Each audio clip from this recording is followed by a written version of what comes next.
orders of the day. Orders of the day, ordre du jour, resuming consideration on a motion on the privilege, on a privilege motion on the failure to produce documents pertaining to Sustainable Development Technology Canada and on the sub-amendment of Mr. Kelly. Point of order, the honourable member from St. Albert, Edmonton. Thank you, Mr. Speaker. I wish to very briefly add to the submissions made by my colleague, the member for Thornhill, on the question of privilege that she raised last Friday. I wish to add that the member for Edmonton Griesbach was among the NDP MPs who participated in the anti-Israel demonstration. My staff observed the member among the protesters as they blocked the driveway in front of the Confederation building. Thank you, Mr. Speaker. Resuming debate, the honourable member from Northumberland, Peterborough South has 20 minutes. Thank you very much, Mr. Speaker.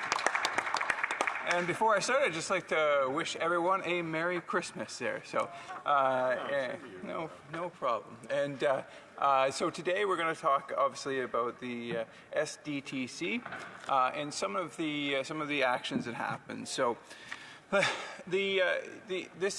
can be a bit technical, but in essence, it's actually a fairly simple, horrendous, but fairly simple scandal. And so what it involves is the formation of an organization, a company, on the behest of the government. And actually has a very laudable objective. You see, Mr. Speaker, we're suffering through a productivity crisis in this country. Our productivity is amongst the lowest of advanced economies. We would rank at the bottom, certainly probably the G7, and one of the lower performers in the OECD. And so one of the keys in growing productivity sort of sounds like working hard and all those good things. That's not substantially what productivity, though, gets a lift by. You can work as hard as you want, but if you don't have the appropriate innovation and technology, you simply aren't going to get ahead as a company, or in this case, as a country. The example that is obviously an exaggeration, but does well to show the example, is if you're tasked with digging a hole, perhaps a foundation for a house or for a building, if in fact your only technology is a shovel, you are going to be there for a long, long time. And even if you have the best workers in the world, you're obviously not going to be able to compete with someone who has an excavator. And so, unfortunately, that is too often the case. Granted, that's exaggerated, but too often the case in Canada. Our machinery, our systems, our technology is often 5, 10, 15 years behind most of our competition. One of the most significant competitors, of course, is right across the border in the United States of America. Their equipment will often be 5 to 10 years on average younger than ours. And you can just imagine, if you've got an older car, as I do, it does not operate as efficiently or as effectively as a brand new car or a brand new refrigerator, if it's an older refrigerator. And because we are using older machinery and older equipment, we are falling further and further behind. And that brings me to the SDTC, which its laudable objective was to help cure this problem by stimulating the economy, by improving productivity, through investments by the government in investments in the economy and in innovation particularly. The idea was, if we innovate, if we come up with some just absolutely amazing ideas that we can grow into machinery, we can increase productivity, and productivity, when it is increased, affects nearly all of us. A rising tide lifts all boats. And so the idea was, let's make some investments into these important innovations and technologies to help the Canadian economy and to help all Canadians. It's a laudable objective. And in fact, past governments have even participated and agreed with this. There's, of course, some debate whether a government can do this effectively or not. But in this case, we really did not get to see the opportunity whether it could be effective or not. This was because instead of making those investments into into equipment, into technology, into innovation that would help our economy. Unfortunately, liberal cronyism and corruption got the best of this organization. And so what happened is you had the government with taxpayers' dollars fund with $400 million. And really, this is a fiduciary duty, because what the government is doing is they are collecting this from Canadians from coast to coast, taking that $400 million and putting it into a pot and giving these individuals, these members of the board of the SDTC, the responsibility of finding some of the best innovation to invest in so that you can lift the entire standard of living for Canadians from coast to coast.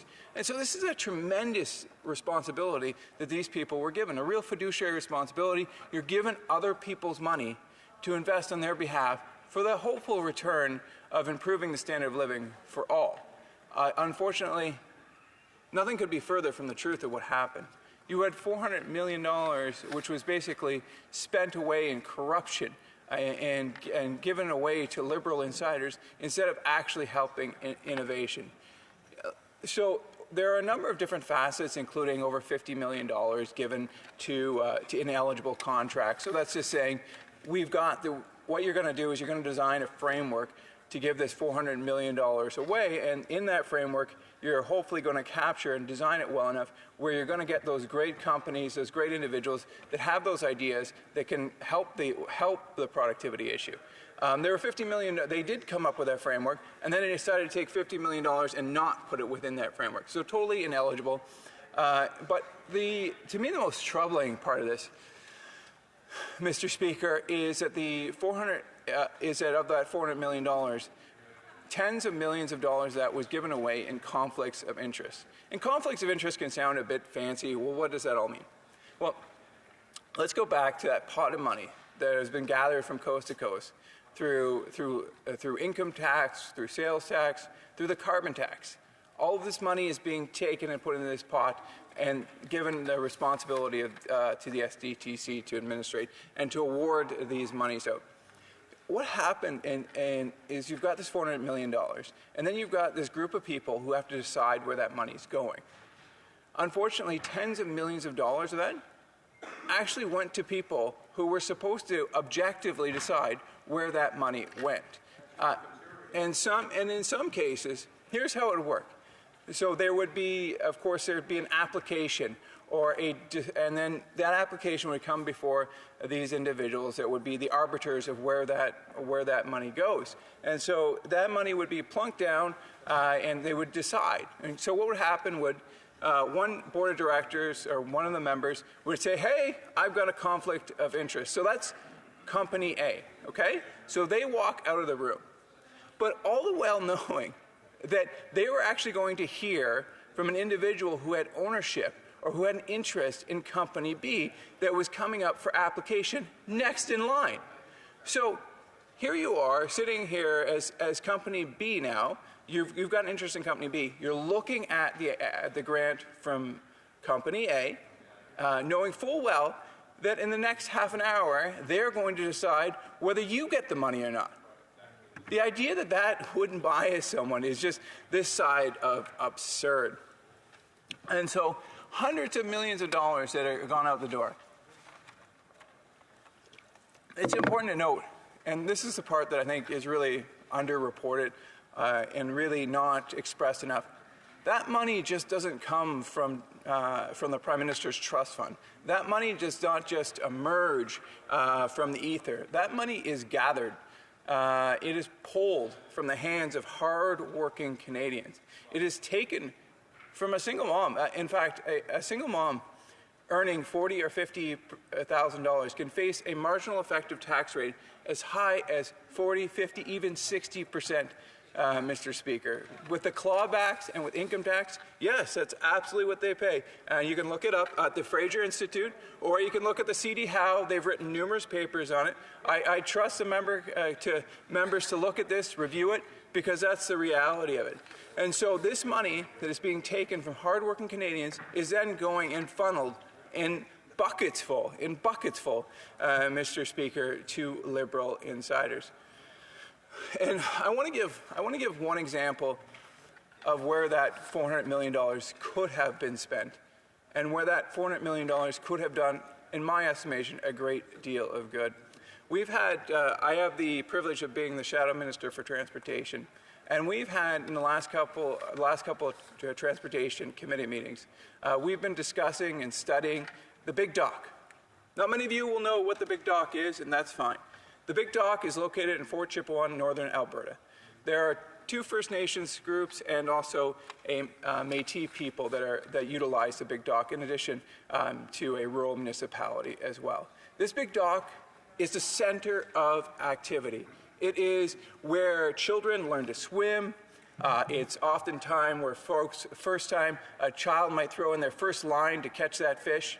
That has excitement. I can remember my son actually catching his first fish, and it's such an exciting moment.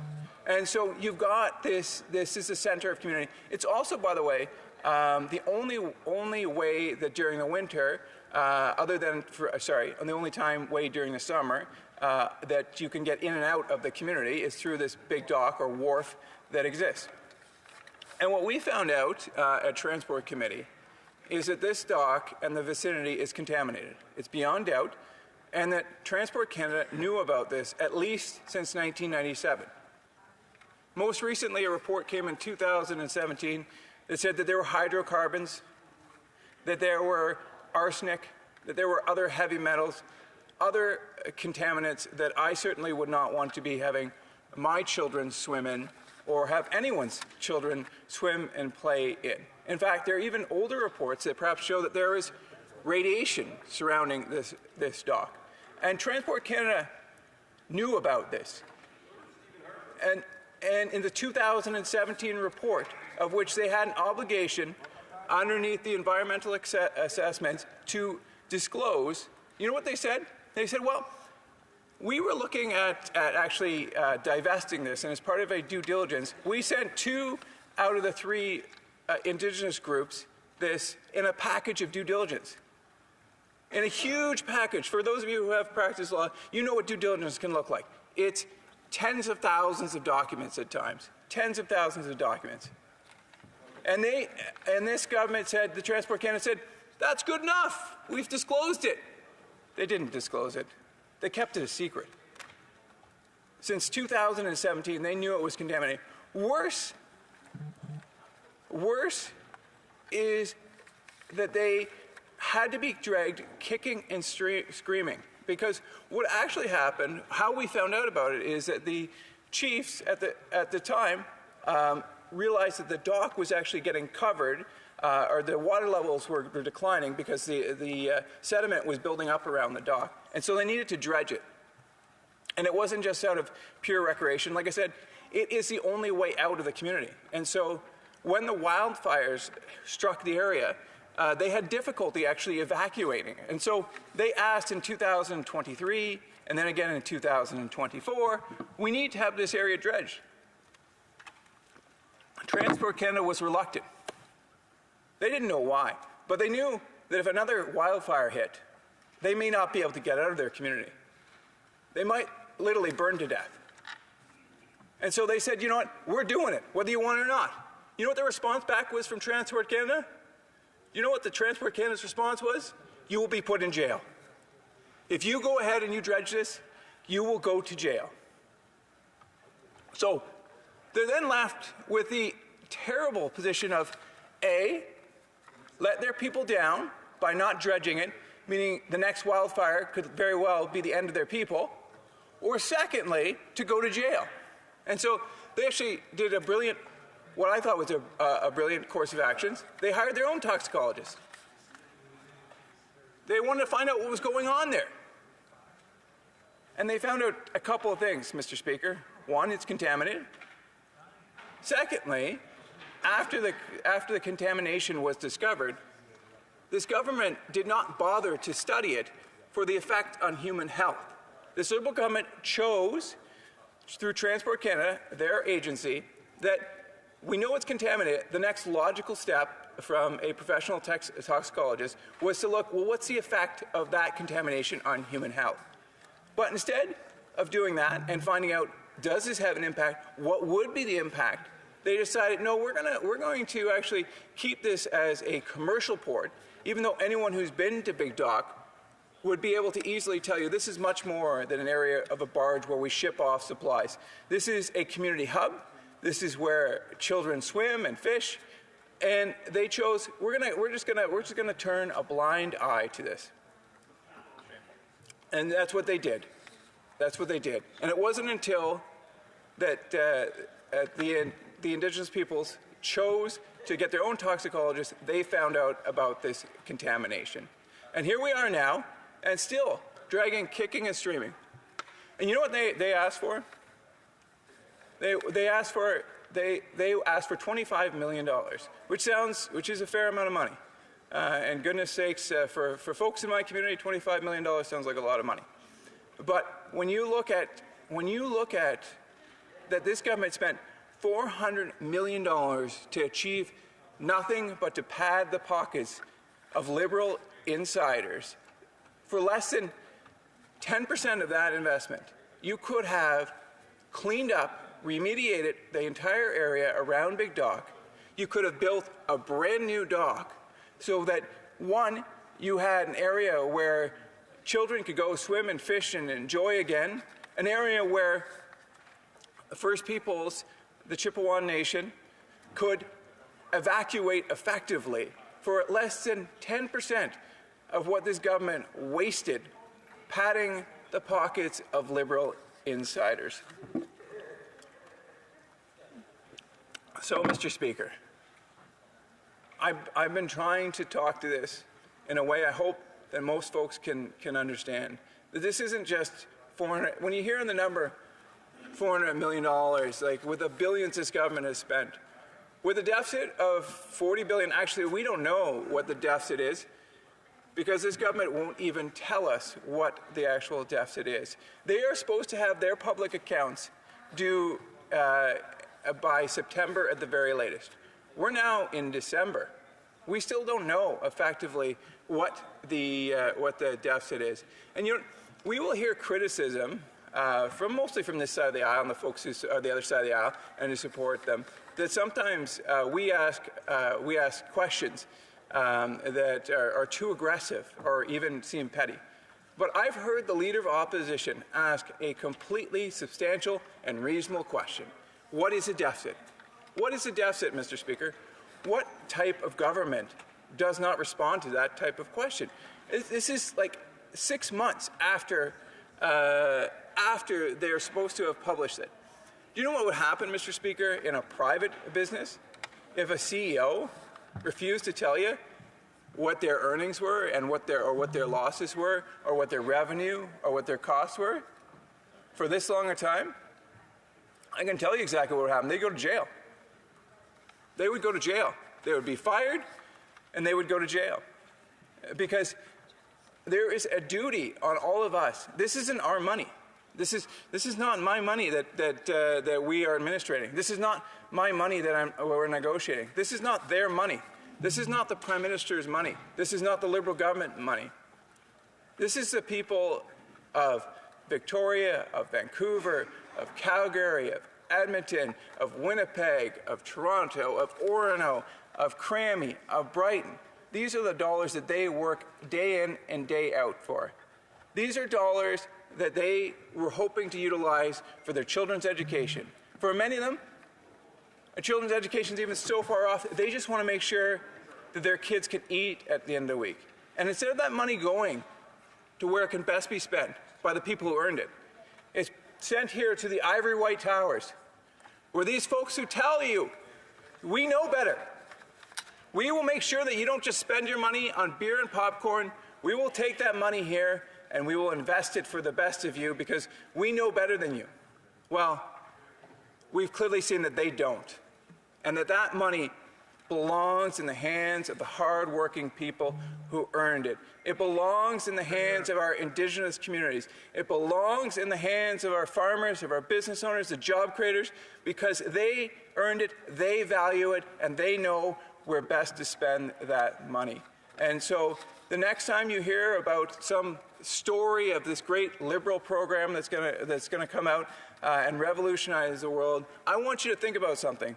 I want you to think, you know what, that single mother who's putting water in her milk to make sure that that her child has enough just to get through the end of the week, is it worth taking another $20, $30 from her for this great imaginary program that will never do anything but build bureaucracy? Mr. Speaker, we need to return to being the freest country in the world.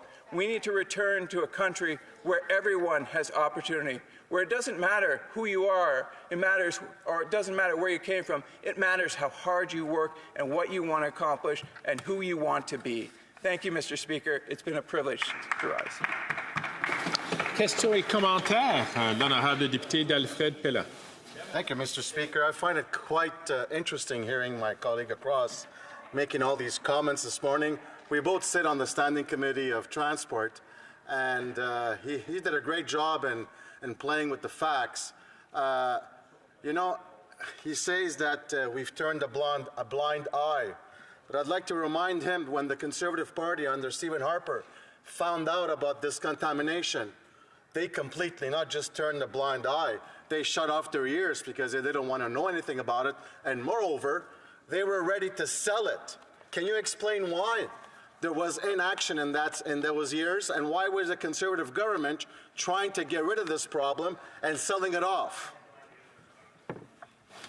The honourable member from Peterborough, Northumberland South. Mr. Speaker, there's an epidemic that's out on this side of the aisle. It's called whataboutism.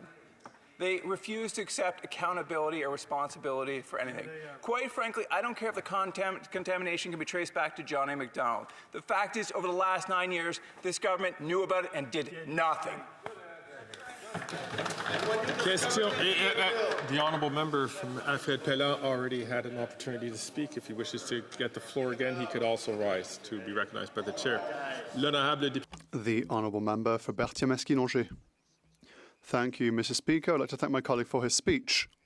It's an interesting measure that the Conservatives have put forward this morning. My question is as follows. Does he not think that it's incomplete? Couldn't we do more? The emergency here is trying to reduce an imbalance between supply and demand. For example, could the federal government continue to invest in social housing? Would that not be a good idea? From Northumberland, Peterborough South. This wasn't exactly what my speech was on, but I'm happy to answer the question. The reality is that we have a supply and demand issue. The government benches have one solution. That's about building bureaucracy. We have another solution that's about building taxes. According to experts, the leaders' plan, just the removal of the GST will create over 30,000 home builds. The more we build homes, the less houses cost, the more chances we have for folks to walk across that threshold and enjoy the dream of home ownership. Questions and comments. The honourable member from Elmwood, Transcona. Thank you. I attend the Transport Committee with the member from Northumberland, Petersburg South, during that meeting that he spoke about regarding the Big Dock. The Director for Contaminated Sites Division from the Government of Canada informed the committee that there is a list of 24,000 contaminated sites across this country, with only 238 being monitored by the government. Will the member, through you, Mr. Speaker, promise that if he becomes part of the government, that he will commit to cleaning up these sites and managing all new sites in a fast and effective way? The honourable member from Northumberland, Peterborough South. Thank you, Mr. Speaker. And that was actually, I serve, and I'm proud to serve with that member. That was actually a response to my question with respect to the contaminated sites. There's 24,000 of those. You know what? $400 million would not have gotten rid of those 24,000, would not have cleaned them up, but it sure of hell would have been a lot more effective than the $400 million that was spent to pad Liberals insiders. Question et commentaire. The honourable member from Sherwood Park, Fort Saskatchewan. Well, thank you, Mr. Speaker. While Conservatives are focused on axing the tax, building the homes, fixing the budget and stopping the crime, Liberals are trying to distract with their temporary tax trick. And I know this member has an immense background in terms of supporting small businesses and understanding legal technicalities and supporting that impact businesses. And one of the things that we've been hearing about is the administrative and compliance costs associated with how the government is going to be kind of switching back and forth the rules around GST, that this is going to create an immense burden for small businesses. And rather than our proposal for cutting the tax, eliminating the carbon tax everywhere and for good, which is clear and simple, what the Liberals are doing imposes a major burden on small business. And I wonder if the member wants to share a little bit about that. The honourable member from Northumberland, Peterborough South. How much time do I have, Mr. Speaker? How much time do we have left in questions? 5 minutes. Perfect. Thank you very much. I'm going to just spend a little bit of time here quickly and talk about the efficiency and how an economy works. So you can think of capitalism as the allocation of resources based on consumer demands. And so what consumers want, they will get through a system of purchases and otherwise. And the more efficient that is means the more those goods get out. And the more effectively and the wealthier everyone is. Every time the government puts in a regulation, and some of those are needed, by the way, don't take me the wrong way, but every time the government puts in a regulation, they make the system less efficient. That means that there will be more money going to Ottawa and less money going to Canadians.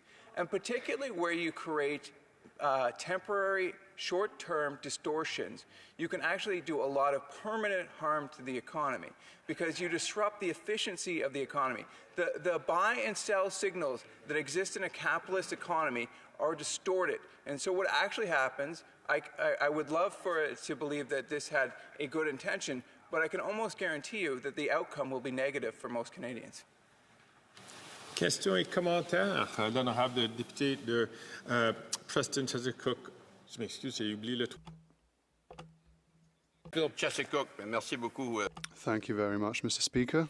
My colleague, of course, for his speech this morning, and he's a hard-working MP, and I appreciate that. But I have to be honest with you, I'm surprised that the Conservative decided to talk about housing today, especially when they have clearly, the leader has clearly indicated that he intends to cut the Accelerator program as well as the housing infrastructure program. An Accelerator program that's going to build over 750,000 homes in the next decade. That's quite impressive when you see that. Now, Mr. Speaker, I think the Canadians can see what's happening. There's a trend. The Conservative are now voting against many of the great programs, the food school program, the child care program, the dental program, the pharmacare program. I think they know where the Conservatives are going to make their cuts. So my question is he one of the MPs that has the gag order or has been silenced speaking about all the good things the Accelerator program has brought and will bring to Canadians? Thank you. The honourable member from Northumberland, Peterborough South. You know, thank you very much, and I really appreciate that. I actually had the opportunity to ask the Minister of Housing how many houses. This is a question I put to him. I was in committee. The Minister of Housing was right there in front of me, and I asked Minister of Housing, how many houses will the Accelerator build? Do you know what he said? None. He said they will not build any houses. You can read the tape. In fact, you might have, if you've seen our commercials, you probably have seen it. But the reality is, it doesn't build any houses. It builds bureaucracy. Their own, as opposed to our housing plan, the removal of GST, their own housing expert says that it will build over 30,000 homes. 0 or 30,000? You decide. Questions et commentaires. Questions and comments. L'honorable. The honourable member for Argenteuil, La Petite Nation. Merci, Monsieur le Président. Thank you, Mr. Speaker. I would like to thank my colleague, my friend as well, at the Transport Committee.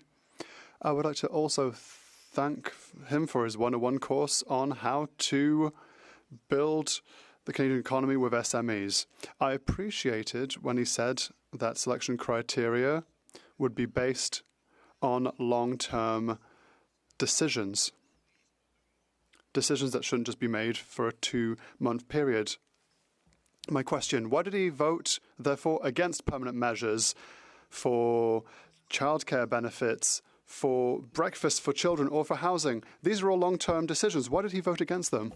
The honourable member for... Thank you very much. Conservatives have a very different view and vision. They want to build bureaucracy. We want to axe the tax. We want to fix the budget. We want to build the homes, and we want to stop the crime. So when we look forward to that, we believe that fundamentally, at least I believe fundamentally, that a dollar in the pocket of a Canadian goes a hell of a lot further than the dollar in the pocket of a bureaucrat. An extraordinarily short question from the honourable member from Bruce Grey, Owen Sound. Thank you, Mr. Speaker. Look, I just want to thank my colleague for his speech, but I know he's talked about it before, specifically this program that we're debating today around SDTC, about how it actually functioned for about 20 years with no issues, and it's only in the last few years, due to some insider sort of appointments by this current Liberal government, that's created this problem. So I'd just like him to elaborate on the damage that the government's done to this program. Equally short answer from the honourable member. I will accommodate, Mr. Speaker. The corruption and rot of this government has destroyed many institutions, including the SDTC. Resuming debate. Reprise du débat. The honourable member from Cowichan Malahat Langford. Thank you very much, Mr. Speaker, and very happy to be changing the channel on the Conservative speeches that the House has been stuck with for the last 2 months. So for the benefit of my constituents in the Great Riding, Cowichan Malahat Langford, Mr. Speaker, the House of Commons has been held up since the end of September because of an ongoing argument over a House order to produce documents from Sustainable Development Technology Canada. Now, that order was provided for by the House back in June, and of course, because the government hasn't complied with that, we are faced with a motion of privilege. And so for constituents to understand, basically a privilege motion is brought forward by any member who feels that their personal rights as an MP of this House or that the rights of the House as a collectivity have been breached. And in this case, it was brought forward by the Conservatives. At the heart, it's a very simple. The original motion that we're dealing with, and I'll read it out to the record, Mr. Speaker, is, quote, that the government's failure of fully providing documents as ordered by the House on June 10th, 2024, be hereby referred to the Standing Committee on Procedure and House Affairs. Now, the Conservatives throughout the last couple of months have been putting forward different variations of sub-amendments to that amendment, but I will just stick with debate on the amendment because I think that is an order, it's language that people can clearly understand. On the face of it, it seems simple enough. The unfortunate thing is, though, Mr. Speaker, is that neither the Liberals nor the Conservatives have found a way out of the mess that we're currently in. And because both of these parties have abdicated their responsibility and are basically stuck in a playground fight with one another, right, all business of the House of Commons has come to a complete standstill. Right. And that is a problem. It costs a lot of money, Mr. Speaker, to run this place each and every day. We not only have the sitting members of Parliament who are collecting their salaries, but we also have an extensive House of Commons administration, which is here to make sure that this place runs as smoothly as possible. And I think Canadians would be quite full of regret if they were to see how their taxpayer dollars are being wasted in this frivolous debate that has been going on for over 2 months now. We have incredibly important bills and business of the House that could have been discussed, but instead, day after day after day, we're just treated to a litany of Conservative MPs who keep on talking about the same old thing. Now, I will say for the record, Mr. Speaker, that I do firmly believe that the House absolutely has a constitutionally protected right to send for persons and papers. When the House makes an order, this is an important function of Parliament, when the House makes an order to send for papers, and those papers could be documents of any kind, they could be physical copies, electronic copies, really the only limit is that they need to exist, and they need to exist within Canada. That is an unfettered right, and it has been upheld by Parliamentary Law Council in rulings again and again. And not only you, Mr. Speaker, but previous occupants of that chair have reaffirmed that that right exists. So from the outset, I want to state clearly that I do agree with the main thrust of what we're trying to achieve here is that the House wants to see all of those documents in their unredacted form. However, we are at an obvious impasse. The government is unwilling to budge, and the Conservatives are unwilling to stand down, and as a result, we are not going anywhere in this House. And as a result, important issues in foreign affairs, in our economic policy, health policy, all of the things that Canadians elected us as MPs to come here and deliberate on their behalf are not getting done.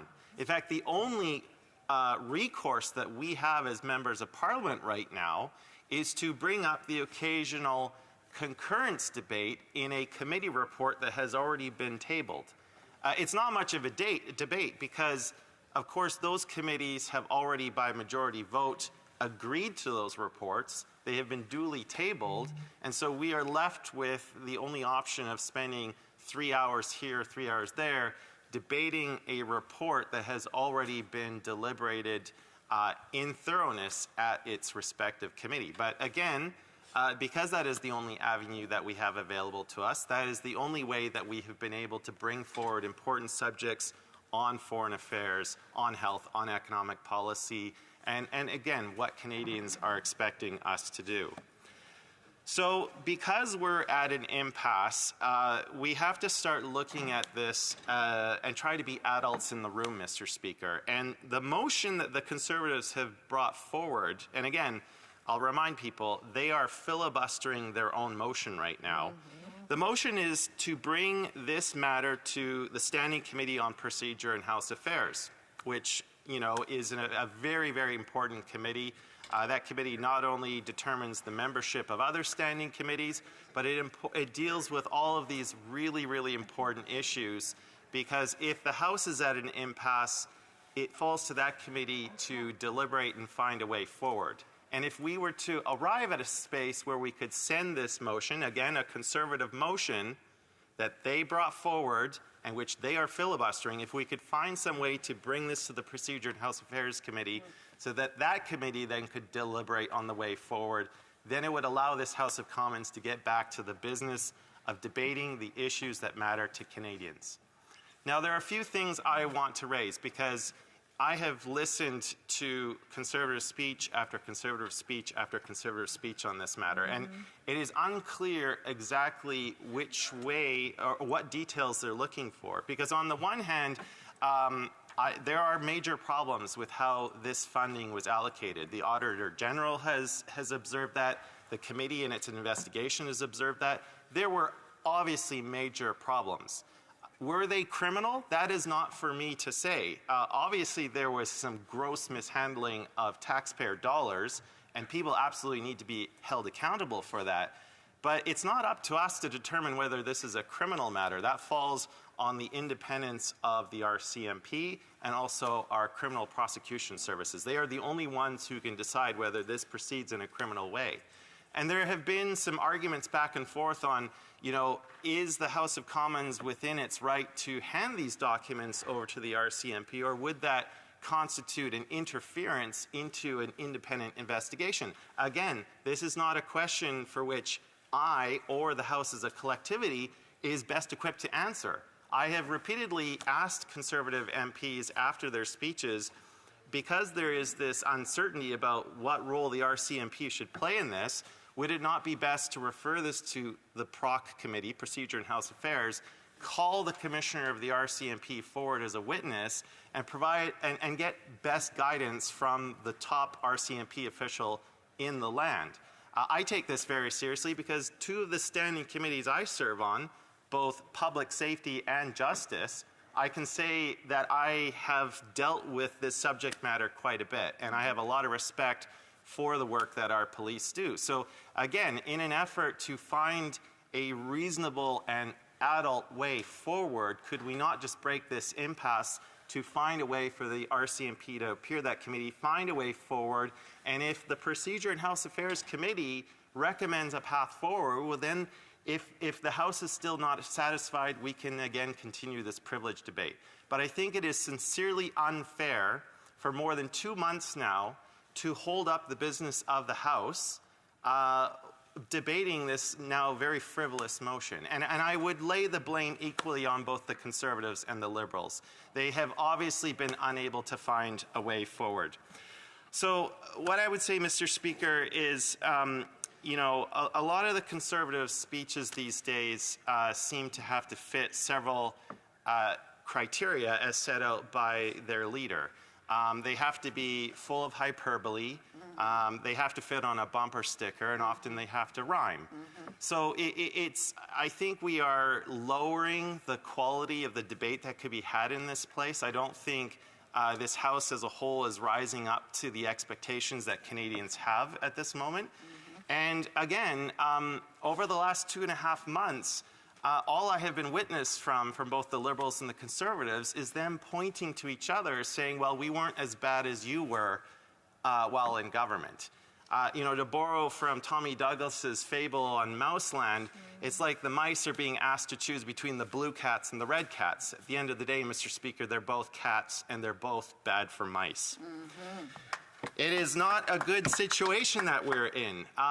You know, we are in a crisis right now for cost of living. I think I would much rather spend my time in this House, Mr. Speaker, talking about how over the last 40 years of Conservative and Liberal government, we have developed a culture in Ottawa that is full of corporate deference.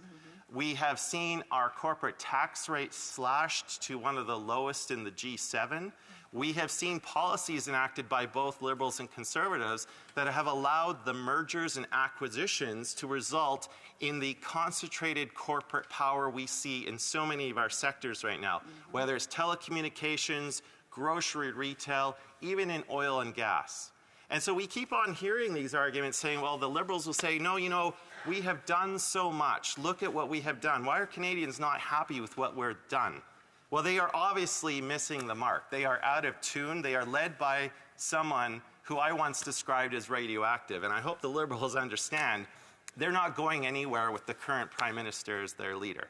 But the Conservatives are not doing any better because, again, those bumper sticker slogans full of hyperbole and rhyming, that is just cheapening the debate. I don't see a very real offer coming from them, especially when their leader is fighting against a system that he has been a member of Parliament of for quite some time now. He was first elected in this place, Mr. Speaker, in 2004. Wow.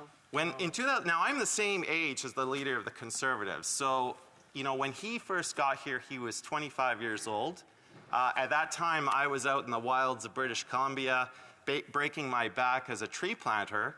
But for him to fight against the system that he is so clearly a part of and offer himself as something new is a complete and total joke. Yeah. I mean, let's just face it. Like he gets his politics from the time when he was Stephen Harper's favorite attack dog.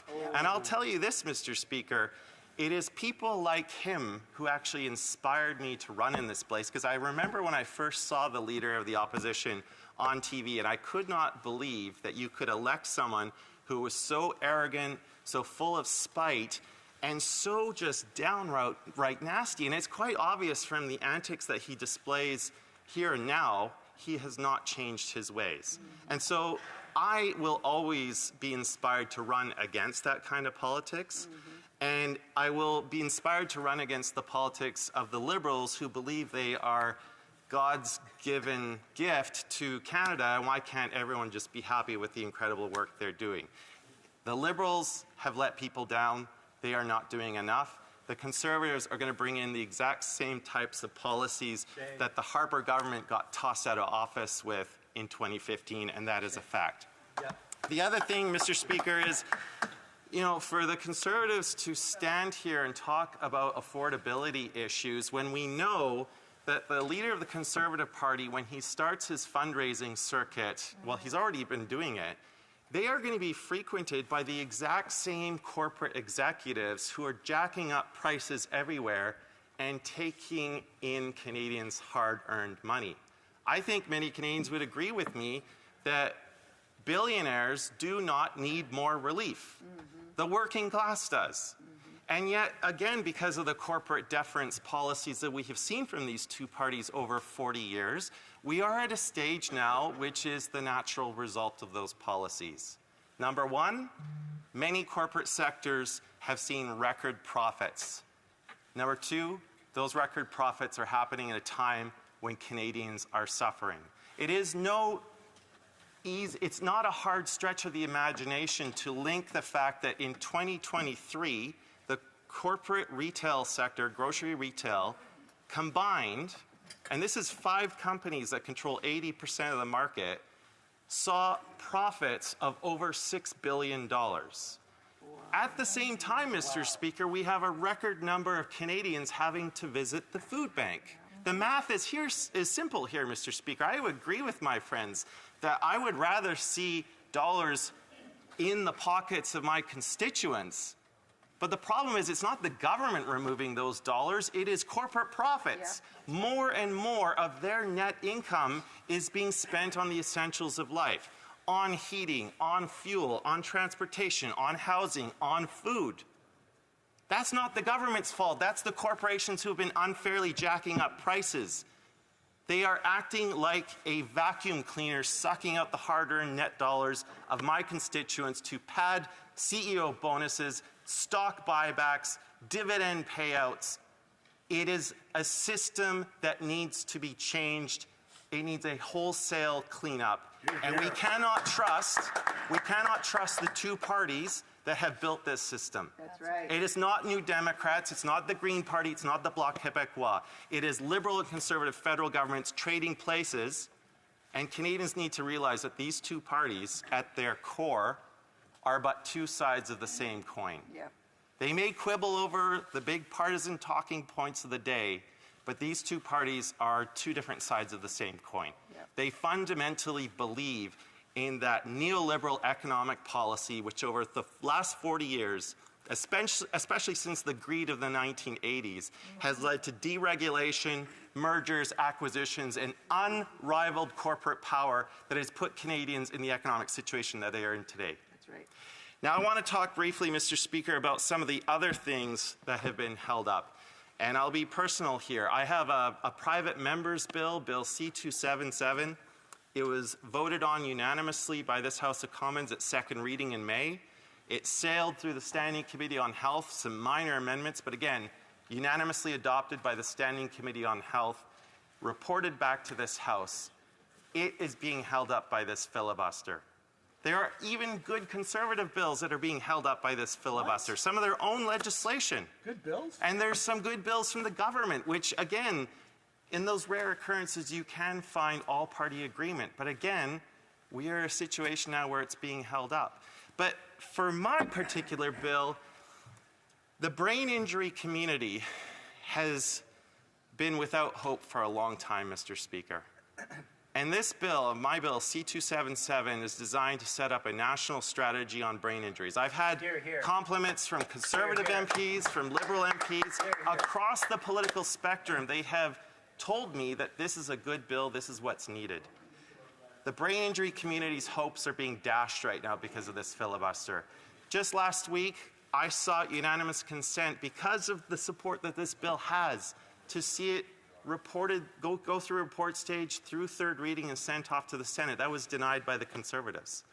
So again, I have been trying to find ways where we can get good legislation through this impasse. But we're at a stage right now, this last week of sitting, where the partisan emotions are so high that we're unable to see past each other's talking points, especially the Liberals and the Conservatives, to find a way to let good legislation go through it. And I think that is not only shame on us as an institution, but it is shameful for Canadians who I think with these moments, with the new incoming Trump administration, with the way Canadians are falling behind in the cost of living crisis, with what we are going to do with the future of our foreign policy. It's a dangerous world out there. It's not good for Canadians within our borders. And we're stuck in this stasis field of continuous filibustering, and the House is not living up to the expectations that Canadians have. So, Mr. Speaker, I would just urge my fellow parliamentarians, if you need to, reach for the spirit of Christmas. But we need to find a way to break this impasse. We need to find a way to live up to the expectations that our constituents have. And again, I'll conclude with this. I fully agree with the unfettered right of the House of Commons to send for papers. The Liberals have some explaining to do. They need to answer why they are not releasing all of those documents, why some of those documents were redacted. But I am not going to absolve the Conservatives of responsibility on this either. They are the ones who are putting up speaker after speaker after speaker. They are the ones who are preventing us from voting on their motion. Point of order, the honourable member from Hamilton Centre. Thank you very much, Mr. Speaker. I'm rising to provide additional information to you as Speaker as a deliberate matter of privilege which was raised on Friday morning by the Conservative Deputy Leader, the member from Thornhill. As the Conservative Deputy Whip said at the time, a personal first-hand account is very much a part of the information that the Speaker must hear. Given that I was named by that member, it is only right that I be given the opportunity to respond. The member for Thornhill made a number of wildly misleading accusations of increasing seriousness and severity. She began by saying that the protesters at the Confederation Lobby building on Tuesday morning were organized and supported by myself, and that the accusations grow into talk about NDP organized protesters. Her colleague, the member from South Shore St. Margaret's, speaks of NDP complicity and says that this illegal protest was assisted by myself. Mr. Speaker, in the member from Thornhill's intervention, she stated in her third paragraph that the demonstration started at around 8:45 a.m. and that the protesters said that they would allow MP officers into the offices in the building to pass through the crowd. Indeed, Mr. Speaker, I think it important to provide my own account, given that when personal attacks are made or when members' motives are being maligned, that the House of Commons Procedure and Practice, Chapter 13, states remarks which question a member's integrity, honesty, or character are not in order, that the proceedings of the House are based on a long-standing tradition of respect for the integrity of all members. Thus, this use of offensive, provocative, or threatening language in the House is strictly forbidden, that personal attacks or insults are not in order. And while I should share with you, Mr. Speaker, indeed, like all members on the Hill, at 8:45, I did, in fact, receive a situation advisory update on my cell phone, which is customary. That identified a peaceful sit-in at the Confederation building. Indeed, that day, Mr. Speaker, in fact, that entire week, we had our constituency assistants from across the country here in Ottawa for their training. In fact, that's why my staff were with me on that particular day. In fact, a press conference will bear out that I actually had the role of introducing our speaker at a press conference shortly after this intervention was made. So at 8:45, while attending to my responsibilities at the Wellington building, I did indeed come across an action that happened where people were in front of Confederation building, where they were demanding for an arms embargo and an end to the Israeli genocide against Palestinians in Gaza and the West Bank. Mr. Speaker, you may know this. In fact, some members may know this, but I would doubt that many Conservatives would know this. But as was witnessed, in fact, last week, where the leader of the Conservative Party called a picket line a rally for striking workers. As Canada's only Labour Party, Mr. Speaker, we have a long-held tradition not to cross picket lines. We view, in fact, this action in the lobby of Confederation very much in keeping with a picket line. And while the member from Thornhill was correct, this was an action, of course, led by many Jews against genocide. Maybe 100, the member said perhaps 130, to suggest somehow this was an NDP organized action, not just denigrates the spirit of our parliamentary privileges, but also takes away the agency of the tens of thousands of progressive Jews against genocide who took it upon themselves, as referenced by the member from Thornhill, to be present in the lobby, which would allow people to pass, provided that they heard the message. Now, Mr. Speaker, why I raise again on this point of privilege is because the kind of hypocrisy coming out of this Conservative caucus, you know, it would be laughable if it wasn't so offensive.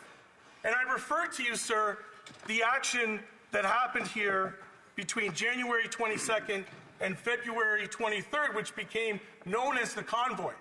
The convoy which in fact shut down this entire precinct in its operations for not 45 minutes, as this action did, but in fact for an entire month, Mr. Speaker. And I should share with you, Mr. Speaker, that as is tradition with New Democrats attending picket lines, as I did go inside the building of the Confederation office. I stood in the corridor of the doorways so as not to cross what I consider to be an action that was demanding that MPs heard the voices of these 100+ progressive Jews against genocide. And in fact, I would like to report to this House what I did here. I heard a call for a motion that was passed sometime back in March to an opposition day for a full embargo, an end to the genocide. I heard what I would describe as a beautiful expression of Judaism, with the blowing of the shofar, with the recitation of the Torah, with songs in the Jewish tradition that go back to time immemorial, in solidarity with basic notions of justice and peace, Mr. Speaker. And so it should be noted, again, to create this stark contrast of what was while I arrived, and in fact, Mr. Speaker, evidence will show through a video that was posted that when I arrived, I was confronted by a PPS officer at the door. I immediately identified myself as a member of Parliament. And in fact, Mr. Speaker, as evidence would bear out, despite the wildly inaccurate accusations by the member from Thornhill, I actually stated in that video exchange, which you can certainly take into your consideration, that I was there to bear witness, Mr. Speaker. I was there to observe what was happening by these citizens, these Jewish people of conscience who wanted to end the genocide and call for the arms embargo. I did also witness, sir, I should share with you, a very highly organized liaison process between the PPS, who I think accorded themselves, given the sheer numbers of people, in a very professional way, in order to negotiate their peaceful removal and retreat from the Confederation office, which did happen and was again recorded on video as people slowly, in fact, their own organizers said, we are slowly going to leave now and we are going to retreat. And again, sir, it should be noted that in comparison, if this is what we're doing here today, that photos from the convoy includes the former speaker, and the member from Regina, includes the member from Regina Capel, includes the member from Battleford's Lloydminster, Moose Jaw, Lake Center Lanigan, includes the member from Saskatoon Grasswoods. In fact, the leader of the official opposition was in a photo with the member from Southwest Miramichi to take photos with these convoy supporters, which, as you know, and this is bearing out, in fact, this week, will be tabling finally the final report on the Emergency Act review, but it was the OPP, Mr. Speaker, who compiled a report on February 6th, more than a week after the convoy, the Conservative-supported convoy demonstrators first arrived in the National Capital Region, that became evidence to the public inquiry on the Emergencies Act. So surely, anybody seriously looking at the vexatious comments made by the member from Thornhill, trying to not just impugn the NDP for standing up and bearing witness to what was otherwise a very brief and beautiful act of perhaps could be called civil disobedience. They were in the lobby. That will be borne out by whatever processes take place. But more than anything, a very quickly negotiated retreat that happened well before, in fact, Mr. Speaker, most people were coming and going from the office. In fact, I could say that I quite readily watched the PPS escort many MPs in and out of that particular building. So I put to you that, as you can see, the accusations that somehow we organized this protest to intentionally disrupt or obstruct Conservative members from participating in Parliament is completely fabricated and misleading. But the Conservatives didn't stop there.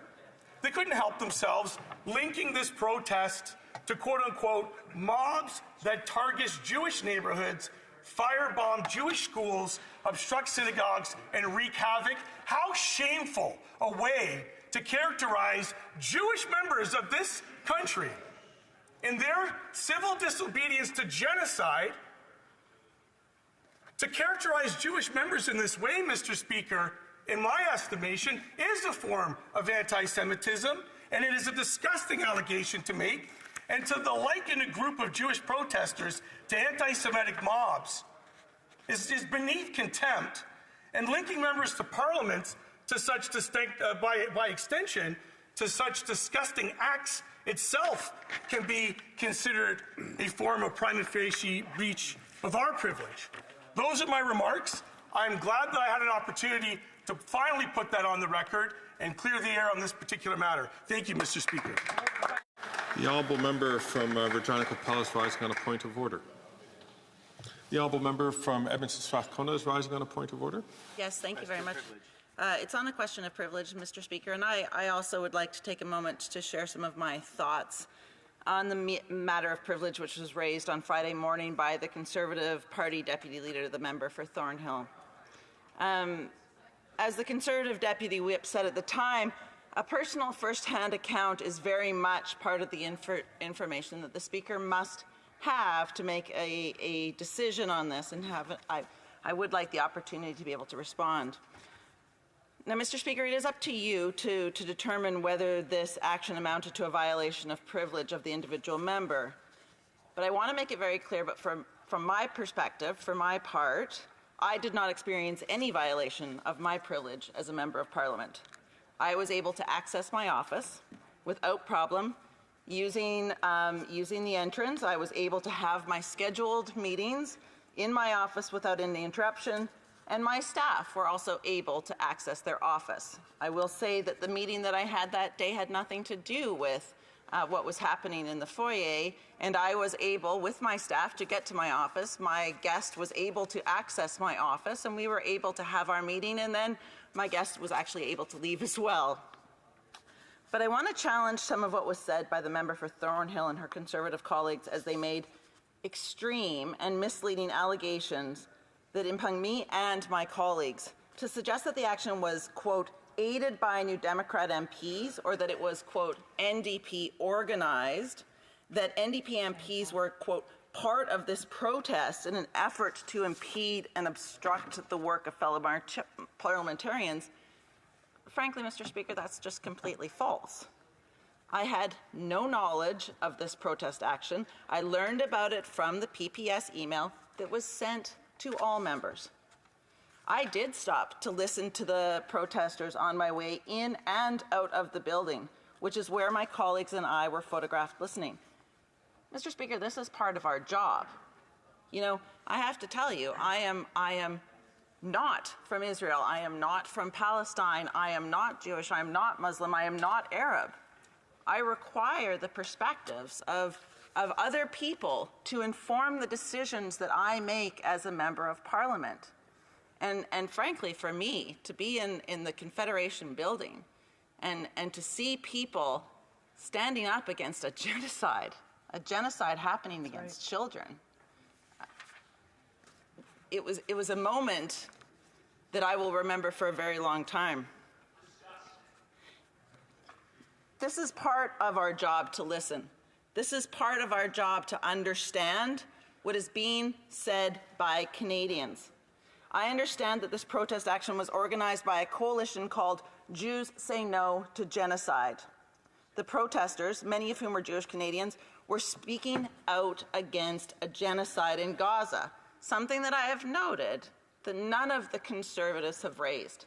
That the issue that these protesters were speaking out against is a genocide that has been identified that is happening in Gaza, and that Canada has a complicity in that genocide, particularly in an arms transfers to Israel. They were saying, Mr. Speaker, not in our name.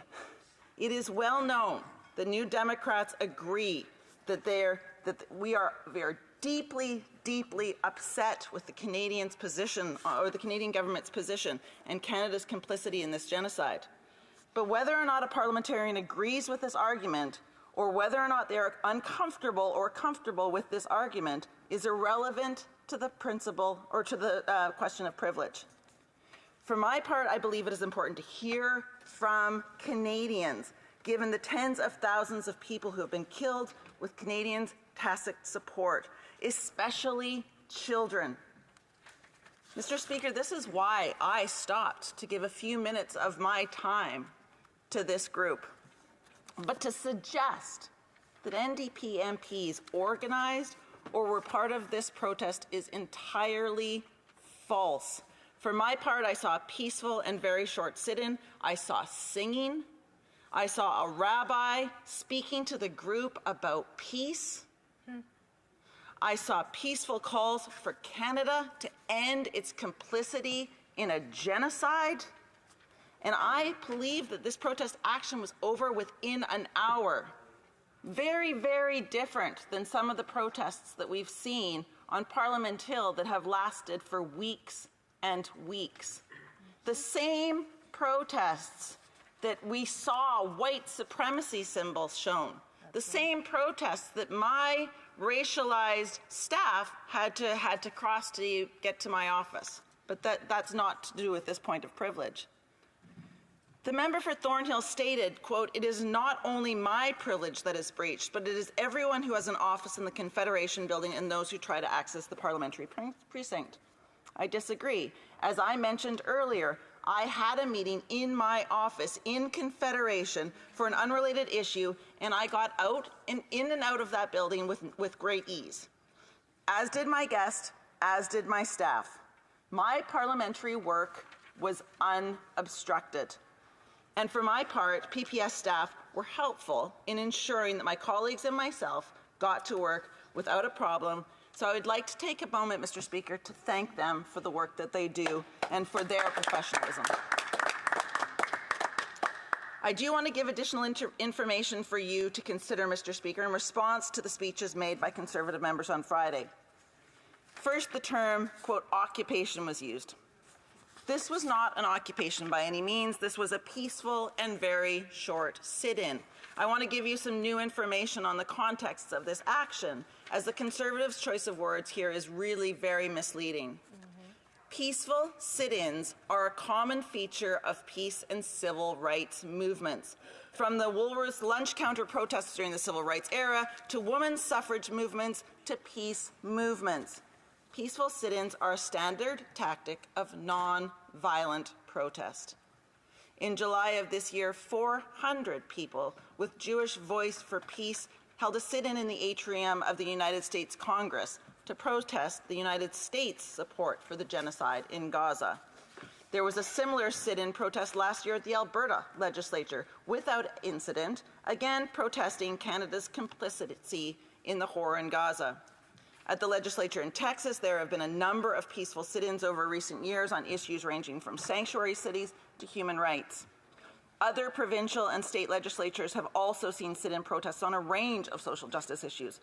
All of these people are continuing the non-violent tradition of temporarily taking up public space to protest injustice. And Canadians certainly have the right to protest. The issue, it seems here to me, Mr. Speaker, is not the merits of this protest and its calls, but whether it infringed on the individual member's privilege.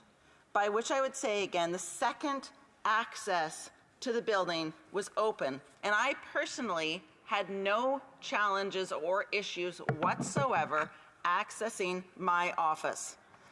Whether a protest makes members uncomfortable is not the same as impeding their work. The member for Battleford Lloydminster said she felt unsafe, but feeling unsafe is not the same as being unsafe. What I saw was a peaceful protest with singing, with chanting in Hebrew, with seniors and young people united together. I don't quite understand how a person could see this group, which included a rabbi and elders, and feel unsafe, uncomfortable maybe, because it should make any person question their thinking about a genocide. We should all be uncomfortable about our country's complicity in killing and maiming of children in Gaza. But unsafe, no. This is a case where MPs could have taken a minute to listen to their concerns and hear these Canadians out. Finally, Mr. Speaker, we want to address a comment by the MP for Thornhill that I find especially troubling. The MP said, and I quote, "This is also a continuation of the very tactics that we have seen on our streets from unhinged mobs that think that their petty grievances allow them to target Jewish neighborhoods, firebomb Jewish schools, obstruct synagogues, and wreak havoc on our Canadian values while abiding and abetting groups that are designated as terrorists in this country." Mr. Speaker, there is no question that incidents of anti-Semitism have increased in Canada, and this must be condemned by every member of Parliament in this House.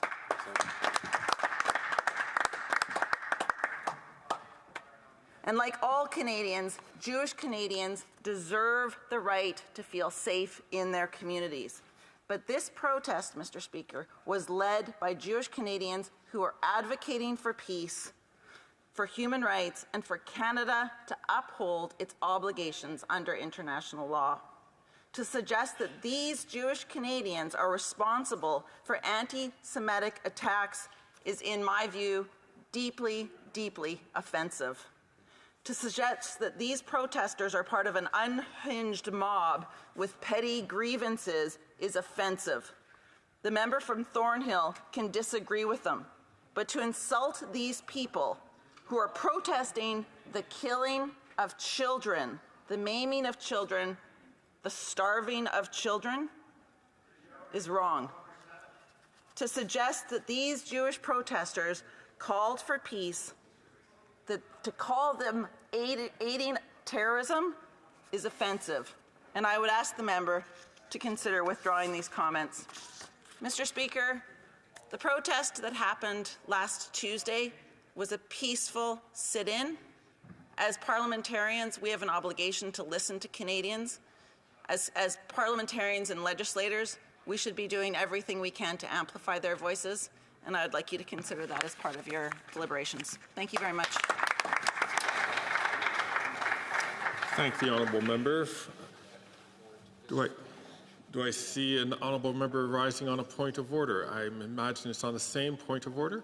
I'll thank the honourable member for making, I hope will be a very brief and succinct a point of order. As this chair has heard, a very complete point of order on this issue that had happened last week, and I'm looking for something new and succinct. The honourable member from New Westminster Burnaby. Actually, Mr. Speaker, I will be rising tomorrow on this question of privilege. You'll recall on Friday, Conservatives took over an hour and a half on this question of privilege with false allegations, and we want to ensure that we have the time to respond. False allegations were leveled against a number of our members And so we want to set the record straight. There's no doubt that this question of privilege, which I believe is frivolous, requires a more in-depth response. But, Mr. Speaker, unlike the Conservatives who tried in a very childish way to disrupt the speech of our leader on Friday on our opposition day, I want to assure you, Mr. Speaker, that we will allow the full speaking spot for the Conservatives today on their opposition day, a courtesy that they did not extend to us, because we believe Parliament that one party needs to step up as adults. Conservatives clearly did not do that on Friday. They were childish, they were disruptive, and we intend to respond to this frivolous question of privilege tomorrow, and we thank you for hearing the interventions today. I thank the honourable member from New Westminster Burnaby. It being 12:20, pursuant to the ruling of Monday, December 2nd, 2024, the House will now proceed to the business of supply. Orders of the day. Orders of the day, ordre du jour, government orders, business of supply, consideration on an opposition motion on the federal sales tax on new homes, standing in the name of Ms. Landsman. Who's beside her?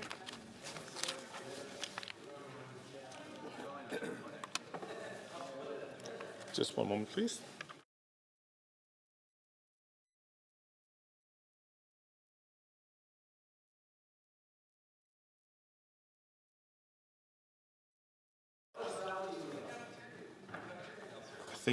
Thank the honourable member.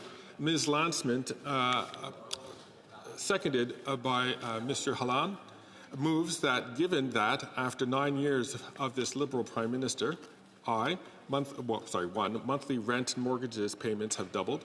2, the Organization for Economic Cooperation and Development, OECD, finds that Canada has the most unaffordable housing market in the G7, the second most unaffordable in the entire OECD. 3, Habitat for Humanity finds that almost 1/3 of Canadian millennials would consider relocating to another country to find affordable housing.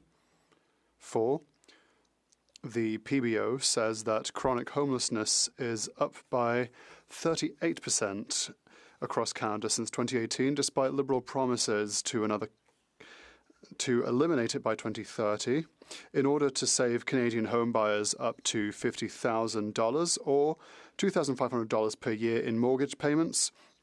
The House call on the Liberal government to immediately eliminate the federal sales tax, GST, on new homes sold under $1 million and call on the provincial premiers to match this proposal. The honourable member from Thornhill. Hey. Thank you, Mr. Speaker. So today we're here once again to discuss the economic vandalism of the Prime Minister and his Liberal NDP partners and what they've inflicted upon Canadians. And nowhere is that vandalism clearer than the housing crisis today in this country. And all you have to do is look at a real estate listing or talk to someone with a mortgage to realize that after 9 years of this government, the dream of home ownership in this country is simply dead. Mr. Speaker, my parents came to this country looking for opportunity, and they found it. They worked hard, they made countless sacrifices, they saved up. They were eventually able to buy a home for about $150,000 in the place that I grew up in Thornhill. And that was on a taxi driver's salary. Today, a house in that same neighborhood is selling for, you can get a deal at $1.5 million, but close to $2 million. Wow. A more than tenfold increase. But I can assure you, Mr. Speaker, Madam Speaker now, the taxi drivers, small business owners, and nearly everyone else who works for a living isn't earning a tenfold increase in salary to match that tenfold increase in housing prices. Because my parents had an affordable place to live in a safe neighborhood. They could raise a family. They could start a business. They could live the life that they dreamed of after fleeing one that we would never know. That dream is being cruelly taken away for too many in this country. Right. In Toronto, it used to take you 25 years to pay for a mortgage, and now it could take you more than 30 years to save up for a down payment. The average salary needed to afford the average home in the city is $263,300. And that's not a mansion, that's not for a palace, that's for an average home. A bungalow in a place like Scarborough. But who makes $163,000 a year? Exactly. Certainly not most people in Toronto, where the average salary is $60,000 a year. Certainly not a new immigrant to this country coming here looking for a fresh start to forge new horizons. Certainly not new graduates looking for a place to start their careers, thinking maybe, just maybe, they'll be able to start a family. Not even the parliamentary secretary to the Minister of Housing. They have made this country so unaffordable that even their own MPs couldn't afford a home in the place where they came from, or in our nation's capital. And that's not a knock on them. It's a reality that their boss has inflicted on Canadians right across the country. And it's not just Toronto, Madam Speaker. It's Brampton, where home prices are up 139% in just 10 years. In Burlington, where they're up 101%. In rural places, too, like Prince Edward County, where prices are up 211%. In fact, 24 out of 28 areas in Ontario, as defined by the Canadian Real Estate Association, have seen price increases over 100% in the last 10 years alone. In that vein, Madam Speaker, I just want to let you know that I'm going to split this time. But I also wanted to tell you that it's not just Ontario. It's Prince Edward Island, where housing prices are up 137% right across the province. In British Columbia, up 90%. Even in Quebec, that used to have some of the country's most affordable homes, it's up 81%. Madam Speaker, actions have consequences, and this Liberal NDP government is certainly finding that out now, as results of their economic vandalism become clearer and clearer. This is what happens when you pump $500 billion of inflationary spending into the Canadian economy, disproportionately benefiting those asset holders and not the ones who are looking for somewhere to call home. It's what happens when you ship billions of dollars off to municipalities with no strings attached on how that money is used or what it goes to. They sent $471 million to Toronto. But since then, housing starts are down 40%. And development charges, get this, are up 42%.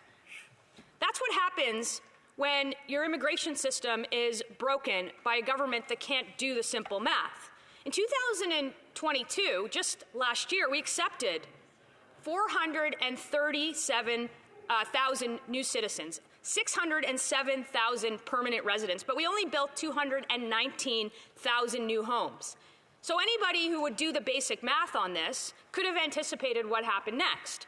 But the Minister of Immigration didn't. In fact, he ignored the recommendations from his own department that warned against a housing shortage. This is the guy who's now the Minister of Housing, the man who helped break the immigration system, in addition to losing track of all of the people that he let in, is now responsible for fixing housing in this country. Wow. It's going exactly how you might expect. Housing prices continue to rise and housing starts continue to go down. We know that the Liberals try to distract Canadians with what's happening in other countries as a way to somehow minimize the valid concerns of the people in our own country. So let's talk about some of these foreign countries for just a moment. Housing in Vancouver, in Toronto, and Montreal was deemed much more unaffordable than cities like Los Angeles, San Francisco, New York. Toronto and Vancouver were also deemed, quote, impossibly unaffordable when compared to Australia, China, Ireland, New Zealand, Singapore, the UK, and the US. So what do you do about all of this? Well, the Liberal answer is to continue to keep funneling money into an accelerator that has built exactly 0 homes and keep shoveling cash into the infrastructure bank, which has built exactly or completed exactly the same number of projects. They're doubling down on the same approach that got us here.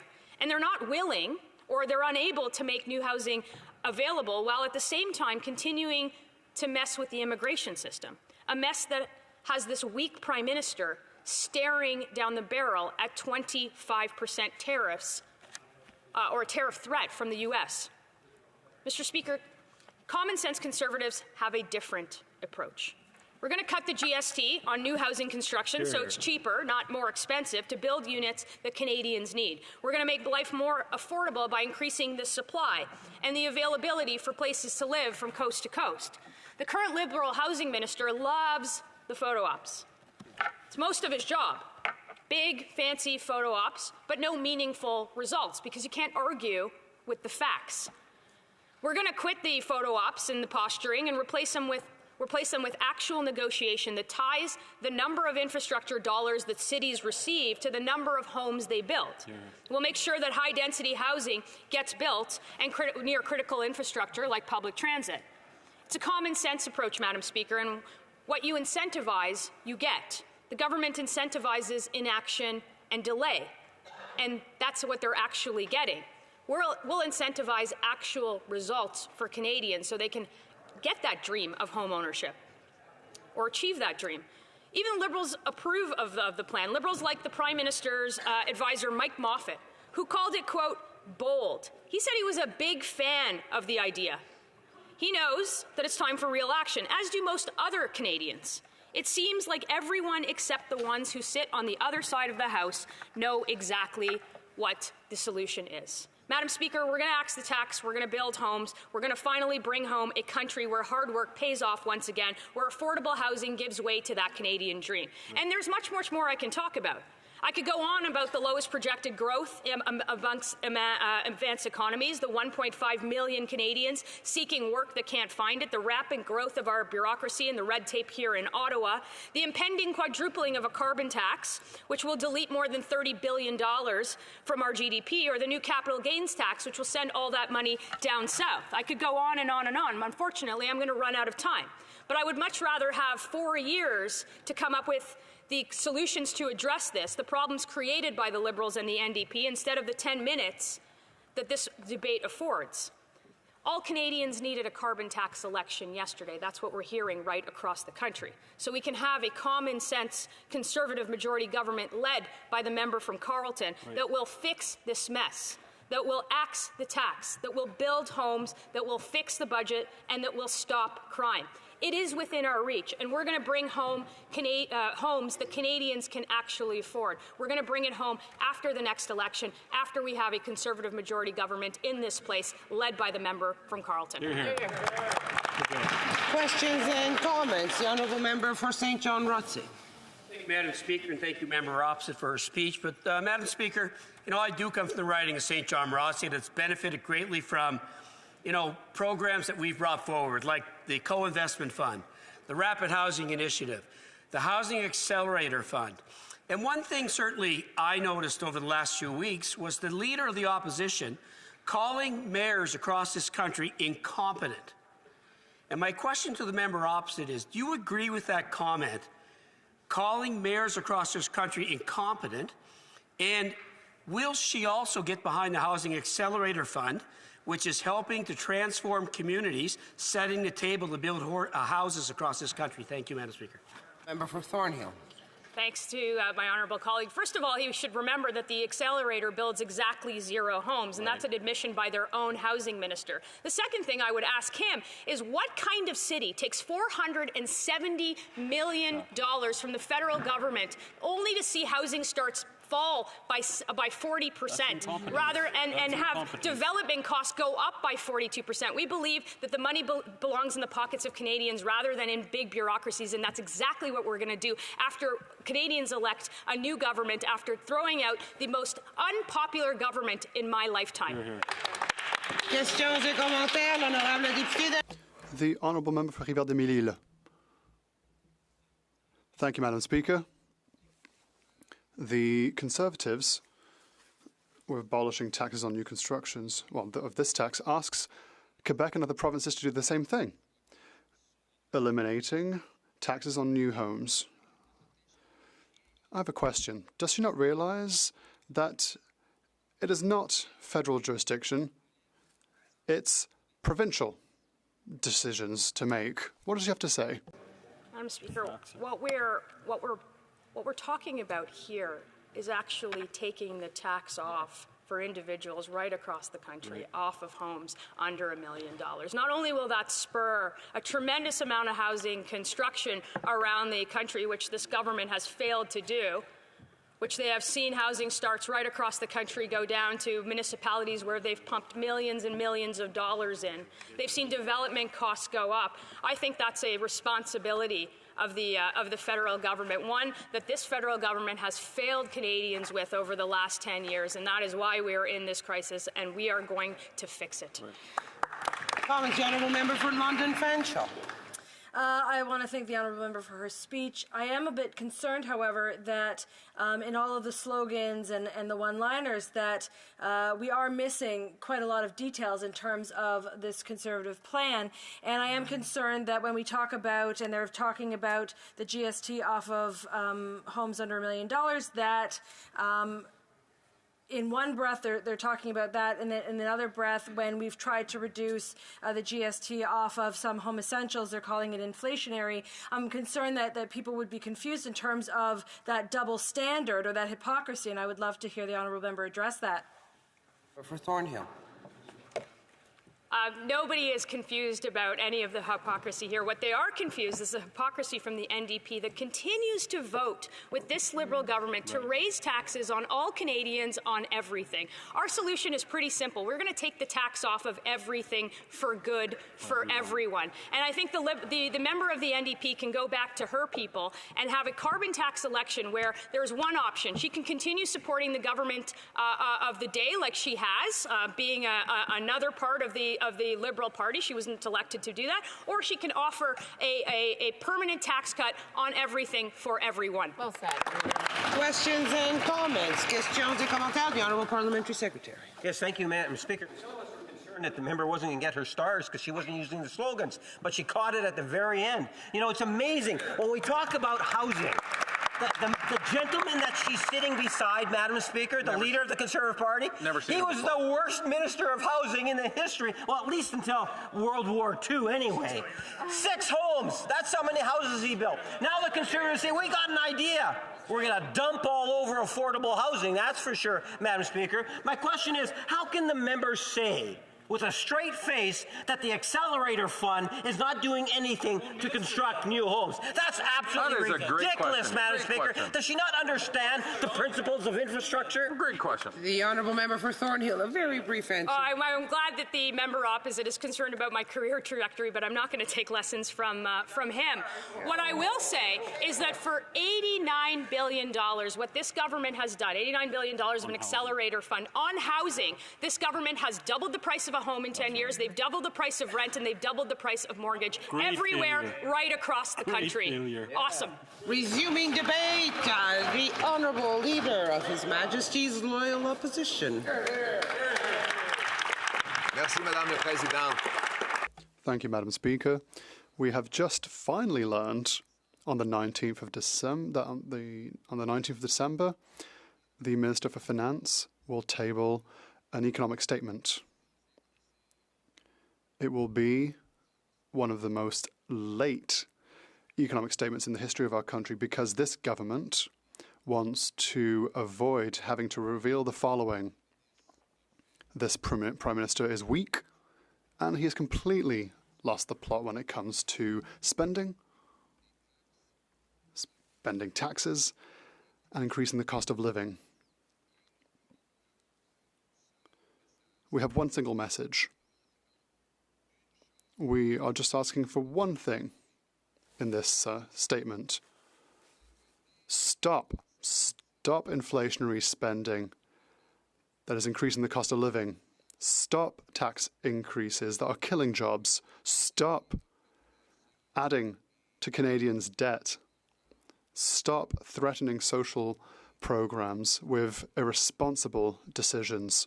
Stop. Please stop. That is the Conservative request.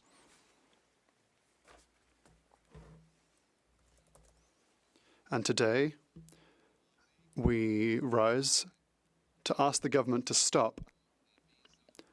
Stop taxes on new homes and condos.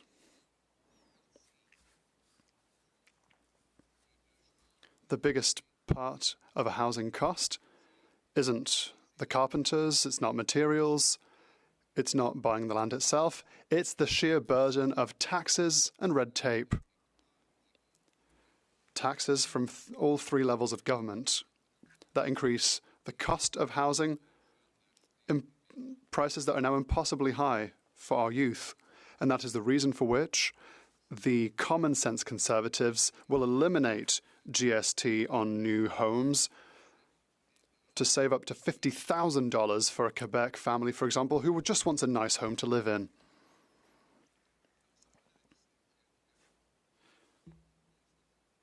Now, we're different to other parties. Other parties think that the government should just take the money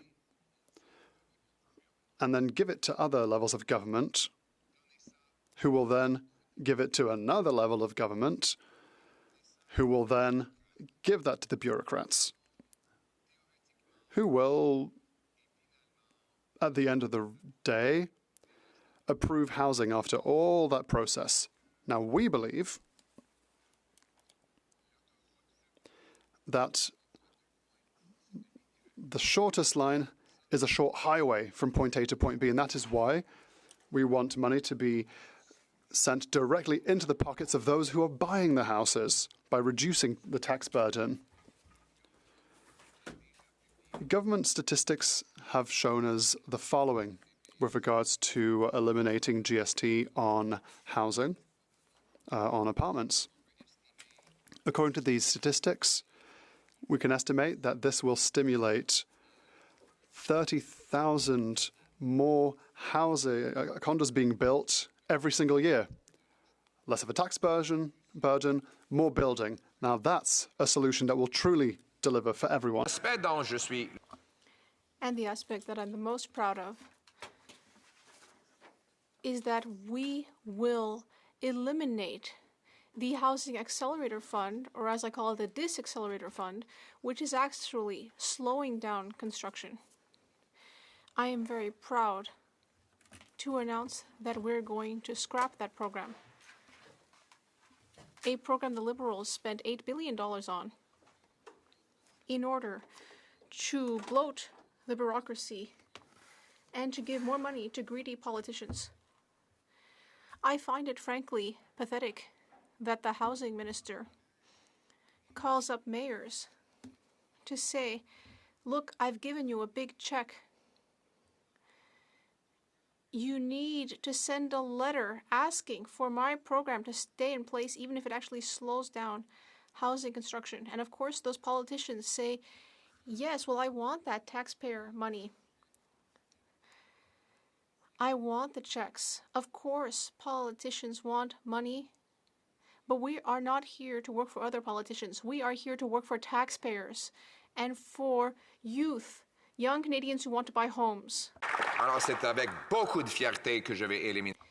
So I will be very proud to eliminate these programs. It's not that these programs don't help at all. It would be wrong and it would be incorrect to say that they don't help. It's worse than that. They actually do harm. The thing is that these bureaucrats, it's not just that they're not helping, it's that they're actually hurting. These layers upon layers of bureaucracy are actually preventing construction. And we know that municipalities' revenue has gone up twice as fast as inflation. This has been the case for 20 years.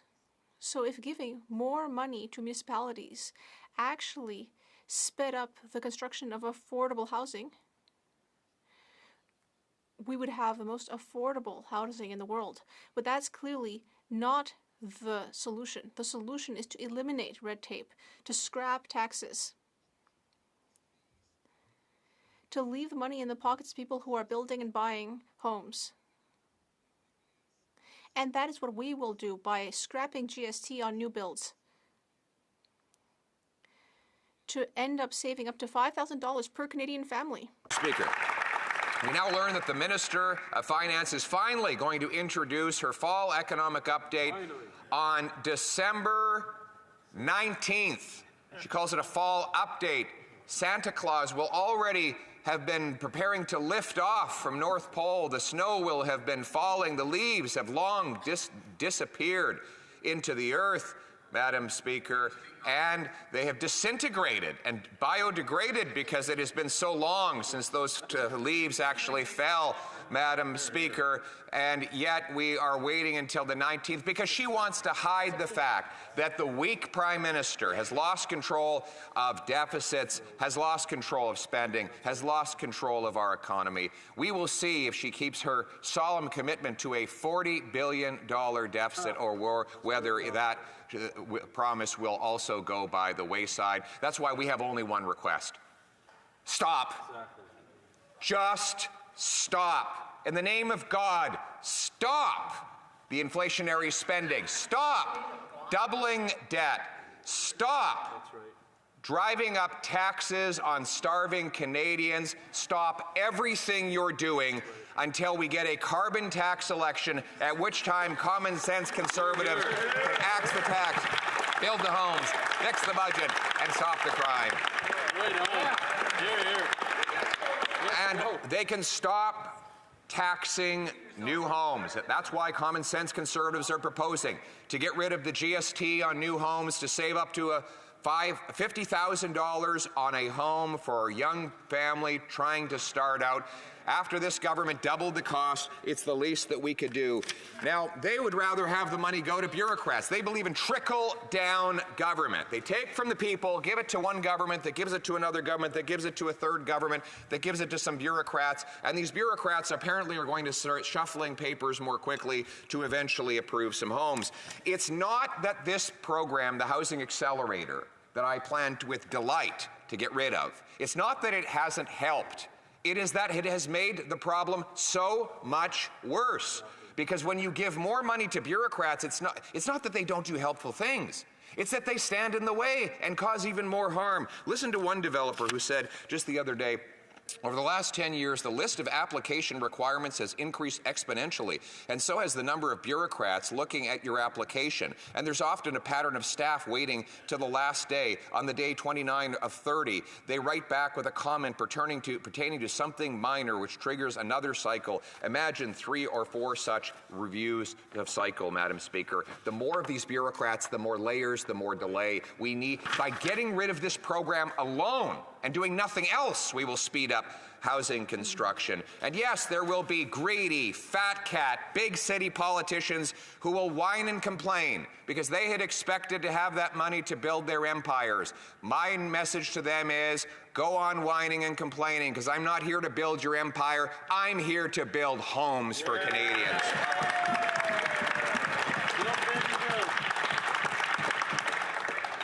And that will be the choice, Madam Speaker, in a housing tax election. Either the NDP Liberals who fund local bureaucracies or common sense conservatives who axe the tax to build the homes. Thank you. Questions and comments, the honourable member for St. John Rossi. Thank you, Madam Speaker, and thank you to the Leader of the Opposition for his speech. And, Madam Speaker, as I say often, I am from the beautiful riding of St. John Rossi, where the Leader has visited frequently recently.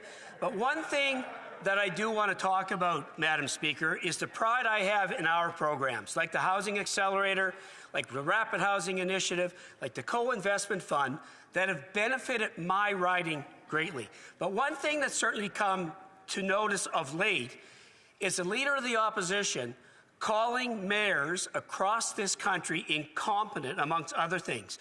So my question to the Leader of the Opposition is this: will you stop calling mayors across this country incompetent, and is the mayor of my riding of St. John incompetent? Thank you. Well, Leader of the Opposition. I don't know his mayor, so I can't comment on that, but I know his mayor's MP is incompetent, Mr. Speaker, Madam Speaker. And we know that because since he became the MP, housing costs have doubled in St. John. He wasn't able to get the energy use pipeline approved. He squeals away that he doesn't like the carbon tax, but then he votes to quadruple that same tax. I don't know if that's duplicity or incompetence, but probably a combination of the two. Now, one mayor was complaining the other day that I said, this is Mayor in Aurora, said he wants me to give the GST to him off of new homes. Can you imagine that? He said, do away with this idea of axing the GST on new homes and just give him the money. So every time someone buys a home in Aurora, the GST would go to the mayor instead. If that were going to help build homes, Madam Speaker, it already would have. His revenues are up 192%, while population growth and inflation has been 62% in the last 15 years. And what has that done? It's driven up more housing costs. We need less money for politicians and less taxes for home buyers. The Honourable Member for Rivière-des-Mille-Îles. Madam Speaker, I think it's quite sad that the Leader of the Opposition is lowering himself to the kinds of things he just said to the Liberal member. I would like to remind him that there is nothing that shows that eliminating this 5% tax will actually lower housing costs. For example, since September 2023, there hasn't been GST on rental housing starts, and yet despite that, there has been zero measurable impact on the cost of housing. Thank you. The Honourable Leader of the Opposition. Well, my colleague has said that scrapping the GST on apartments has not yet reduced the cost of homes. That's because houses are not apartments. There's a difference between an apartment and a house. So eliminating the tax on apartments will reduce the costs of apartments, and eliminating GST on houses will reduce the costs of houses. Does that help my colleague? Hamilton Centre. Thank you very much, Madam Speaker. You know, last week, the leader of the Conservative Party actually told on himself. He stood up and he called a picket line a rally for striking workers. And yet he cosplays as though he's a working class hero. So my question through you to him is quite simple. Is the leader of the official opposition still adamant about turning back our labor laws and making Canada a right-to-work nation, or will he stand with New Democrats and force the Liberals to end the Section 107 ministerial directions that undermine charter rights and privileges for unions and workers? The Honourable Leader of the Opposition. Well, I'll answer his questions very directly. We are not going to be bringing in a right-to-work law. And as the second question is, will we stand with the New Democrats for unions? Well, that's exactly what I'm asking him to do today. We have a motion in the House of Commons today that condemns this government for robbing workers of the right to strike and votes non-confidence in the government that the NDP leader has said is greedy, corporate-driven, and anti-worker. So we're ready to stand up today in that vote. The question is, will the NDP stand by its own words, stand by workers, or will they sell out once again for this Prime Minister? Resuming debate, the Honourable Parliamentary Secretary to the Minister of Health. Thank you very much, Speaker, for recognizing me and giving me an opportunity to speak on this motion. And I will start by saying at the outset that I'm glad that we're actually having a debate on a substantive motion, and I will talk a little bit more about it. But also to let you know that I'll be splitting my time with member from King Hans on this important issue. And so I'm glad that we're having a debate on a substantive issue around how do we build more homes in Canada. Now, I will say to you that we have that challenge because of the fact that Canada is growing. We're growing in size. We're 40 million people now, and I'm one of those people who say that that's a good thing that we are growing as a country, as we have an aging population, and we need to make sure that we have more young people who are working in our country and are able to populate our country from coast to coast to coast. But of course, with that comes challenges on the infrastructure. We obviously have to keep pace with the growing population. We have to build more homes. We have to build more roads, public transit. We need to make sure that the infrastructure necessary to serve these homes, like water and sewer and electricity, is there as well, which of course all of it costs money and it takes time to build. Now, how do we go around doing that is a really important question, and I think that's what we are debating here through this particular opposition to motion. And I will put aside all the name calling and all the personal insults. I think that's beneath this place, and I think it's beneath all of us. I want to give credit where credit is due, that at least for the very first time, the Conservative Party on this substantive issue has put forward a policy idea. Whether you agree or disagree, that's obviously up to all of us, but I'm glad to see that they've actually put forward an idea of eliminating GST from home purchases. I believe is under $1 million. Now, I believe that that's an idea that merits a debate, but from my perspective, it's really not going to help build more homes, and therefore I will be voting against this motion. But let me lay out my reasons for it. As I see it, what's being proposed is basically to cut 5% of the GST from all, I believe, new homes that are being built that are $1 million or less. But that's what it does, and I think, according to the Conservative Manager, will save about $5,000. It does not create any incentive whatsoever to build more homes, whether they are homes to own, whether there are homes to rent.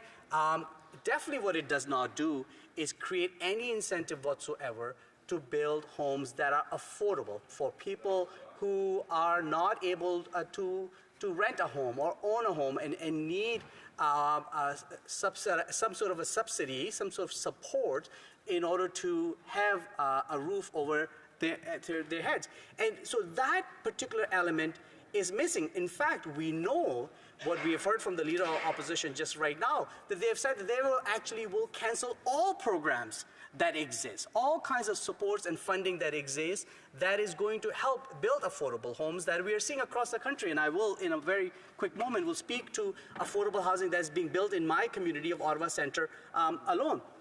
But in their proposal, they will basically cut the GST, and at the same time, they will cut all programs that allows for municipalities to build the infrastructure that is necessary. Water, sewer, electricity, all those things that are necessary to then actually make sure that these homes, people can live in these homes, can actually use that home. House without a plumbing is going to be, or without electricity, is hard to really make it a home.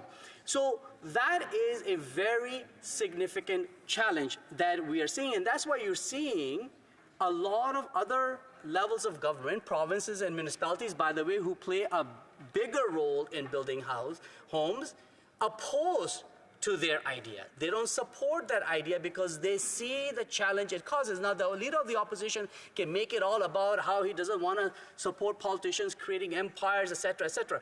He, as we know, has no experience in building anything. When he was Minister of Housing, I think he's 6 affordable homes that he was able to build, and that's not a record to be extremely proud of. But if you talk to mayors, if you talk to municipalities like right here in the City of Ottawa, who are responsible for the rules and all the work that happens to build homes, they will tell you that a simple cut in the GST is not sufficient to build the kind of homes we need. Because if it was sufficient, this idea would have been implemented some time ago. Not to mention the hypocrisy we're seeing from the Conservatives, because when we brought in, and the member from a bloc mentioned that earlier, when we block in as a government getting rid of GST from purpose-built rental, what did the Conservatives do? They voted against that idea. They voted against it. So they cannot be speaking and acting from both sides of their mouths. On one hand, they thought that was not good enough, that we should not be cutting GST from purpose-built rental, but now think that they've got the best idea in place and that everybody should align behind that idea. So what are we doing?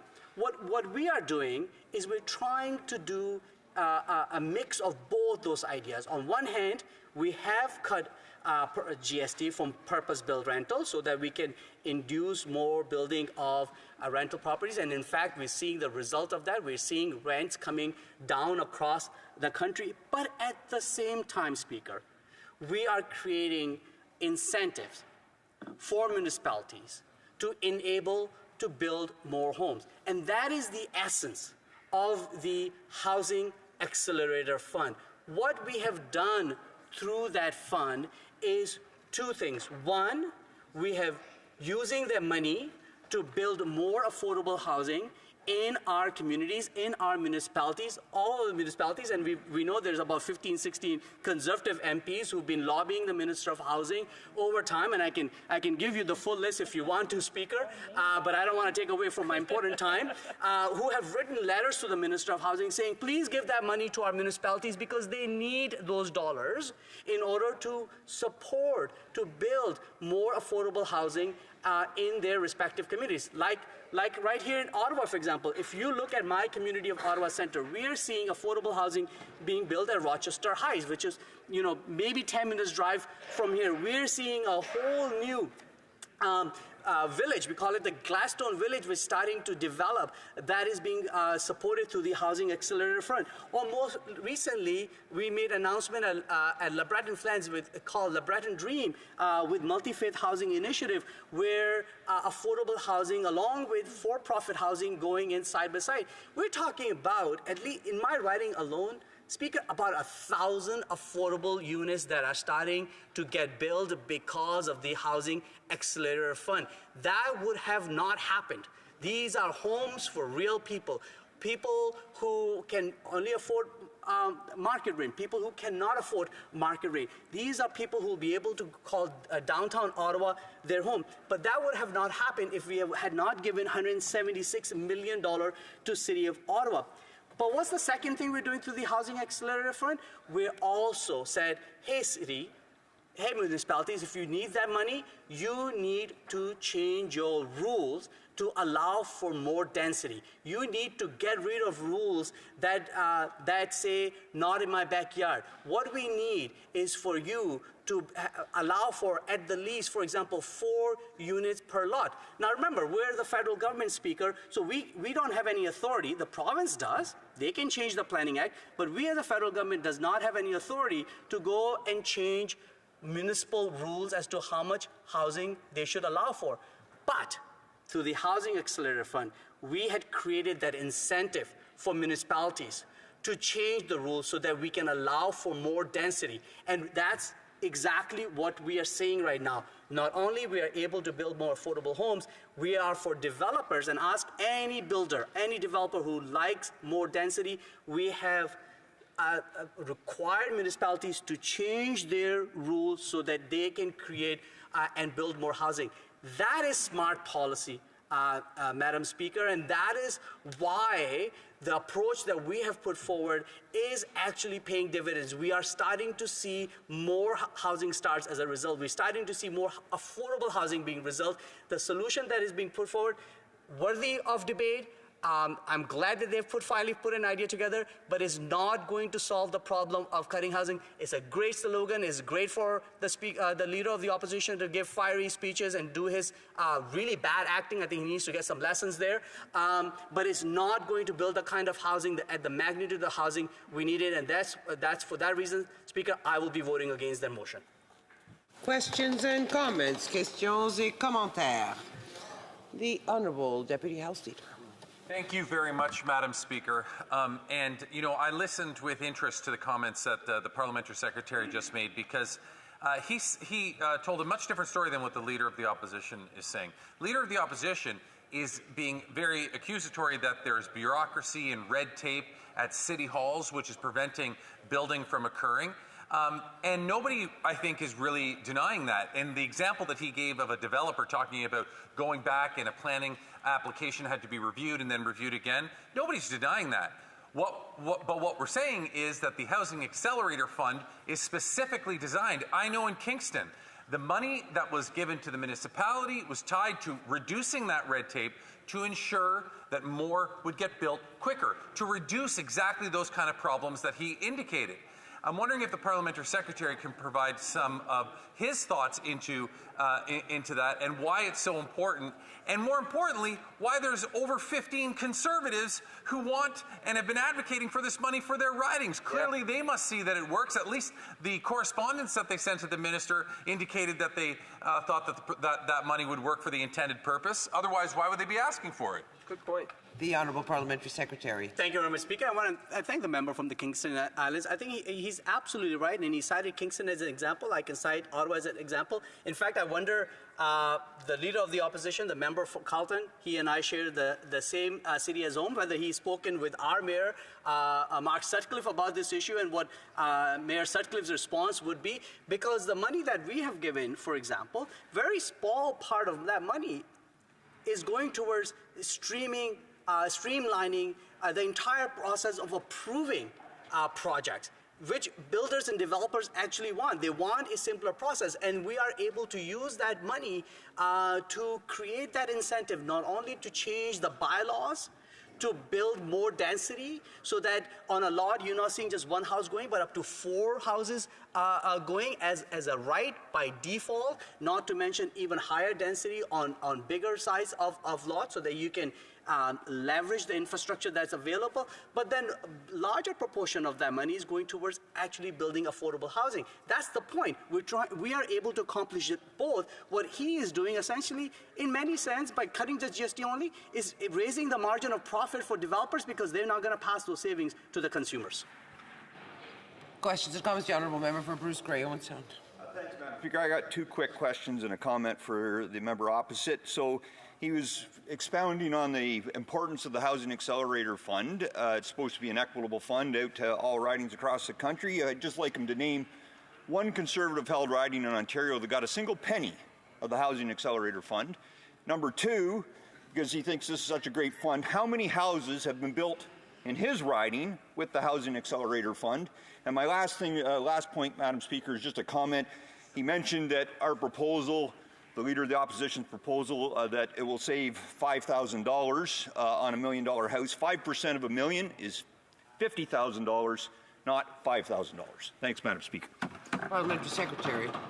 Thank you very much, Speaker. I thank the member opposite for asking the question. I enjoy working with him, and I appreciate his public service. And I'll say to him, there's a lot of examples, and I can take him on a tour one of these weekends if he likes to in my riding. I mentioned already Gladstone Village, which is right on Somerset and Preston. You will see cranes are up. That housing, affordable housing, is going because of Housing Accelerator Fund. You can go on Rochester and Gladstone by Adult High School. You will see there's housing that's getting built. Phase 1 is already up. Phase 2 is going up. That Housing Accelerator Fund. I can take you to LeBreton Flag, just down the road. There's 2 cranes up right now, and there's 2 towers that's going up. That's called Dream LeBreton. And Multi-Faith Housing Initiative is the not-for-profit housing provider. That's Housing Accelerator Fund. If you like, I can go through many other lists of actual housing, and I'll get you a list of all the Conservative ridings that are benefiting from Housing Accelerator Fund as well. Questions et commentaires, l'honorable. The Honourable Member for Repentigny. Terrebonne, rather. No, Repentigny, I was right. Thérèse de Blainville, sorry. The most beautiful riding of them all, Madam Speaker. Well, there's a proposal right now from the Conservatives to eliminate GST on new home builds, on condos. Well, the question that we need to ask is, will this actually contribute to the increase in demand for social housing? And I've understood, that the Liberals have talked about many of their programs, the Accelerator Fund, etc. But one of the problems with these programs is that we're not able to see the results because it takes a very long time, because the federal government has decided to invest, but with 56,000 conditions. So, this should be Quebec's jurisdiction and municipal jurisdiction. So how can the member answer for these Liberal government strategies? How can they suggest that they are more efficient than something like cutting the GST? The Honourable Parliamentary Secretary. Thank you very much, Madam Speaker. Opposite for her question, and I will say to you that we have such a big challenge right now in terms of building housing across this country that we need all three orders of government working together. She's absolutely right. Of course, rules around how housing is built, the actual housing is a provincial and municipal issue, but we are working with provincial and municipal governments to create those incentives so that we can increase the supply to reduce the demand on housing. Resuming debate, the Honourable Member for Kings Heads. Thank you, Madam Speaker. We're here today to discuss an Opposition Day motion from the Conservative Party in relation to housing. And I will say I welcome the opportunity to rise here in this place and talk about the importance of housing, because this is a national conversation right now. And I want to give some context to my own riding in Kings Heads. I was elected in 2019, and Madam Speaker, I remember going to communities, particularly in rural parts of my riding, in Hants County and Kings County, and you would have conversations. You'd knock on the door, and people would say, Cody, look, I'm worried that I'm not going to be able to actually sell my home. It's been on the market for a year or two. No one seems to want to buy it. I think, fortunately, we in Nova Scotia, or at least in the Annapolis Valley and in Hants County, that's no longer a problem because there has been a growth and an interest in people who want to live in rural Nova Scotia, I would say rural Atlantic Canada. And particularly during the height of the pandemic and afterwards, we saw large migrations across Canada. People from Ontario, people from Western Canada that wanted to come live in Nova Scotia for the quality of life that our communities offer. And that is a very good thing, because our province for years has been chasing and desiring and wanting to welcome newcomers to our province. It may sound like a very modest number, Madam Speaker. We just eclipsed 1 million people about a year and a half ago in our province. That had been a number that projections were actually showing our population was going to be decreasing. So I think as Nova Scotians, we should be welcoming the fact that people want to live in our communities. I live in East Hants, one of the fastest growing municipalities in Atlantic Canada. But at the same time, we need to make sure that we have the proper housing and infrastructure and social services to keep pace. And this is what this conversation is about today. The Conservatives have put on the table a suggestion that the government should move forward with a GST cut for new built homes in the country up to $1 million. And I'll be honest, in and of itself, that idea is not a terrible one. But the catch is what the fine print that the Conservatives don't put in the Opposition Day motion, which they've said outside of this place, which is the way that they would go about paying for that type of expenditure would to actually be to cut the programs that are driving supply. And I think it's extremely important for Canadians at home to understand that when you rob Peter to pay Paul, that's not getting us any further ahead, is it? And in fact, it's actually narrowing the amount of Canadians that could benefit from a housing initiative. Because, Madam Speaker, there are a lot of people, I'm one of the younger members of Parliament in this House, there are a lot of people in my age bracket that are looking to buy their first home, looking to get in and start a family. They may not be in a position to buy or purchase a brand new built home. And so one of the things so far in the debate that I have not heard the Conservatives address is why are we going so narrow just on newly built homes? Why is this not an affordability measure that's extended all the way across?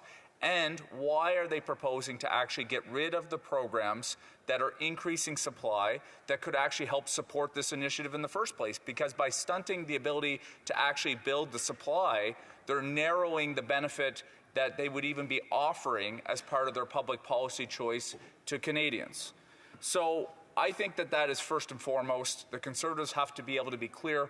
Why are you cutting the programs that are important for the supply that's needed? We've heard premiers, we've heard, frankly, all members of Parliament on all sides of this House say that we need more supply in this country. I agree.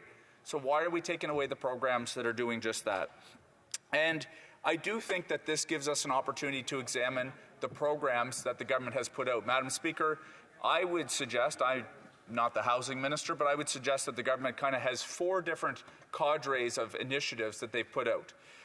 We have put out support directly to developers to build, whether that be in very low-cost financing for developers to be able to build either new homes or new rental units, whether or not that has been money directly to the provinces to support public housing. Part of the reason why we're in this situation, Madam Speaker, for about 35 years, frankly, starting with the Chrétien government, and I have a lot of respect for Mr. Chrétien. I think his government was good for this country, but there was a exodus of federal involvement in social and public housing. And it is this government that has sought to actually return. These things don't turn around overnight, but that's part of the reason why we find ourselves in the situation that we do. The third element is working directly with municipalities, whether or not that's providing the infrastructure that's needed for housing, whether or not that is putting money on the table that is actually tied incentives. And we've heard a lot that the Conservatives want to sit down and negotiate with the municipalities, withhold federal funding. Well, on the positive side of the stick, that's exactly what this government is doing. It is sitting down with municipalities, putting in funding that is conditional on homes getting built in their local area. It's not pulling back federal funding if you don't hit a 15% target. And I'll get into more of what the member from Carleton's plan actually entails, which experts have said would build less housing in this country, not more. And it's actually a very benign policy. So I'll get into that. Last is we're working directly with the people who would buy the homes, primarily young Canadians, with the first home buyers savings account, with a number of initiatives to try to help support young Canadians get into a home and ways that they can save up tax-free to do just that. So what is the evidence, Madam Speaker, of our plan working? Well, in Nova Scotia, good news. In 2023, Nova Scotia had the most housing starts since 1940. Let me repeat that. That is Nova Scotia, our province, by virtue of federal leadership on this file, had the most housing starts since 1940 in the last 87 years. And even better news, Madam Speaker, Nova Scotia is actually on pace to exceed that in 2024. So I can see concretely in my own backyard the work that the federal program is doing to increase supply. Now, we know it can't just be supply, Madam Speaker. Yes, that is important, and that in and of itself will create more of an affordability context for Canadians, but we have targeted programs to actually help with affordable housing units themselves. And what the Conservative Party is actually offering my constituents, Madam Speaker, is to cut the programs that are actually promising to help deliver almost 5,000 new housing units in Kings Hants over the next decade. The leader of the official opposition stands up and calls mayors incompetent. Does that extend to Mayor Dave Corkum in Kings County? Is that the warden, Eleanor Rolston, in East Hants? Is he going to come in the place and tell her that she's incompetent? How about Mayor Abraham Zebian in West Hants, Windsor? Is he incompetent? How about his council? But even better, Madam Speaker, how about his Conservative candidate in Kings Hants who was a municipal councillor? Is he suggesting that he's incompetent as well? I'd like to know the answer on that because, of course, he was part of the Kings County Council that welcomed the federal investment in housing to build more housing in Kings Hants. So I don't think it is constructive, Madam Speaker, when you have someone who wants to be the Prime Minister of this country who's going to just be able to try to beat up every other level of government. It's not the type of leadership we should expect in this country. It's not the type of way that we should see going about it. But I want to get to his plan, because here is the ridiculousness of his plan. I see I have 2 minutes left. His private member's bill, which has widely been critiqued by housing advocates in this country as being ineffectual compared to the government programs, actually proposes that if you don't build 15% more housing, then you don't get federal funds. So the irony in that is, example A would be a municipality that is actually doing very well, working in a pro-development sense to build new housing. They built 50 houses, or let's just say 100 to make the numbers real easy. They built 100 houses in 2024. Under the leader of the official opposition's program, if they didn't build 115 in the next year, he wouldn't give them any federal money to help support the continued growth.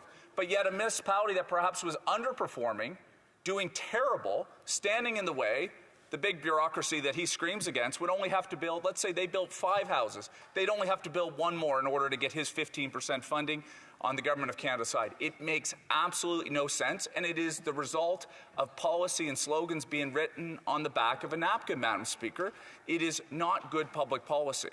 And so I do welcome, as the member from Ottawa Senator said, a conversation on housing, but let's have a conversation about concrete ways about how we get out of this situation. And it is not going to be by cutting programs that are actually helping to build more housing in this country. It's not by cutting programs that are helping on affordable housing units and suggesting that you're going to cut funding from municipalities that actually in many cases need the critical infrastructure to build out. It's easy to say you want to build a house, but if you don't have the wastewater and water infrastructure to do it, it's not going to happen. So, Madam Speaker, I see I'm coming to the end of my time. Wish I had more, but I look forward to taking questions from my honourable colleagues. Good job, good job. Yes, questions and comments. The honourable member for Brandon Souris. Well, thank you, Madam Speaker, and thanks to my colleague for his presentation. You know, after 9 years, he made some good points, but after 9 years, there has been very few homes built in Canada to come anywhere near keeping pace with the need. And so I'm just wondering if the member from Nova Scotia can just indicate to us why they haven't been anywhere near successful in meeting the demand. That's very obvious in the fact that the only thing that has happened is rents have doubled and mortgages have doubled and the housing costs have doubled, and yet they don't think that taking the GST off of any homes that are built below $1 million would be helpful. It certainly would be to the young people I speak to. Member for Kings Heads. I actually think the proposal as is would be helpful, but what my speech gave the level of nuances, and I hope the member from Brandon Souris can have a conversation with the leader of the official opposition and say, look, it's fine if we want to do this policy, but we should not do it on the back of actually cutting the federal funding that's helping to build the homes that would be necessary for people to take advantage of the tax credit that we're putting in place, or the GST relief.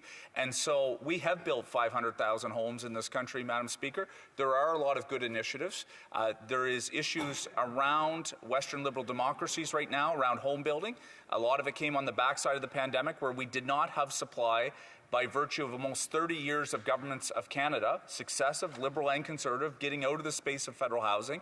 And at a time when interest rates from the central banks went very low, housing prices took off because of the fact that mortgage lending space opened up and there wasn't enough supply. But the way to get there is not by actually cutting the programs that build the supply for the homes that we need. Questions and comments? The honourable member. Thank you, Madam Speaker. So, at the end of the day, this is a way for the Conservatives to pass the bill onto the provinces and onto Quebec with $18 billion in new housing starts. We'd end up with about the same amount that it will cost to build about 20,000 social housing units. So I'd like to know what my colleague thinks of that. The honourable member for Kings Heads. Unfortunately, I missed part of the question from my honourable colleague, but in terms of the importance of investments, in terms of social housing, absolutely. Social and public housing is more important, and that's exactly why we have this problem. Because for 30 years, Conservative and Liberal federal governments didn't invest enough in non-governmental organizations or in the provinces to build public housing. Cowichan Malahat Langford. Thank you, Madam Speaker. You know, I share my colleagues' concerns with some of the language that's being used by the Conservative leader. I mean, I look at Mayor Scott Goodmanson of Langford, Mayor Michelle Staples of Duncan, Mayor Rob Douglas of North Cowichan, Mayor Tim McGonigal of Lake Cowichan. These individuals and their councils are people I value incredibly, and I have a great working relationship. One of the other provinces that's doing great work, of course, is the BC NDP in British Columbia, because our housing starts right now are 40% higher than they were under the previous government. We're leading the way on tax measures designed to clamp down on speculation, and the province has stepped in to change the zoning laws where some municipalities are not keeping up with the demand. But through you, Madam Speaker, I'm just wondering if my colleague thinks maybe there are additional measures, maybe we need to look to our past for examples During the Second World War and immediately following the Second World War, the federal government stepped in with the creation of a Crown Corporation to deal with returning veterans and the influx of workers to our cities who are helping with the war effort. Through you, Madam Speaker, does he think that such a measure might be beneficial here and now, at least an idea to be considered, given the housing crunch that we are currently facing and the fact that the market has not met the demand? The Honourable Member for King's Heads. Well, things, Madam Speaker, I would agree in concern around the criticism of our local mayors and people who step up to serve our communities. I think the member from Carleton should actually stand in this place and start naming the ones. Is it my mayors? Is it the member from Malahat Cowichan? Is it his mayors? Who is this member talking about? He likes to boogeyman, but these are people trying to serve their communities, and we as federal representatives should be trying to provide support to build the housing that's needed. In relation to the question around a Crown Corp, whether or not we create another Crown agency, I don't know, but I do like the way that the Minister of Housing has put on the idea of using federal lands and using federal resources in a public sense to be able to try to build more housing. I do think we have to utilize all tools at our disposal. Thank you. The Honourable Member for Berthier-Masquinongé. Thank you, Madam Speaker. Very pleased to rise today on the Conservative motion here before us with regards to housing. Everyone here in the House, well, most of us at the very least, take housing to heart.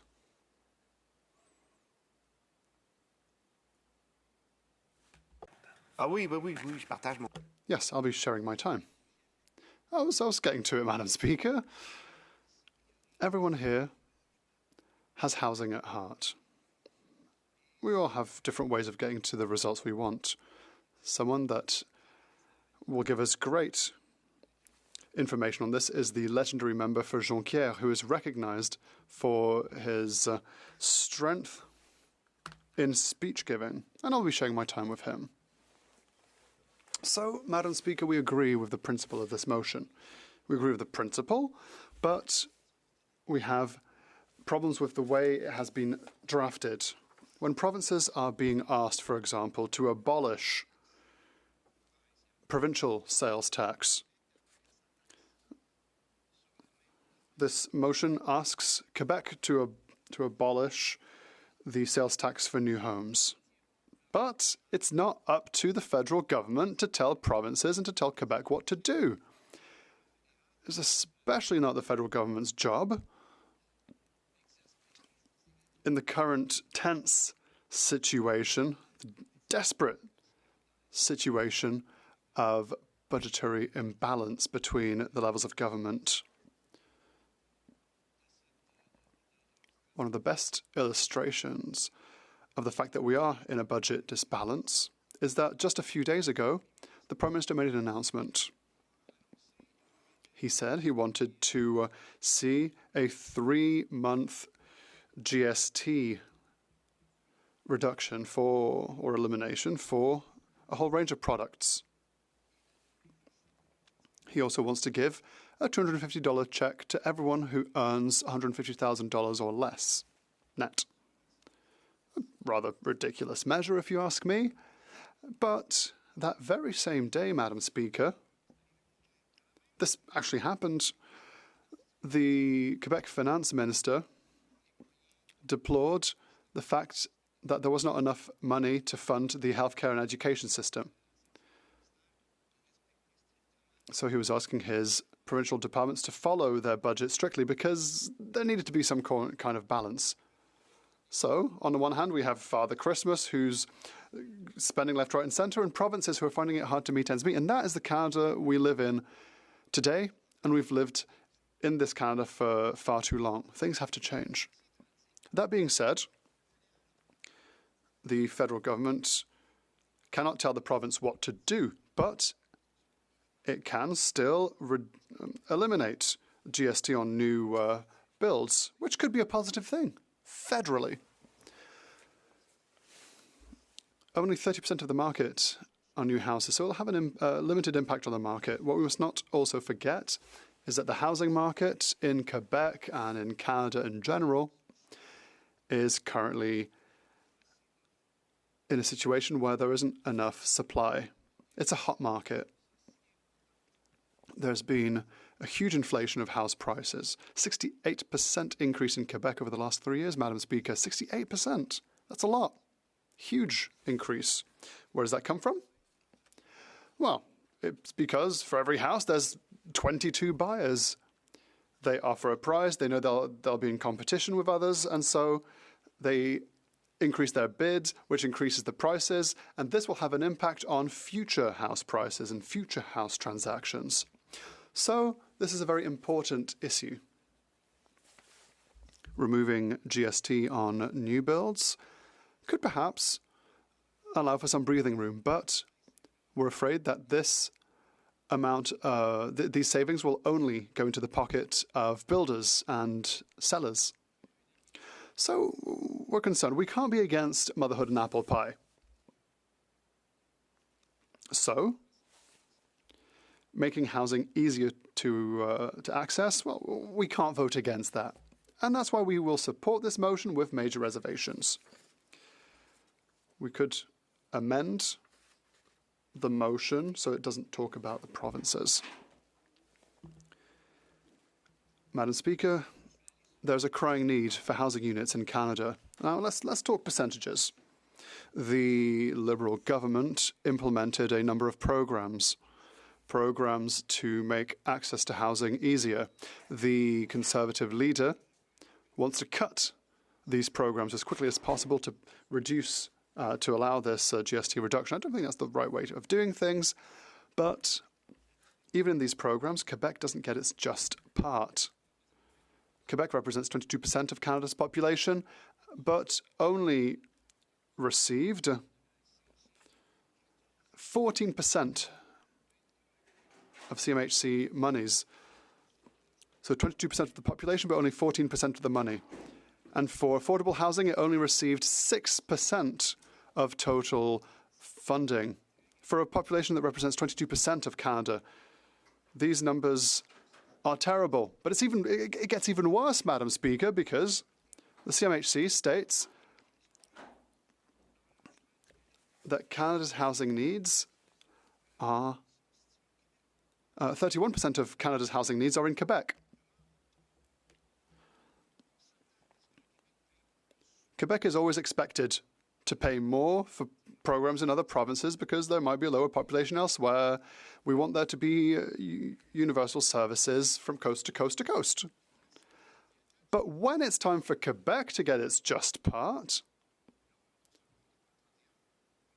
Quebec isn't getting the 31% of the budget. It's not even getting the 22% of the budget on a per capita basis, only 16 and 6%. And there are so many projects that need funding in Quebec. And you know why they're still waiting? Because federal funding always arrives with conditions, always with specific requirements. And so they come and they negotiate with Quebec. These are Quebecers' monies. It's not a present from the federal government to Quebec. It's Quebec taxpayer money that is being rechanneled into Quebec. We shouldn't have to come in cap in hand to the federal government. For example, Madam Speaker, the last negotiations for housing funds, for the Affordable Housing Fund, it took 3 years. 3 years for the federal government to finally open the purse monies to send them to Quebec. 3 years of long negotiations. Instead of starting projects in 2017, as we could have done, as should have been done, we perhaps would not be in this crisis today. But these 2017 projects only began in 2020, and that, Madam Speaker, is the issue at hand when it comes to Quebec's housing situation.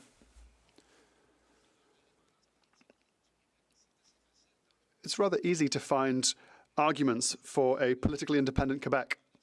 Day after day, week after week, we find great examples to push for political independence.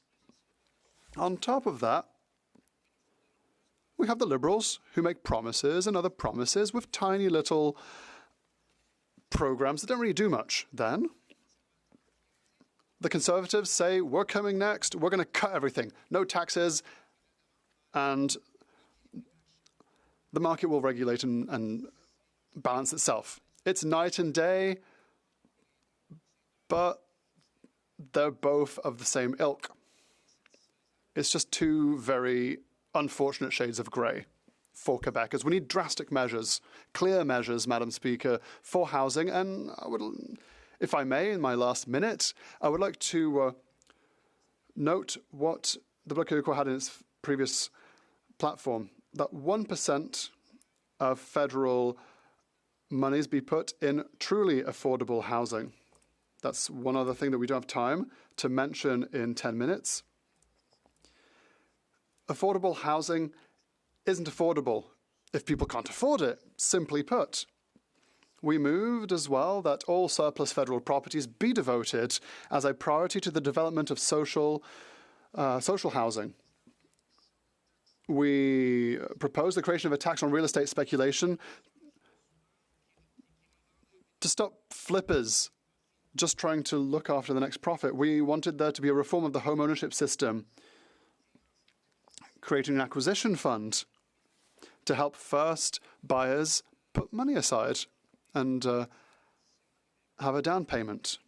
And also unconditional transfers to Quebec. The best way, and this is a message for all political parties in this House who are federalists, the best way to increase housing is to transfer monies to Quebec and to other provinces, and then they will figure it out with municipalities to make things move. The federal government shouldn't tell the provinces and the municipalities what to do. Commentaire, questions and comments. The Honourable The Honourable Parliamentary Secretary. Yes, thank you, Madam Speaker, and I would like to thank my colleague for his speech. And I'd like to say that he's made some good arguments. He recognises that we need a whole range of tools to reach our objectives to put an end to the housing crisis. One must not forget that the Conservatives keep saying that their strategy is the best one and that they will eliminate all the other strategies that we put forward and that we have on the table today, where mayors have thanked us for it. And I do appreciate the question of jurisdictions. Canada is Canada. To avoid losing time, we have to work with the federal government and the provincial governments in order to reach our objective, which is building homes rapidly. Question. Does he not agree that the Conservatives should be able to speak, should Conservative members be able to speak freely on this? Because it seems like they're muzzled. The Honourable Member for Berthier-Masquinongé. I'm happy to hear that the Parliamentary Secretary agrees with all of my speech. It's always nice to hear, but yes, I want MPs to be able to have freedom of expression. I think that's where his question was going. It's rather concerning, to put it that way, Madam Speaker, when we learn that certain political parties are muzzling their members. Even worse than that, they can't even promote programs that could bring money to their riding, to their constituents. Our first work, Madam Speaker, before we represent a political party, before we are a parliamentary secretary, before we're a minister or member of the shadow cabinet, our first responsibility is to work for our constituents, those who voted us in, and their interests beyond our own political opinion. That is dangerous, Madam Speaker. Member for Courtney Alberni.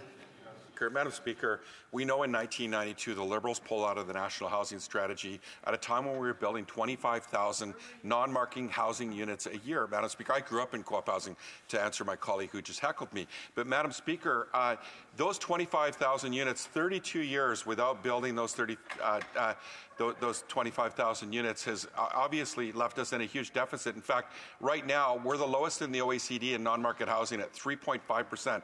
We can look to the Netherlands, 34%.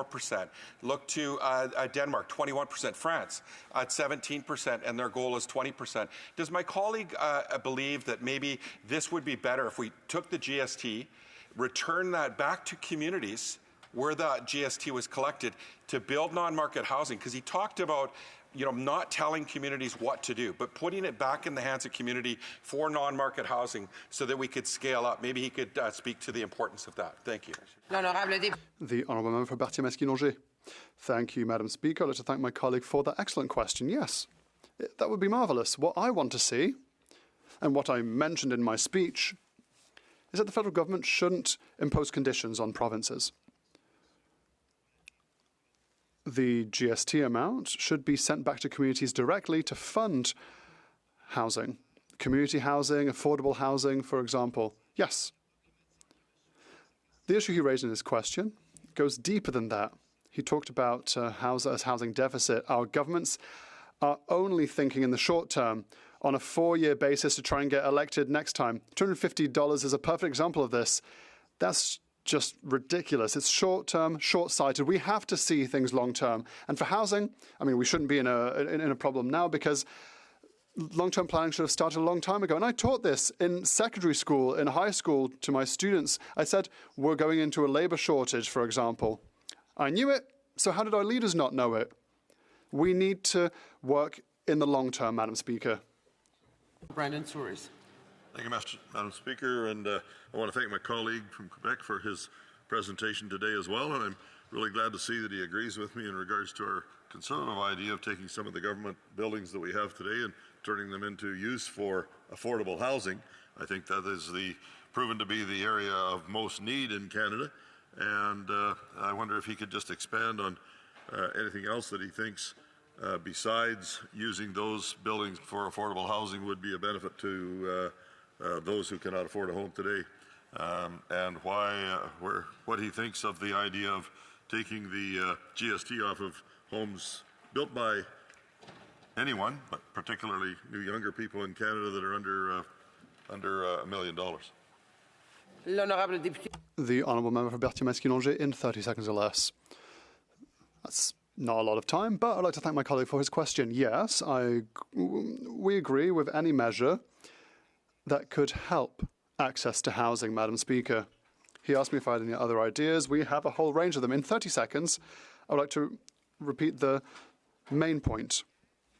Money has to be invested in a long-term way for social and affordable housing. We have to act in a way that is foreseeable in the long term. We have to promote cooperative models. There are many things that we can do, Madam Speaker, and we have to act without partisanship. Thank you very much, Madam Speaker. Resuming debate, the Honourable Member for Jonquière. Well, thank you, Madam Speaker. Thank you very much. I'm surprised that we have before us a motion that isn't a confidence motion. I thought the Conservatives said that they would take every opportunity to make this government topple. I'm not quite sure what's going on, but at least there is some continuity, Madam Speaker, because when I see the motion before us today, I believe that this is a typical motion from the Conservatives. It's what I call the member for Carleton's technique. What does this technique look like? It's about focusing on populist proposals that are based on simplistic considerations to meet the needs of complex problems. Whenever I have Conservative motions before me, that's what it looks like. The oversimplification of a complex matter. And my honourable colleague mentioned earlier that we will vote in favour of this motion, but we do so with certain reservations, because there's a trap in there, Madam Speaker.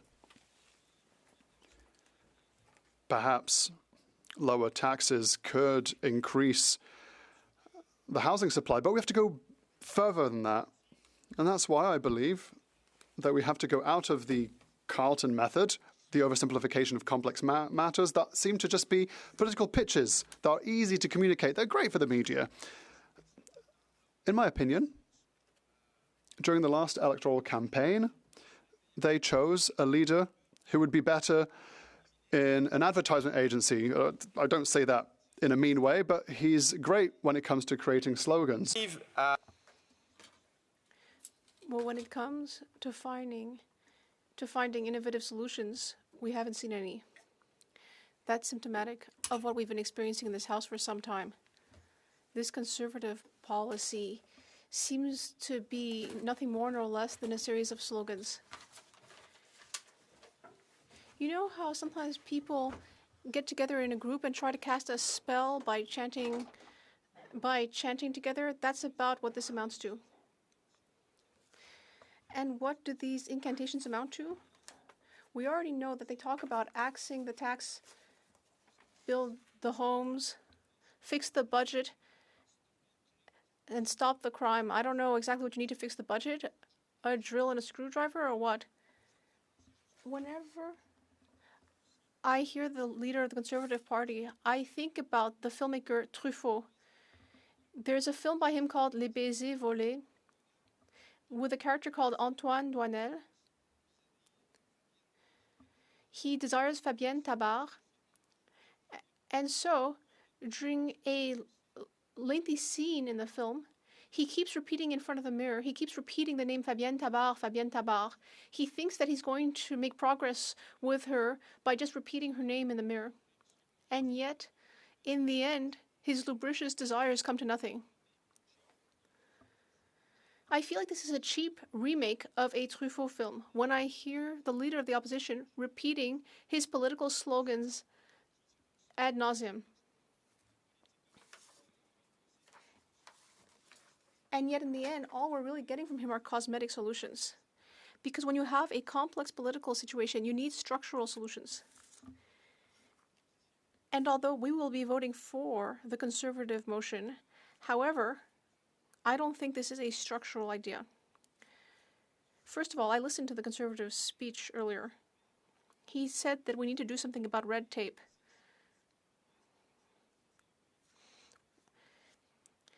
We know that populists love to say what the leader of the opposition said. He said politicians want to steal hard-working workers' money. Of course, what the leader of the opposition often seems to forget to say is that we're also getting services thanks to our taxes. No, he doesn't like to talk about that. So he's saying he wants to take money from politicians to give it directly to taxpayers. Give it directly back to workers. Well, I have another way to interpret his proposal.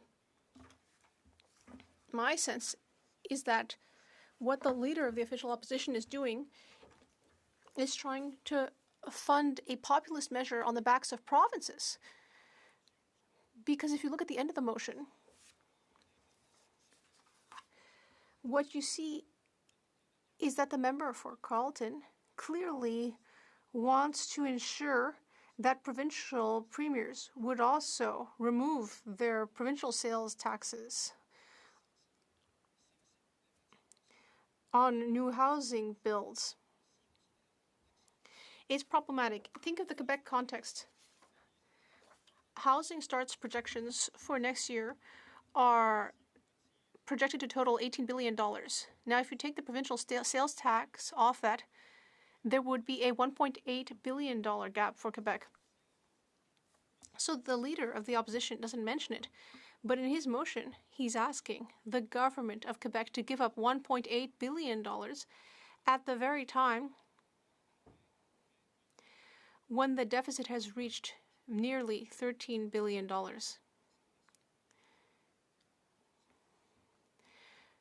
We can see that people of sense can't accept this. There's something very simple in our federation, the tax imbalance. What does the federal government constantly do when it needs to tighten its belt? Well, it cuts its transfers to provinces. And it makes up policy so that the financial burden falls on provinces. And Jean Chrétien, in fact, said that this was an amazing idea because you don't have to pay a political price for it. So it goes back years and years. So Pierre Poilievre, the leader of the opposition, says that he will give more money back to taxpayers. But actually, he's going to take it from the provinces who are already struggling to meet their own areas of jurisdiction, like education and healthcare, which are struggling. Childcare in Quebec. So if we take $1.8 billion away from Quebec and increase its deficit, we will once again be placing further strain on the government of Quebec, which has the mission of creating a better social safety net to help families who are already having difficulties. You can't give with one hand and take away with the other. If you give people some money but take away other social services they need, that's no good. So this won't do anything to fix the tax imbalance, the fiscal imbalance, and with this $1.8 billion, Quebec could actually fund 20,000 units of social housing. So in a way, the leader of the opposition would be taking away 20,000 units of social housing from Quebec. So, in our opinion, for all these reasons,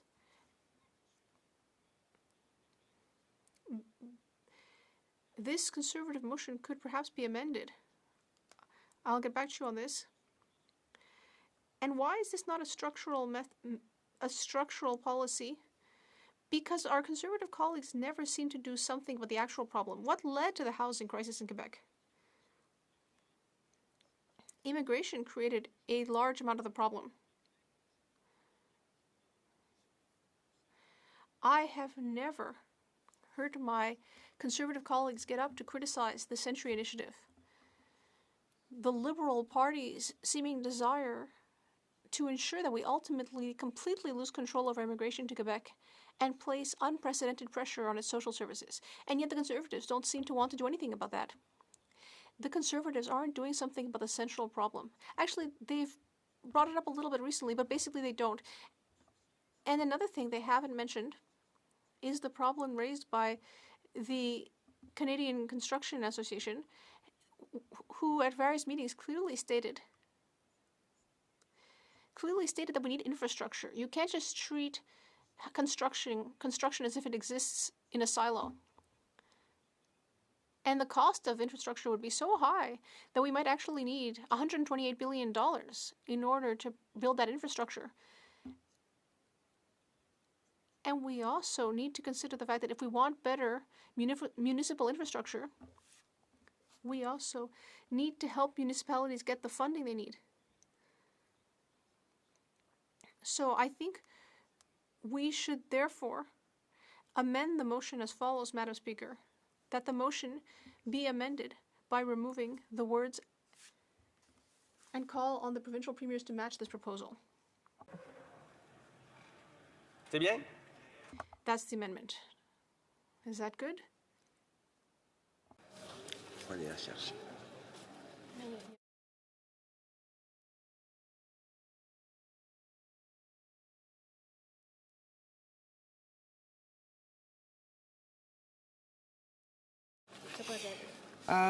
Je dois informer les honorables députés. I wish to inform honorable members that an amendment to an opposition motion can only be presented with the consent of the sponsor of the motion, or in their absence, the House Leader, the Whip, or the Deputy Whip of their party. Since none of these individuals is present in the House to give their consent, the amendment is not in order at this time. Questions and comments? Parliamentary Secretary to the Government House Leader. Yes, sir. Thank you, Madam Speaker. One of the things that I have found disrespectful coming from the official opposition is the fact that they're completely ignoring, and I would suggest to you, abusing our other levels of government. We have the current leader of the Conservative Party, who is likely the worst ever Minister of Housing when he was the Minister of Housing since World War II, even pre-World War II. And at the same time now, he's downplaying the importance of the Accelerator Fund, even though some of his own Conservative members are writing in support of the fund. I'm wondering if he could provide his thoughts in regards to when governments work together, they can in fact get more accomplished, and the Accelerator Fund is something that's good for all regions of the country. Honorable député de Jonquière. The honourable member for Jonquière. It's quite rare that I agree with the member for Winnipeg North. But for once, and I'm sorry to be mean, but he actually said something sensible for once. Calling mayors of major cities incompetent is not the way you're going to lead to more housing builds. But like I was saying, I call this the Carleton method. Either he intones slogans or he simply insults people. We're used to that kind of thing from him. I don't know if he's planning to change his style. I would encourage him to do that. And for once, to propose ideas that no longer simply represent unbridled populism that doesn't actually help anyone. Questions and comments. The honourable member for Cowichan, Malahat Langford. Thank you very much, Madam Speaker. I very much enjoyed my colleague's reference to the Carleton method, and in some quarters of Ottawa also known as the Stornoway method. And I'd caution him on repeating Conservative slogans, because otherwise the Conservative Whip's office might come and give him a gold star. But I do share his concerns that what the Conservatives are proposing these days does not have a lot of substance to it. It might look good on the surface, but I would agree with him that we need more of a wholesale structural change, because we are facing housing policy that's been in a deficit from 30 years of combined Liberal and Conservative governments, and that's why we are where we are at today. So if he can offer a few more comments, may expand on his remarks on how we need to take a deep dive into this. It needs to be a wholesale structural rethinking of how the federal government interacts with both the provinces and the municipalities. It can't be one based on petty insults and grievances, but one where there's that collaborative working together. Thank you. Député Jonquière. The Honourable Member for Jonquière. The best long-term solution would be Quebec independence, in my opinion. However, in order to avoid being partisan, what we do need is to ensure that the people who know the most about construction, like municipalities and the government of Quebec, have the most autonomy in order to be able to use the knowledge they have about infrastructure needs and housing needs. But instead, we're seeing the exact opposite. It's the opposite of what we heard earlier from the leader of the opposition, who said that he wants to take money away from politicians and instead give it to workers. He wants to give that money directly to workers through a tax credit. That's all very well, but if you don't have the infrastructure to build houses, it's not going to get very far. The Carleton method is extremely populist. It's a good political pitch, but it's not going to make a structural difference. Questions et commentaires? L'honorable député. The Honourable Member for Thérèse de Blainville. Thank you, Madam Speaker. The good thing about this motion is that it speaks about the housing crisis we're going through. But I'm not sure that this motion to eliminate the GST will actually do much or actually lead to more construction, especially not construction of social housing. The Liberals don't mind at all just squabbling with the Conservatives because their own strategy doesn't work either. I'd like to hear from my colleague. We know that there's been a homelessness crisis, and we know that this government has added $250 million to a program to reduce homelessness, but with strings attached. Very unfortunate conditions. It's ridiculous to add this type of red tape when people are living in homeless encampments in the streets of Quebec. I'd like to hear from my colleague on this. The Honourable Member. My colleague is absolutely right. She asked the question, but the answer was also there. First of all, on the side of the Liberal government, they add a series of poorly thought out conditions to all sorts of programs without actually considering the needs of municipalities. Meanwhile, the Conservatives want to starve the provinces in Quebec of the resources they need. It wants to make them pay the bill. That's all the time we have. Resuming debate. The Honourable Member for New Westminster Burnaby. Merci beaucoup, Madame la Présidente. Thank you, Madam Speaker. I only have a few moments. So first of all, I'd like to say that it is the Conservative Party that added the GST to home build, and now they want to take it away again. This is an excellent example of their lack of sincerity. In addition, none of the sponsors of this motion are in the House, which means that the Bloc Québécois amendment was not deemed in order. Member, I have a point of order from the Honourable Member for Bruce Gray-Owen Sound. Yeah, the leader of the NDP fully understands that he cannot refer to a person's presence in this chamber. I'm sorry, I wasn't paying attention. I was hearing someone else. No, I was hearing advice. Yes, the Honourable Member knows that we can't refer to presences or absences in the House. The Honourable Member. The amendment was not able to be proposed. I will be proposing another one in 2 minutes. I would expect the House Leader, the Deputy House Leader, the Whip or the Deputy Whip of the Conservative Party to be here if they take this motion seriously. That is how it... Again, the honourable member knows we cannot mention presences or absences in the House. The honourable member can say that they would accept or not. But yes, thank you. Chair, I am just repeating your words, which were in order.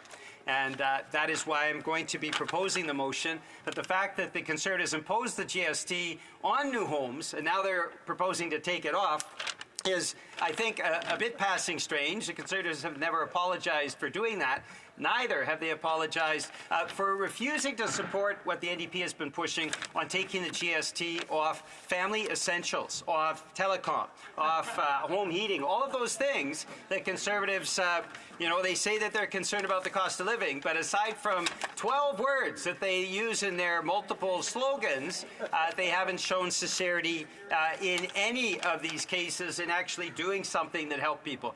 Madam Speaker, of course, with the NDP, Conservative constituents have gotten dental care. They're getting pharmacare now, anti-scab legislation, affordable housing, and the NDP has proposed, and Conservatives will be voting shortly, on whether or not to ensure that the GST is taken off family essentials. The NDP wants to make that permanent, and the Conservatives will be judged on how they vote shortly. So, Madam Speaker, without further ado, I would like to amend the motion in the following way, and this is seconded by the terrific member from London Fanshawe, that the motion be amended by replacing the word homes with the words principal residences, que la motion soit amendée par... That the motion be amended by substituting the word house by the words principal residence. I would like to propose that because there's a lack of clarity in this motion. We need more precision in this motion to see if it applies to houses or residences. Duty to inform honourable members that an amendment to an opposition motion may be moved only with the consent of the sponsor of the motion, or in the case that he or she is not present, consent may be given or denied by the House Leader, the Deputy House Leader, the Whip or the Deputy Whip, or of the sponsor's party. Since none of these members have risen in the chamber to give their consent, the amendment cannot be moved at this time. The honourable member will have 2 minutes for questions and comments. Questions and comments? Questions et commentaires. The honourable member for Barrie Innisfil. Thank you, Madam Speaker. The Leader of the Opposition's proposal to remove the GST on home sales has been universally accepted as a good plan. A plan that puts money back in the pockets of potential homeowners. Does the honourable member not agree that this would be a good plan to put the money back in the pockets of people who are buying homes so that they can afford them? Well, member from New Westminster Burnaby. Thank you very much, Mr. Speaker. Well, the problem is the Conservatives did this in the first place. They imposed the GST on new homes. And so now Conservatives are standing up and saying, we made a mistake. The NDP certainly agrees. The Conservatives have made a hell of a lot of mistakes. This is only one of so many of the mistakes that they have made. But the fact that we have now had a number of amendments in good faith from a number of parties, including the Bloc and the NDP, and not a single Conservative proposer or the House Leader or the Deputy House Leader or the Whip or the Deputy Whip have been even in the House, shows how seriously Conservatives take this motion today. I hate to interrupt this exchange. There will be 8 minutes and 50 seconds left in questions and comments when the debate resumes. Déclaration de député, statements, members. The honourable member for Nepean. Mr. Speaker, on November 13th, Somaliland held its presidential elections. I extend my congratulations to President-elect Abdirahman Mohamed Abdullahi Irio for his landslide victory. It is a testament to the trust and confidence the people of Somaliland have placed in his leadership. I want to recognize and thank the services of the outgoing President Muse Bihi Abdi. I also congratulate Kaha Party on winning to become one of the 3 officially recognized political parties. We are in a world where elections are often disputed, as recently witnessed in a couple of countries in Europe. the use of biometric voter identification, and the peaceful transfer of power is not just a triumph for Somaliland, but a powerful inspiration to Africa and democratic countries around the world. Thank you, Mr. Speaker. The honourable member for Edmonton West. Thank you, Mr. Speaker. I rise to honor the Elves Special Needs Society, an organization that's made a profound impact on so many in Edmonton. We're fortunate to have many charities and not-for-profits that serve Edmonton, and Elves stands out as truly one of the best. Recently celebrating its 50th anniversary, Elves, named for the benefactor Milton Elves and not the North Pole Elves, began with just 3 staff members and 7 children. Over years has grown to a vital service supporting over 400 learners with severe disabilities and special needs. Now with 2 facilities, Elves provides personalized education and day programs that significantly enhance the lives of individuals and their families. With more than 200 dedicated staff now, Elves continues to offer inclusive, family-centered services. For 5 decades, Elves has remained true to its commitment to service, continually adapting and evolving to the needs of our community. Elves provide hope, love, dignity, and opportunity to those who need it the most. Thank you, Mr. Speaker. The honourable member for St. John's East. Mr. Speaker, I say this every year, but I can't believe it's December already. As a young girl, Christmas was a time of magic, lights, and foods that we rarely got to taste, the school nativity program, and early Christmas morning mass when I really wanted to be home with my toys. Then and now, it was a time of joy, new beginnings, and peace, and a season to remember acts of kindness. To all the frontline and essential workers, thank you for all that you do. To the many volunteers who work tirelessly for a more equitable society, thank you. To my constituents for your ongoing support, thank you. To my family, with love, thank you. And to the members visiting today, I love you. I couldn't do this without your support.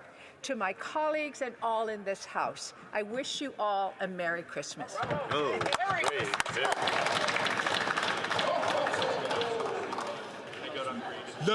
The honourable member for Berthier-Maskinongé. Well, it's a great year of celebration in Berthier-Maskinongé as 3 community organizations are celebrating their 30th anniversaries. It's extraordinary.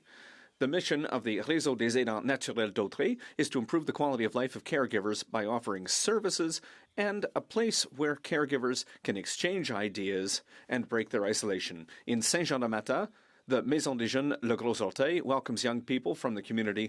It offers them a safe environment in which they can pursue healthy activities and develop their social skills. And finally, the Centre L'Étape du Bassin de Maskinongé welcomes people struggling with addiction without judgment and in an atmosphere of mutual support. It focuses on intervention, prevention, and awareness raising. The people who make these 3 organizations work are making a real difference. They are changing and saving lives, Mr. Speaker. Congratulations on your 30th anniversary. Thank you for everything you do. The honourable member for Bourassa. Monsieur le Président, je suis... Mr. Speaker, I'm very pleased to recognize in the House of Commons that in November, the Global Leadership Award for outstanding contributions to the accountancy profession was awarded to Ms. Sheila Fraser. Ms. Fraser was born in Quebec, and she was the first woman to be Auditor General of Canada, a position she held from 2001 to 2011. She has received numerous distinctions: C. Emeritus in 1993, Fellow of the Order of Chartered Accountants of Quebec, Fellow of the Institute of Chartered Accountants of Ontario, and several honorary degrees. Ms. Fraser has been a tireless advocate of transparency and good governance in the public and private sectors. Her career has been a model of integrity and accountability. Sheila Fraser, Fellow CPA. Bravo. The honourable member for Dufferin-Caledon. I'm going to talk about my friend, the Honourable John McDermott. He was the Member of Parliament for Brampton-Georgetown from 1979 until 1993, and a Cabinet Minister in the Mulroney government from 1988 until 1993 when he retired. John generously gave his time in the community. He was an honorary colonel in the Lawrence Scots. He was the chair of our local hospital board. I met John in 1988 when I volunteered on his campaign when I was 17 years old. John returned that favor in spades in 2019 when he helped me get re-elected. Over the next 5 years, John became a mentor and a friend, and he shared so many amazing anecdotes with his time in Brian Mulroney's government. On Thursday night, I had the opportunity to give John a King's Coronation Medal in his hospital room, surrounded by many of his closest friends. On Friday, John passed away with his family surrounded by him. John was a true gentleman. He was a patriot. He served his country with honor and distinction. Godspeed, John, and God bless him and his family. Good job.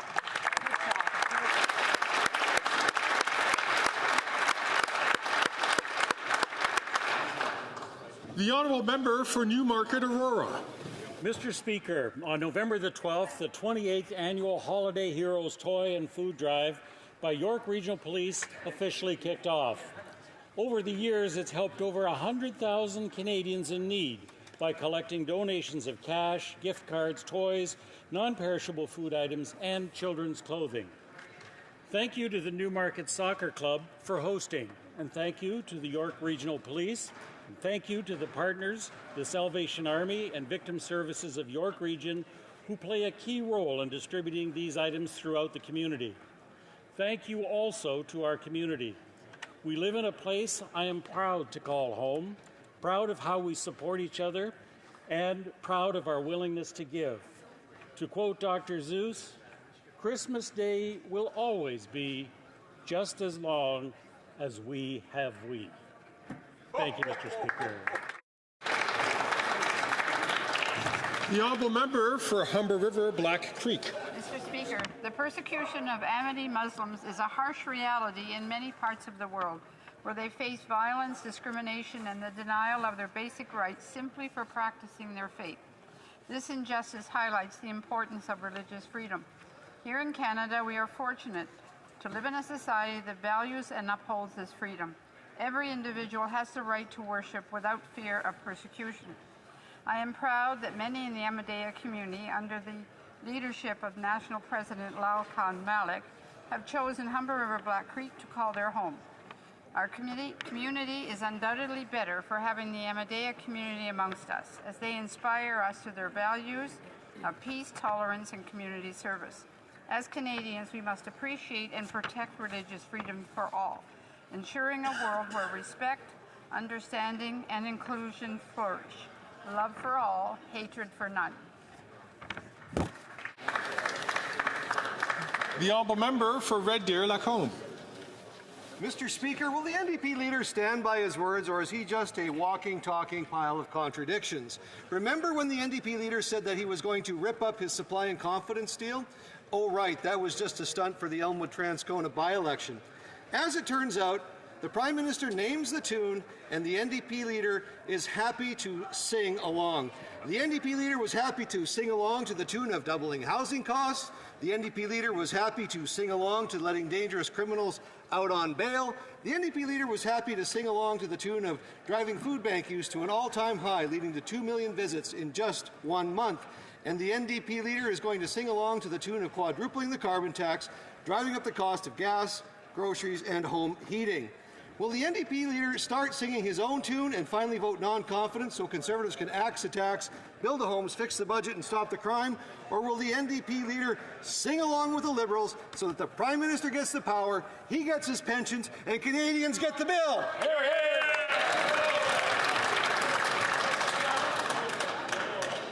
hear. The honourable member for Ottawa-Vanier. Mr. Speaker, it's with great sadness that I rise today to honour Denis Gratton, the well-known Franco-Ontarian journalist and commentator who passed away on December 7th. Originally from Vanier, Mr. Gratton was an essential voice for the community of Ottawa-Vanier and for all of Ontario's French-speaking community. With his incredible talent, he put words to our lives and gave a voice to those without a voice. He stood out through his courage, particularly when he accompanied Canadian peacekeepers to Bosnia in 1993 in the middle of the war. He played a key role in a number of historic moments, particularly in supporting the fight for the survival of the Montfort Hospital. His commitment to Francophones, his humanity, and his ability to make us think, laugh, and cry will not be forgotten. Denis was much more than a journalist. He was an ambassador for our culture and for our rights. My thoughts go to his family. Thank you, Denis.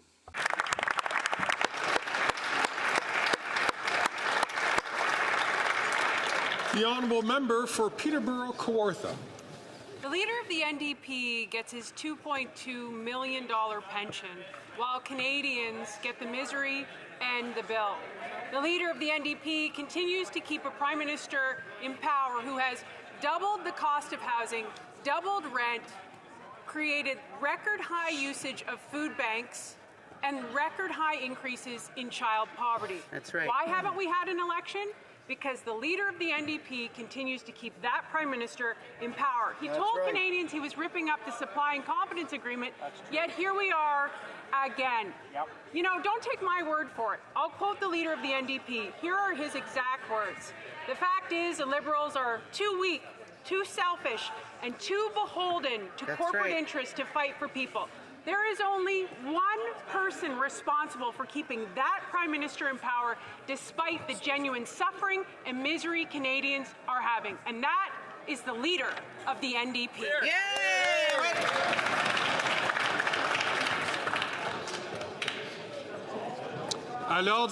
Order. The honourable member for Lévis-Lotbinière. Mr. Speaker, fall economic statements were created by the Liberal Party and by the Finance Minister Paul Martin with the goal of fighting the deficit. But the legacy of Mr. Martin is being tarnished by the new practices of this incompetent Liberal government. The target of a $40 billion deficit seems to have been missed, and not by just a few bucks. The PBO now expects that the federal deficit for 24-25 will be $46.4 billion. Which blows past the already astronomical targets. Canadians want this government to be held accountable so that they can see how big the deficit is. And don't forget that deficit will be paid by future generations. A Conservative government will fix the budget by putting in place a dollar for a dollar law, which will require that any new spending be compensated with an equal amount of savings. That's how Canadian families manage their finances and get to the end of the month, and that's how a Conservative government will fix the budget.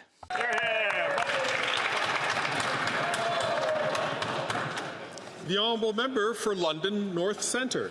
A tax cut for Canadian, Mr. Speaker. That's exactly what this government is going forward with, beginning on December 14th and carrying through to February.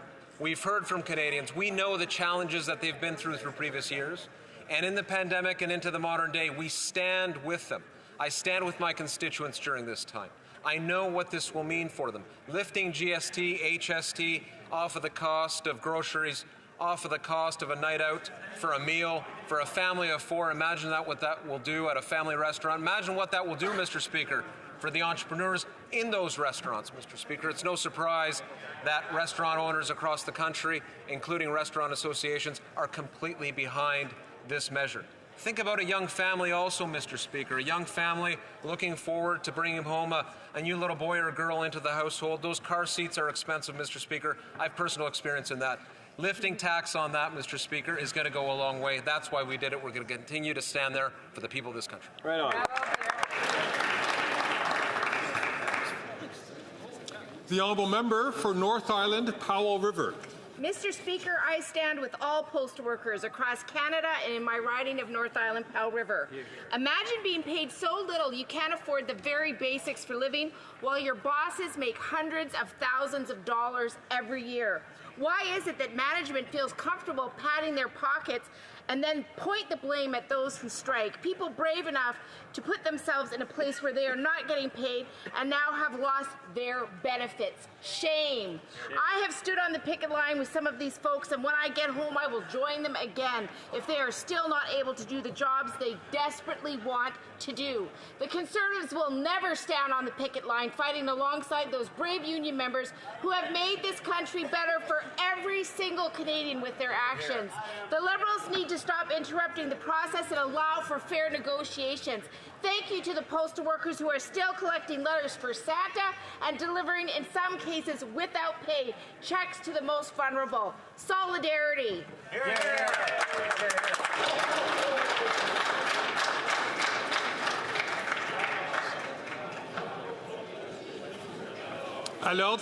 Order. The Honourable Member for La Salle-et-Marne Verdun. Today, I am celebrating the 75th anniversary of the Club Richelieu of Verdun. Volunteers in this association in my riding work very hard to promote the French language and to improve the lives of people in our riding with a host of charitable activities. Their motto is peace and fraternity. The members of this association don't hold back. They hold fundraising activities that benefit young people and the underprivileged in our riding. These activities include the poker tournament, the silent auction, and the dinners that have been held many times over the years. Since 1949, the list of charities funded by the club is very long. These include the Harmonie de Verdun, the Ancre des Gens, the Camp Richelieu Saint-Côme, the Petit Renard, the Tout Jeune Ensemble, and I also have to note the club's support for St. Vincent de Paul. And maybe you're not familiar with them, Mr. Speaker, but for the people of Verdun, they're very, very important. In the Southwest, we're a tightly woven community, and it's something to see. Long live Club Richelieu de Verdun.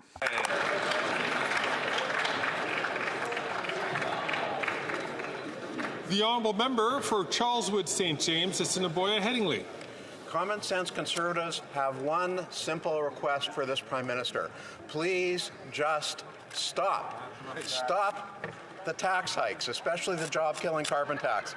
Stop fueling inflation by cutting inflationary spending and axing the sales tax on homes so home buyers can save up to $50,000. Stop adding debt by confirming that the deficit has not risen above the $40 billion guardrail promised by the Prime Minister.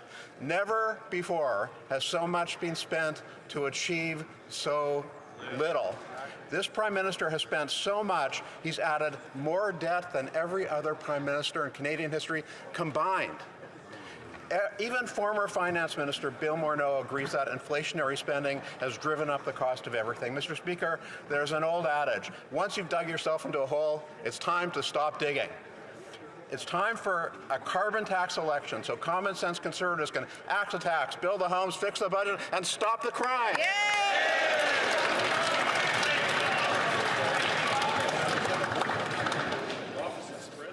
The Honourable Member for Winnipeg North. Yes, thank you, Mr. Speaker. We all know when the Conservatives hit the campaign trail, they talk a line of tax savings, Mr. Speaker. But when it comes right down to it, what do their actions on the floor of the House? Mr. Speaker, when it came a time to give a tax break to Canada's middle class, they voted no. Shame. They pose a question to you. How would you define hypocrisy, Mr. Speaker? When the Conservatives actually campaigned on giving a GST holiday in the last election, all of them, Mr. Speaker, including the leader of the Conservative Party, we bring forward a tax holiday on the GST, Mr. Speaker, and what do the Conservative Party do? What? They vote against a tax relief for the holiday season. Talk about the leader being a Grinch, Mr. Speaker. At the end of the day, you cannot trust the Conservatives. If you want a tax break, you vote for the Liberal Party, Mr. Speaker. Oral questions, questions orales. L'honorable chef. The Honourable Leader of the Opposition. Just before Christmas, snow is a-falling. Finally, the Minister will table her economic statement. After this Prime Minister has doubled our national debt, adding more to our debt than all former Prime Ministers combined. He's doubled the cost of housing with bureaucracy that has been hampering building. He's doubled the number of people who have to go to a food bank with taxes on food. We're asking for one thing. Stop. Stop tax increases. Stop inflationary spending. Stop adding debt to Canadians. The Honourable Member, the Honourable Minister for Justice. Mr. Speaker, we are very proud of our economic record and we'll present it on the 16th of December, so next week. We will talk about our record on the economy. Inflation is within targets put forward by the Bank of Canada. The Bank of Canada's key interest rate has gone down 4 times consecutively, and that is our economic record, and we're very proud of it. The Honourable Leader of the Opposition. He's so proud of this statement. that he wants to bury it in snow, Mr. Speaker. We want them to stop. Stop taxing people. We want them to eliminate GST on new home build, which would be one way of stopping inflationary taxes that have led to a costly life in Canada. We want promises to be kept. The minister said that deficits would not go beyond $40 billion. Will she respect that promise, yes or no? The Honourable Minister for Human Resources and Energy. Thank you, Mr. Speaker. We know that housing costs too much, and that is the reason for which we have eliminated sales tax for apartments. Canada is building at record rates. We have built more housing than when the Leader of the Opposition was the Minister for Housing, and we are seeing results.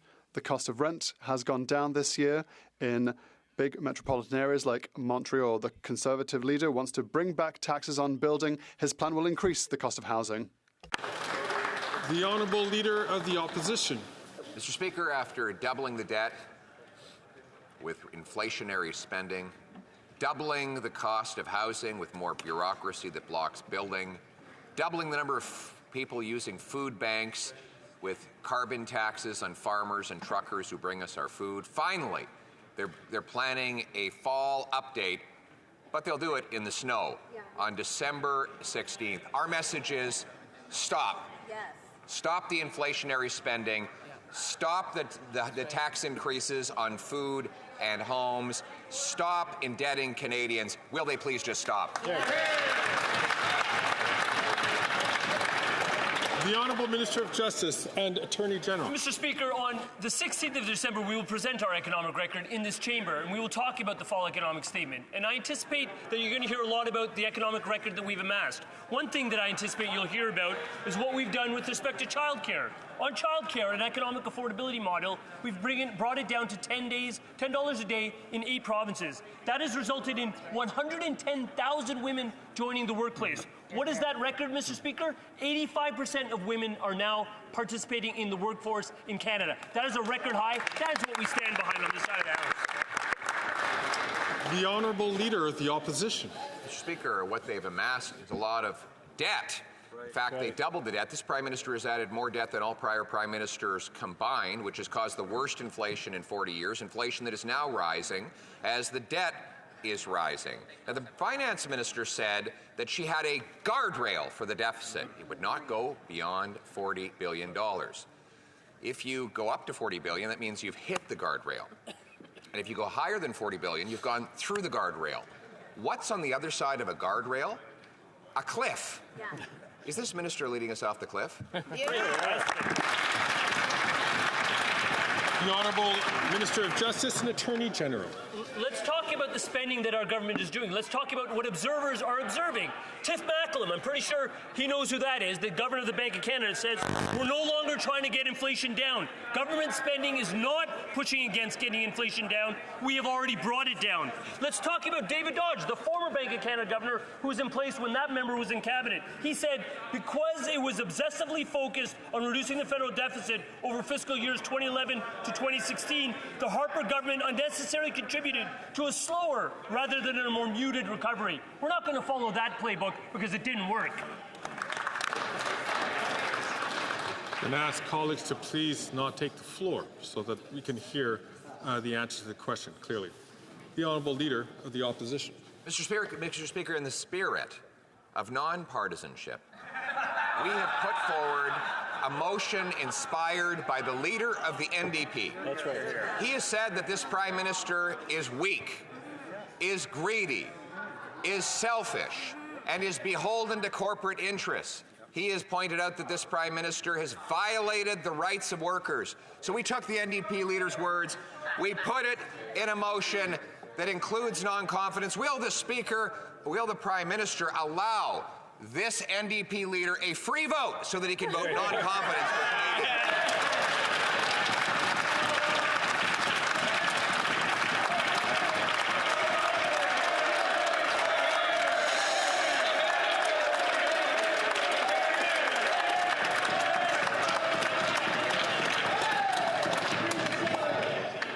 see that is stretching the limits, of course, of question dealing with the administration of government, but I see that the Honourable Government House Leader is on her feet. Thank you, Mr. Speaker. One thing that we know, Mr. Speaker, is that the Leader of the Opposition certainly doesn't allow any free votes for his members of Parliament. And what we also know is that he doesn't allow them to speak for themselves. What we do know is that when they put forward, try to advocate for their communities, what does he say? No, don't do that, because I don't think it's politically expedient for me. So what he does do is muzzle his own MPs, doesn't allow them to have free vote, and keeps them from standing up for their communities. Thank you, Mr. Speaker.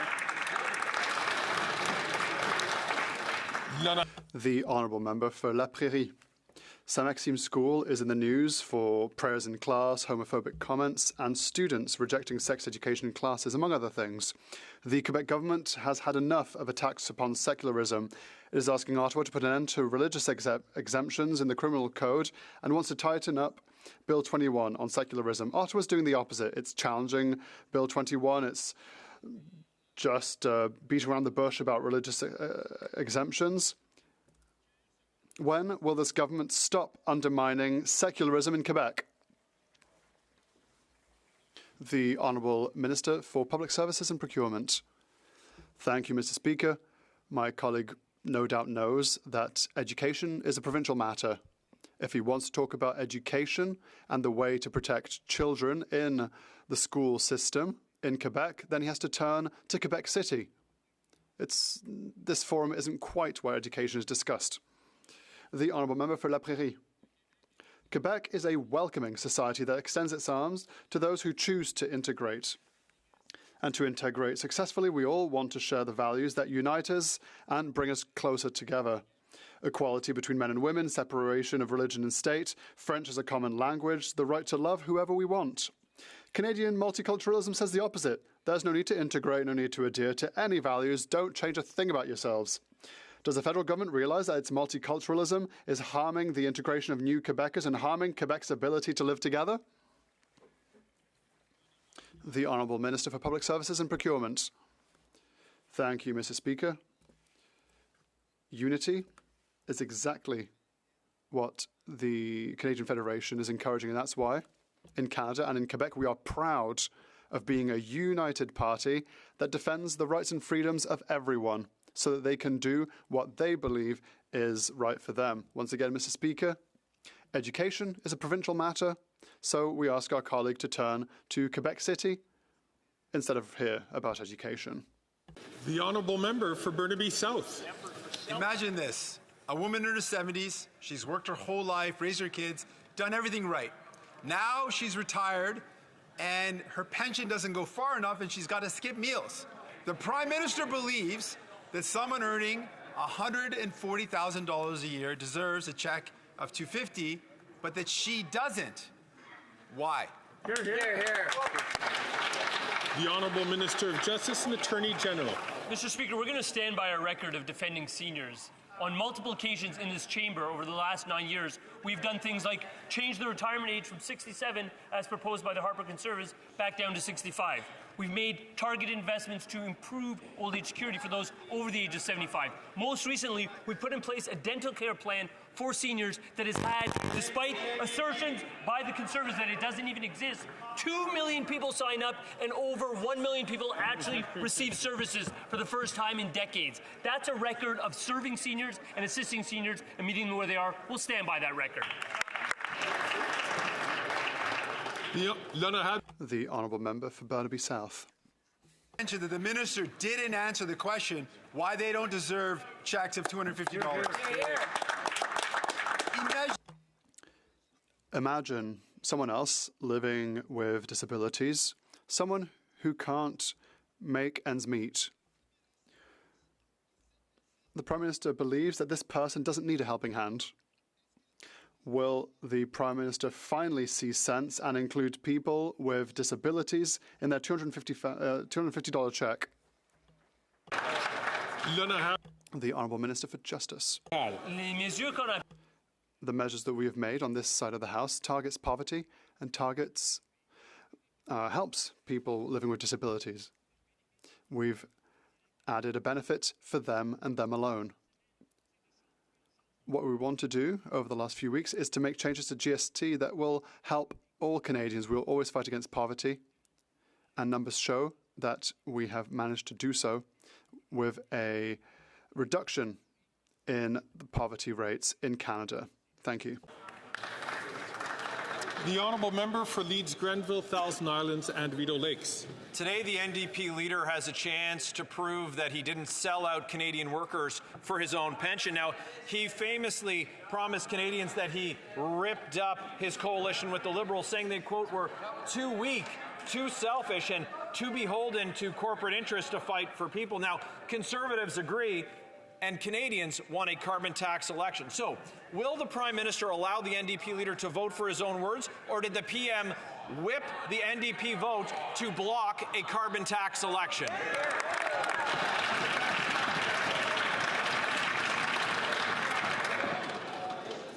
I'm afraid that question doesn't, again, meet the relevance of the administration of government. I do see the government House leader rising to answer. Colleagues, a couple of things. One, let's make sure that when someone has the floor, that no one else is taking the floor. And B, colleagues, I would hate for us to repeat what had gone on Friday. The Honourable Government House Leader. Thank you, Mr. Speaker. As you mentioned, there was actually no question for the government there, but if the member opposite wants to talk about pensions, he could talk about the pension of the leader of the opposition, who, because he's been here for 2 decades, is estimated at being about $2 million, Mr. Speaker. And if he wants to talk about muzzling of members of parliament, he should probably pose the question to the leader of his own party, who doesn't like MPs that don't ask the questions that he wants them to ask. In fact, we see all of them around the outskirts of the Conservative area in this House of Commons. Thank you, Mr. Speaker. The Honourable Member for Leeds Grenville, Thousand Islands and Rideau Lakes. Well, it looks like this Prime Minister has lost control of everything except his control over the NDP. Now, according to the NDP leader's own words, quote, "You're never going to count on us if you're going to take away the rights of the workers. Never." Now, we've seen that this Prime Minister has done just that, ordering binding arbitration. But the question is, what has this Prime Minister promised to the NDP in exchange for their support for his failing government and his failed carbon tax?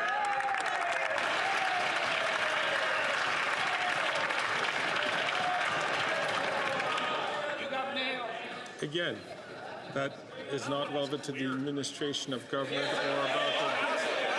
And the chair will have something to say about this at the end of question period. But I do see that the Honourable Minister was rising on his feet. I don't know if he wants to continue to respond.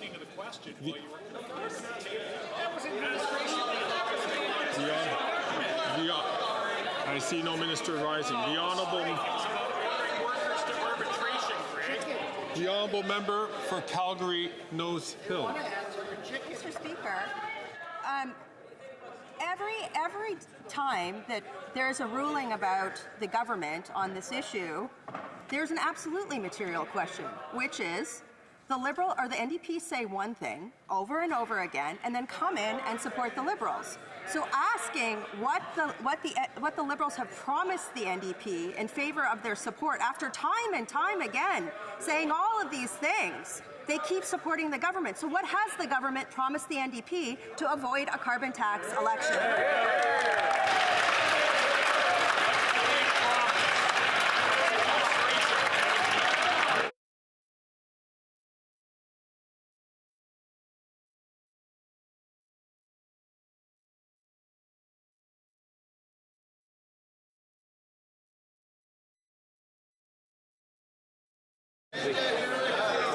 I'm going to be offering a ruling at the end of question period.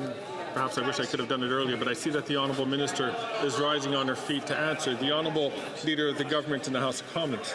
Thank you, Mr. Speaker. Well, in response to that member's question that, as I think we all know, doesn't actually have to do with government business, but the The member opposite, and in fact most of the Conservative caucus, know a thing or two about saying one thing and doing the opposite. They've been talking about cutting taxes, but at the first opportunity to cut taxes for Canadians, they say no, Mr. Speaker. They talk about, standing up on behalf of their constituents, but when they try to do that, the Leader of the Opposition takes away their ability to pose questions in this place. Mr. Speaker, if they don't repeat the slogans ad nauseum of the Leader of the Opposition, they're simply not allowed to speak. They're pretty good at saying one thing and doing another. Thank you, Mr. Speaker.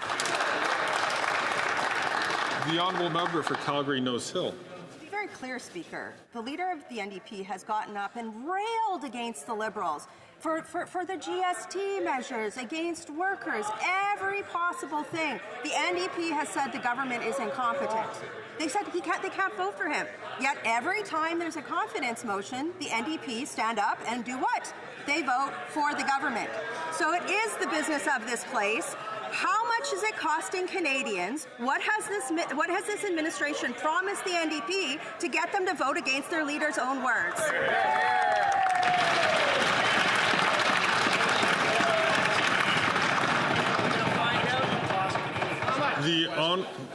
Once again, the Honourable Government House Leader is rising to her feet. Thank you, Mr. Speaker. I think the honourable member knows something about railing against a leader, but one question that she might want to ask the leader of her party is why he won't get a security clearance. I believe last week at committee we heard from another Conservative leadership contestant about alleged interference by India in the Conservative leadership race, but the Leader of the Opposition refuses to get a security clearance to actually learn about what happened. Mr. Speaker, he should put the security interests of Canadians ahead of his own personal interests. Thank you, Mr. Speaker. The Honourable Member for Louis Saint Laurent. Mr. Speaker, on the 4th of September, all Canadians witnessed the Leader of the NDP ripping up the agreement with this Liberal government. He was really convincing at the time. He said the Liberals are too weak, too selfish and too beholden to corporate interests to fight for the people. That was on the 4th of September. But today, the 9th of December, will the Leader of the NDP allow his members to vote for themselves against him? And if they vote following the party line, how much will this cost to Canadians?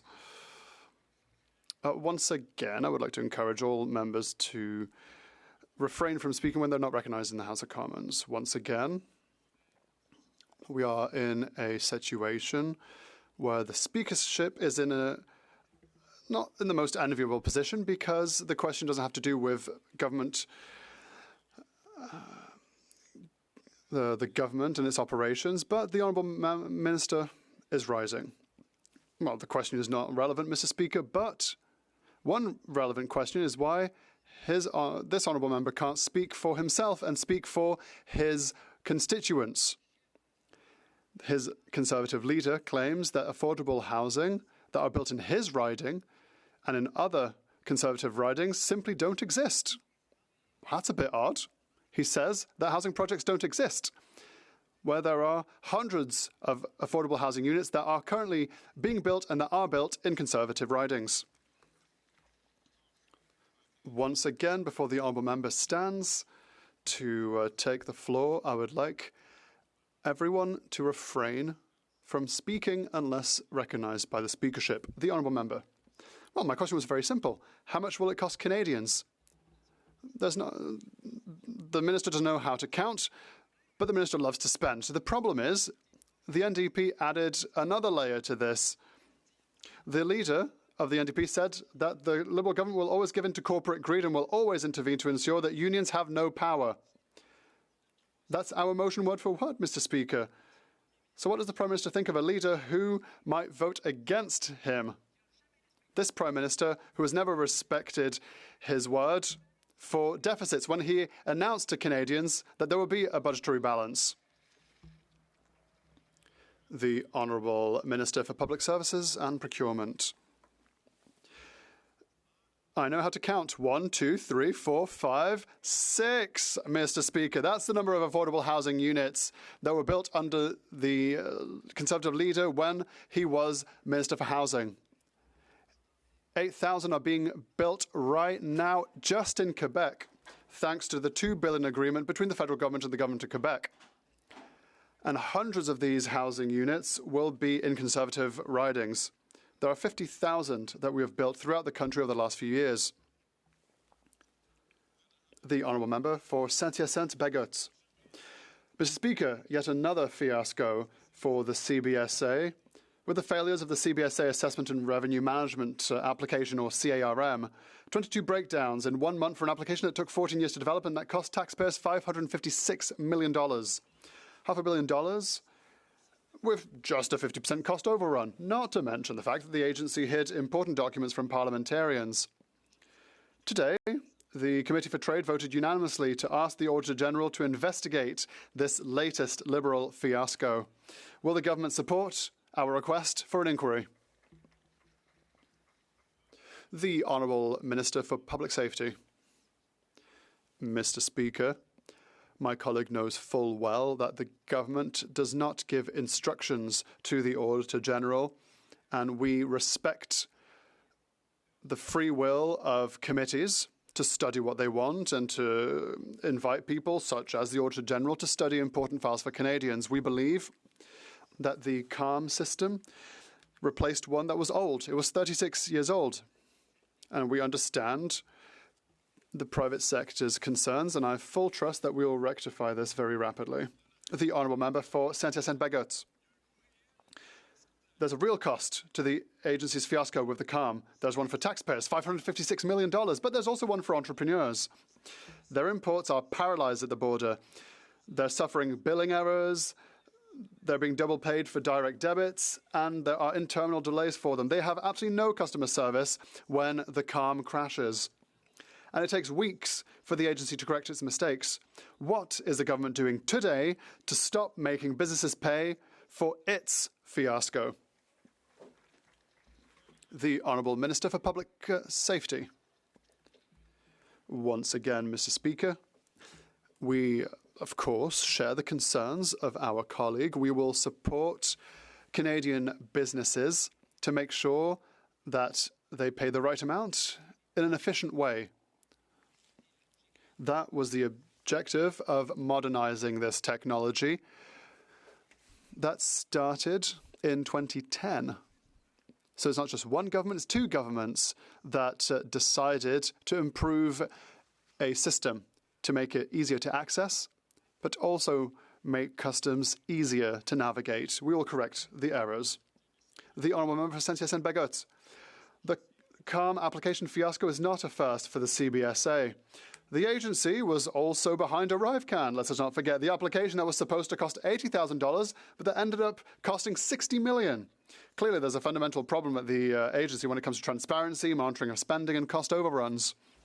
The Bloc Québécois and the Trade Committee have asked the Auditor General to investigate. The government cannot afford to wait for another fiasco before taking action. Will it put the agency under direct supervision? The Honourable Minister for Public Safety. Mr. Speaker, we have discussed here in the House a number of times about how important the work of the CBSA is, be it protecting our country, be it dealing with immigration cases, be it stopping the entrance of drugs like fentanyl. So the CBSA every single day does excellent work for our country. We fully trust their work. We will invest even more to support their important work, and that is exactly what we will do. The honourable member for Barrie-Innisfil. The NDP leader continues to hold the country hostage, playing political hokey-pokey to secure his pension by February. First, he put himself in a coalition agreement with the Liberals. Then he took himself out, ripping up the agreement while shaking his fist all about. Now he's put himself back in, taping the agreement together, turning himself around after saying he would vote no confidence. So what deal did the Prime Minister make with the leader of the NDP to secure his vote of confidence, and how much will it cost Canadians? Find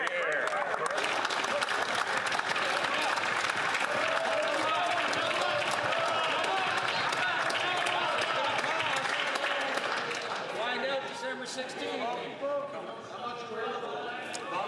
Confidence is directly related to administration.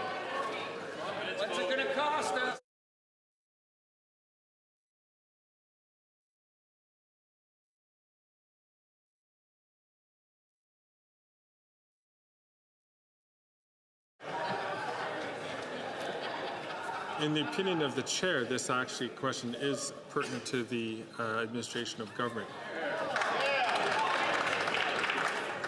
The Honourable Leader of the Government in the House of Commons.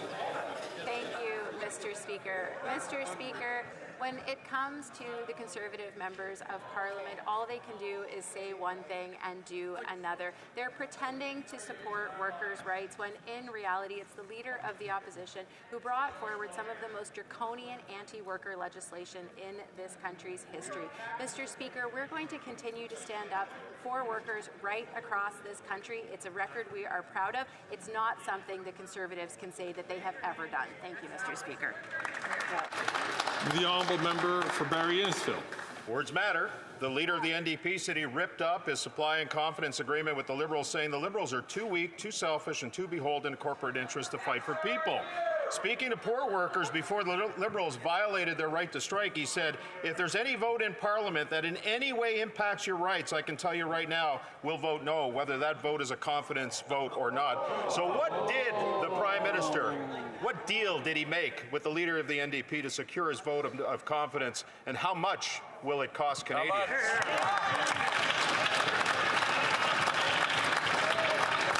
The Honourable Minister for Labour and for Seniors. Mr. Speaker, Bill C-377 and Bill C-525 will go down in history as some of the most oppressively anti-Labour legislation ever passed in this Parliament.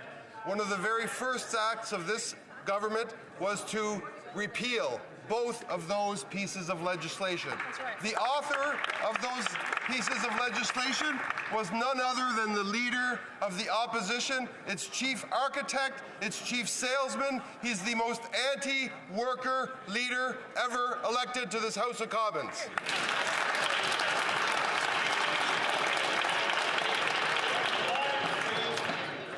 Alors, s'il vous plaît. Order, please. The Honourable Member for Lévis-Lotbinière. Mr. Speaker, the Leader of the NDP said that he ripped up the agreement with the Liberals last fall. The Leader of the NDP said that the Liberals are too weak, too selfish and too beholden to corporate interests. The NDP leader also said that the Liberal government will always give in to corporate greed at the expense of workers. So, Mr. Speaker, will the Prime Minister allow the Leader of the NDP to vote for the latter's own words, or will the Liberal government push the NDP caucus to vote against the Leader of the NDP leader?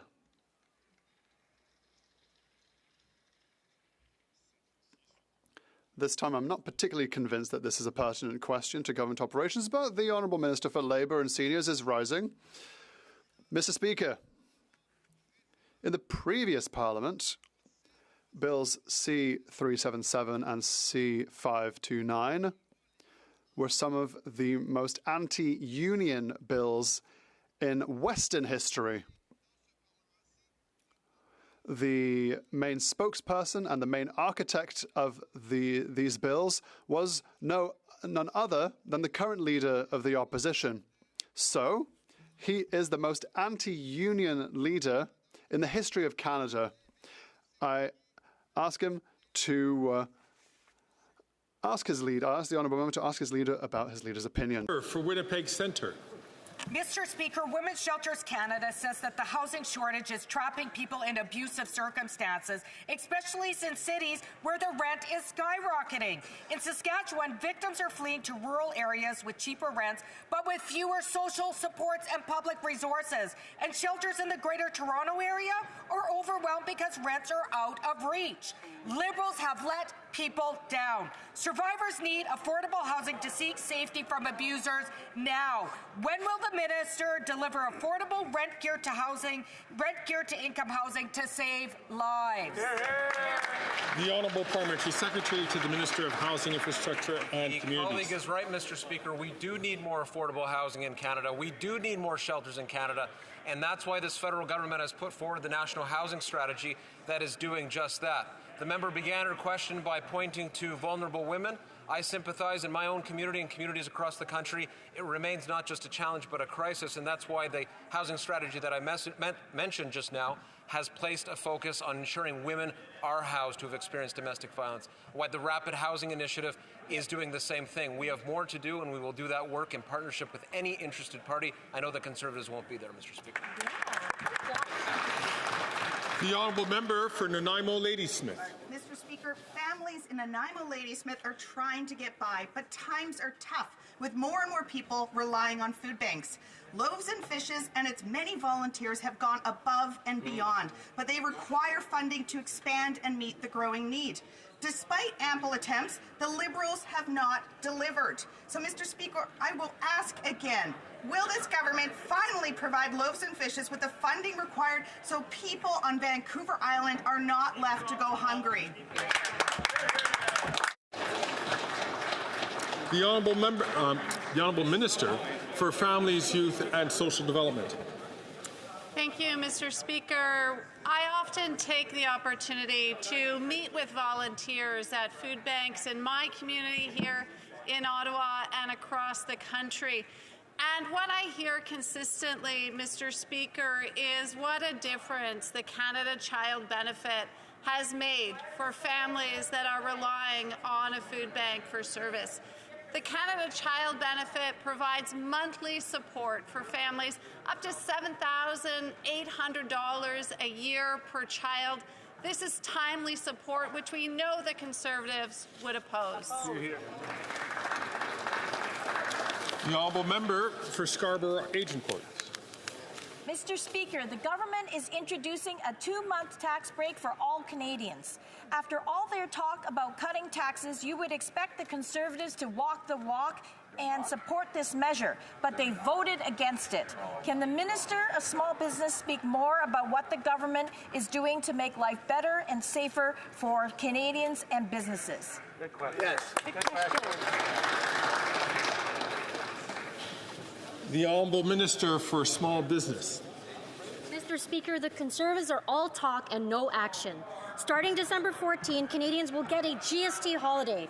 The Conservatives talk about axing the tax, but they voted against removing the GST off groceries and family essentials. They say they'll build the homes, but vow to cut the Housing Accelerator Fund, which is helping build hundreds and thousands of homes right across the country.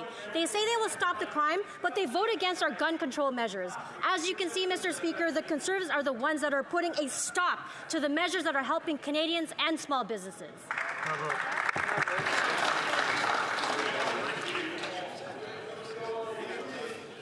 Order, please.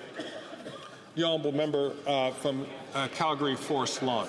This Liberal NDP government created a fall fiscal fiasco as they failed to table their fall economic statement. After 9 years of inflationary deficits, adding more debt than every government before them combined, they have a lot to hide. Even the parliamentary budgeting officer said this feudal finance minister blew through her own fiscal guardrail of her $40 billion deficit. Why don't they just stop the economic arson, stop the tax hikes, stop the inflationary deficits, stop adding to the debt, and call a carbon tax election now? The Honourable Parliamentary Secretary to the Minister of Innovation. Well, Mr. Speaker, we know that the only thing the Conservatives are serving up for Christmas dinner are stale slogans. They've been trying to change the channel. The Bank of Canada governor said at a Senate committee recently, government spending is not pushing up or pushing against us getting inflation down. The parliamentary budget officer also recently said the current fiscal policy in Canada is sustainable. He also said we could spend up to 1.5% more of GDP. What's appalling is to understand how the Conservative Party of Canada won't step up to support a tax break with all their obsession about tax cuts. The honourable member for Calgary Forest Lawn. While the Liberals brag about turning temporary 2-month tax tricks like taking dimes off Doritos, common sense Conservatives will axe the tax for good because their carbon tax scam is driving more than 2 million Canadians into a food bank in a single month and 1 in 4 to skip meals. If they're so sure about quadrupling their carbon tax scam, why don't they just stop? Stop breaking the country further. Call a carbon tax election now so Canadians can choose between more tax tricks or a common sense Conservative government that will bring home lower prices and powerful paychecks. The Honourable Parliamentary Secretary to the Minister of Innovation. Mr. Speaker, the Conservatives want to talk about tax tricks. What I think is interesting is tricking Canadians into thinking that they're actually serious about cutting taxes for Canadians when the first opportunity they get to stand up in this House and support Canadians who they know well have been struggling through an inflationary period. And they won't. They stand up against, they oppose the very tax cuts that they campaigned on. A GST holiday for Canadians on essentials over the next 2 months is a good thing. I don't know how they can deny the support that Canadians deserve.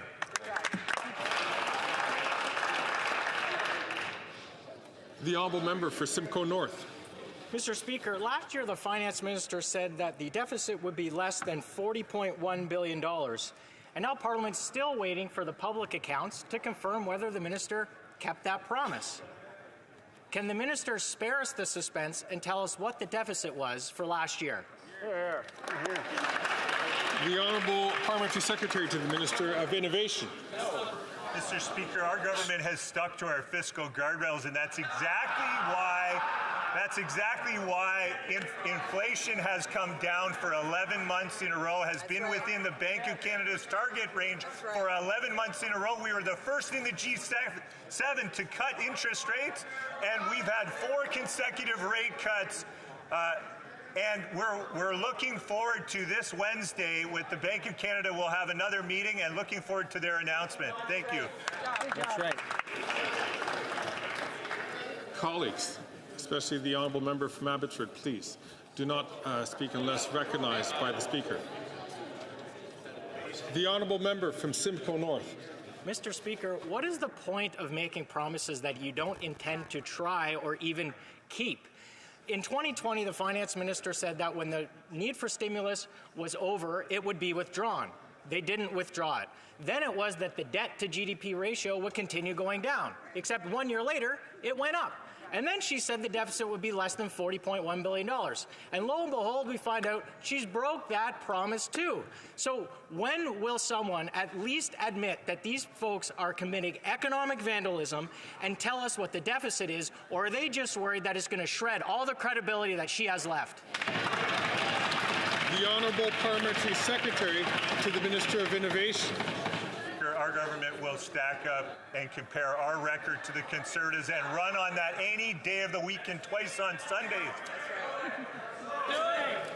Order. I'm going to ask the honourable members to please not take and have conversations over those, especially those who are using devices to be able to listen to the proceedings of the House. The honourable Parliamentary Secretary from the top, please. From the top. Our government will stack up and run on our record, our fiscal and economic record against the Conservatives any day of the week and twice on Sunday. And I'm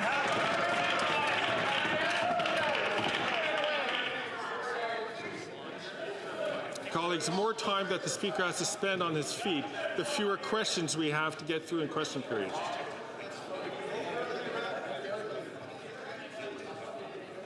The Honourable Parliamentary Secretary.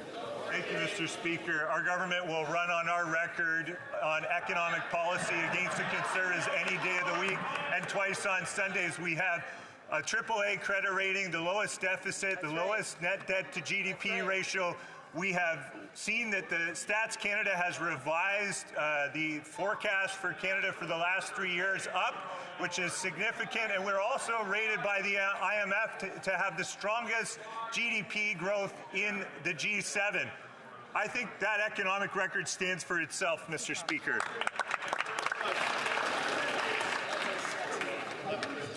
Order, please. L'honorable député de Lac. The Honourable Member for Lac-Saint-Jean.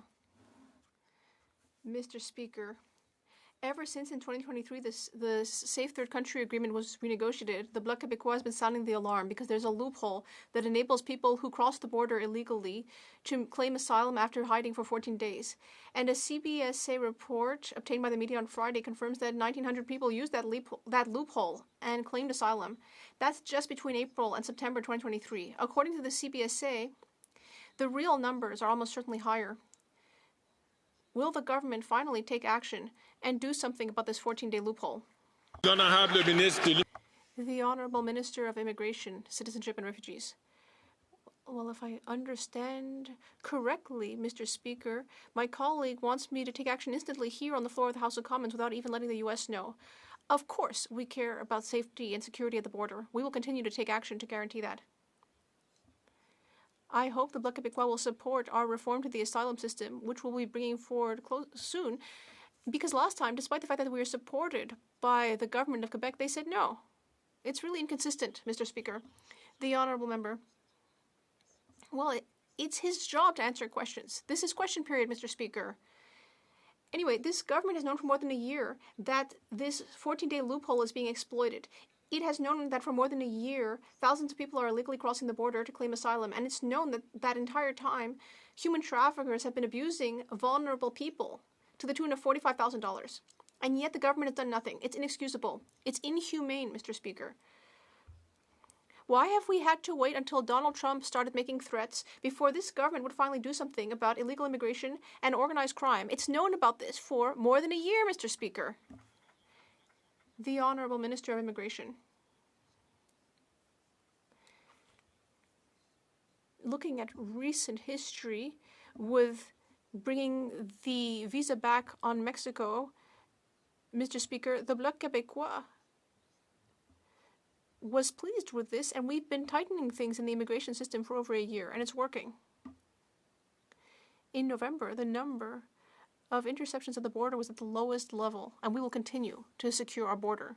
The honourable member for Calgary, Rocky Ridge. Mr. Speaker, the finance minister's failure to table a timely fall economic statement goes to the core incompetency of this government. Canadians need a government to axe the carbon tax, build more homes by exempting the GST from new home construction, and fix the budget by getting spending under control. And Canadians are tired of waiting. Can the finance minister confirm if she will keep her promise that the deficit will not exceed her $40 billion fiscal guardrail? Yes or no, please? The Honourable Parliamentary Secretary to the Minister for Innovation. Mr. Speaker, it is great to learn today that our government will announce the fall economic statement. It will be tabled on December 16th, which is good news. And, you know, what's interesting is when the Conservatives say fix the budget, what they really mean to say, like Canadians should hear that as translated, means cut programs and services that Canadians rely on. Whether it's dental care, pharmacare, early childhood and education, any of the signature programs that have supported Canadians through this inflationary crisis, they're going to cut all of them. Honourable member for Calgary, Rocky Ridge. Well, Mr. Speaker, it's nearly Christmas, and we're still waiting for the fall economic statement and for the public accounts, both of which should have been tabled in October. That's just basic management. Canadians need to know how much debt this government's piling on, and if this government can't even manage the basics, like giving Canadians the straight facts about the public's finances, will they call an immediate election so that Canadians can elect a government that will? Hear, hear! Hear, hear! The Honourable Parliamentary Secretary to the Minister of Innovation. I've been here for 5 years, thank God, for the people of Whitby. I have never seen the level of obstruction in this House that I've seen over the last 40-something days, where the Conservatives have continued to filibuster and block every aspect of parliamentary functioning and work, and they're standing up complaining that the fall economic statement is just a bit too late for them. Well, you have done it to yourselves.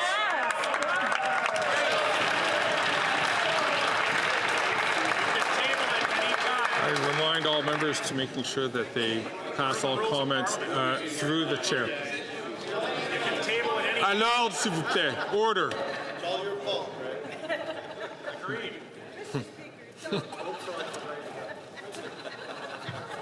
Don't make me laugh.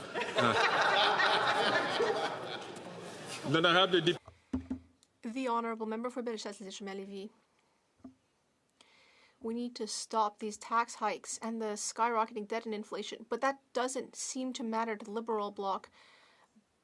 But it's extremely important to the common sense Conservatives. We need to leave money in the pockets of Quebecers. That's our vision. We are wondering why the Bloc Québécois voted twice against our non-confidence motions and propped up this bad government that is hurting people every day. When will we have elections so that Quebecers can finally do something to choose a Conservative government and keep money in their pockets? The Honourable Minister of Public Services and Procurement. Thank you, Mr. Speaker. Our colleague talked about common sense. Well, what is total nonsense is that in her own riding, there are 100 affordable housing units that are currently being built on Léo Couture Boulevard. They are currently being built by the Lévis Municipal Housing Bureau, and Minister Drainville from the government of Quebec and other stakeholders, and they're very proud of what they're accomplishing. And yet she lets the Conservative leader pretend that these housing units don't exist, and he also seems to want to stop construction of them. Member for Fawn Woodbridge. Mr. Speaker, the government has introduced a GST tax break during the holiday season that will help Canadians keep more money in their pockets, especially families with young children who need it most. Meanwhile, the Conservative leader and his party voted against this holiday tax break, all while they keep preaching to be in favour of tax cuts and helping Canadians. Can the Minister of Diversity and Inclusion please tell us what this federal government is doing to support hardworking Canadians during the Christmas season? Thank you, Mr. Speaker. The Honourable Minister for Diversity and Inclusion. Mr. Speaker, it is indeed ironic that the Conservative leader, who loves to talk about cutting taxes, was quick to vote against the very tax cut that would put real money back in the pockets of Canadians. Mr. Speaker, we have already cut taxes for middle class and small businesses, and now with this GST cut, we're giving even more support for families. It's too bad, Mr. Speaker, that the Conservatives are only allowed to serve the needs of their leader rather than their own constituents. Our government will continue to focus on what matters, and that is delivering for Canadians. Thank you, Mr. Speaker. The Honourable Member for Portneuf-Jacques-Cartier. Mr. Speaker, everyone knows that over the last 9 years, this Liberal government has plunged Canadians into debt. And on 2 occasions, unfortunately, the Bloc Québécois has propped this government up. Quebecers deserve much better. Once again, this minority government has lost control of public funds, since once again it will be tabling the fall economic statement not long before the holidays. Is this the Christmas present that we're going to be getting? An extra deficit from this wasteful government? Avant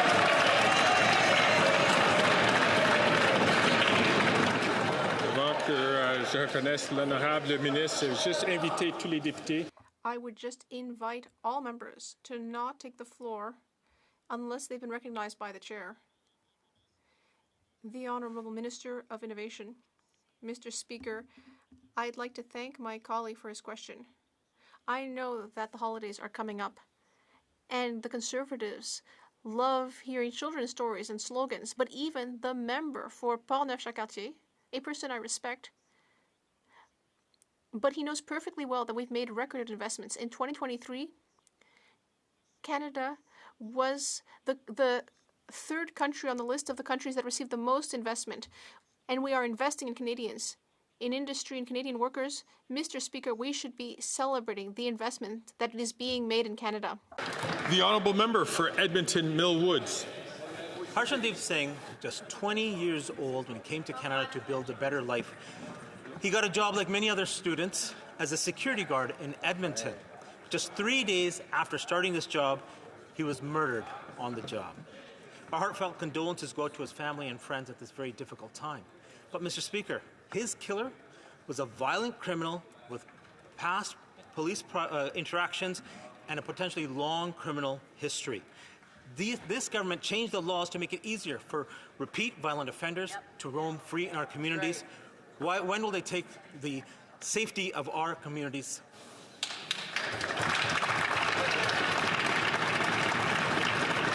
The Honourable Minister of Justice and Attorney General. Mr. Speaker, I, like every member of Parliament, is very troubled by that story about that young man losing his life so cavalierly.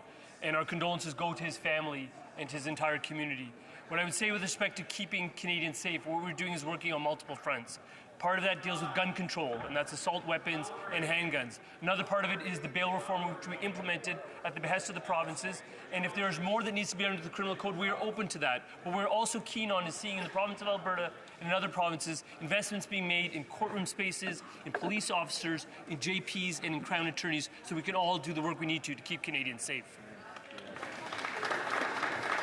The honourable member for Edmonton Mill Woods. Mr. Speaker, violent gun crime has gone up over 100% since they have been in power. And in 1 year, 256 Canadians have been murdered by somebody that was out on bail or out on some type of condition. Harshdeep Singh's murder and many others cannot be accepted as just an unfortunate, unavoidable incident. It is a serious systemic failure when our government allows violent criminals with a long criminal record to go freely in our communities. When will the NDP Liberals stop this madness and prioritize the safety of Canadians? Because if they won't do it, we're ready. Great job. The Honourable Minister of Justice and Attorney General. Mr. Speaker, the safety of Canadians is all of our responsibility. The tool that we have in this chamber is the Criminal Code of Canada. The tool that the provinces have is implementing the administration of criminal justice in their localities. What does that mean? That means hiring police officers. It means hiring crowns to argue about bail cases. It means ensuring JPs have the training to apply the law. And it means ensuring that there are detention facilities so that to house people who are being denied bail. These are critical facets that need to be invested in. We're doing the work we need to on the criminal code, and we'll continue to do so. What we expect is cooperation from the provinces. The honourable member from Steveston, Richmond East. Mr. Speaker, countries and businesses around the world are heavily investing in artificial intelligence. The benefits of this cutting-edge technology are already growing, finding efficiencies and spurring innovation. It's imperative that we secure the Canadian advantage. Can the Minister of Innovation, Science and Industry update this House on how he's making sure that Canada leads the global shift to AI and that our workers, like the many AI companies in my hometown of Richmond, are the ones benefiting from the jobs and growth that come along with it? The Honourable Minister for Innovation. Speaker, I'd like to thank the member for a great question, Mr. Speaker, because AI is in fact the defining technology of our time, Mr. Speaker. It's going to have an impact on every industry and every sector of economy, and it's going to help with productivity. Mr. Speaker, just last week, we announced our sovereign AI compute strategy to help build more data centers in Canada, to build essential infrastructure in our country, and to make sure that small and medium-sized businesses could access compute capacity.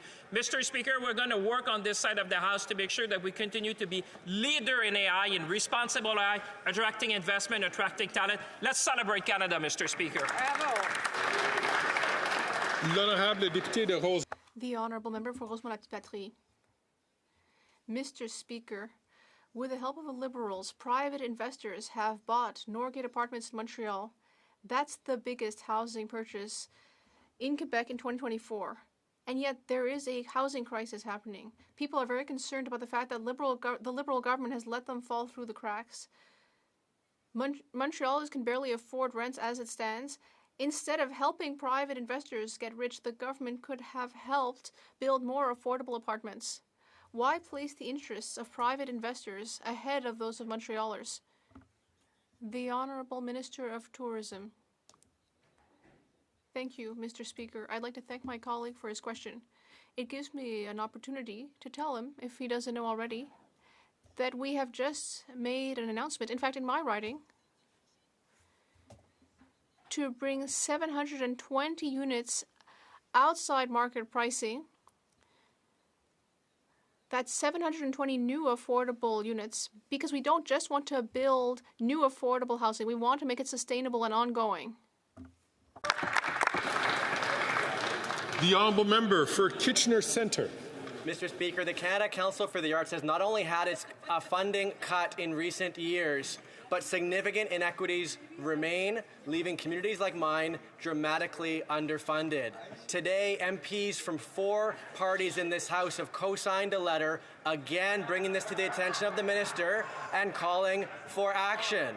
Will the Minister of Heritage commit to working with all interested MPs to restore federal arts funding and ensure all communities get their fair share?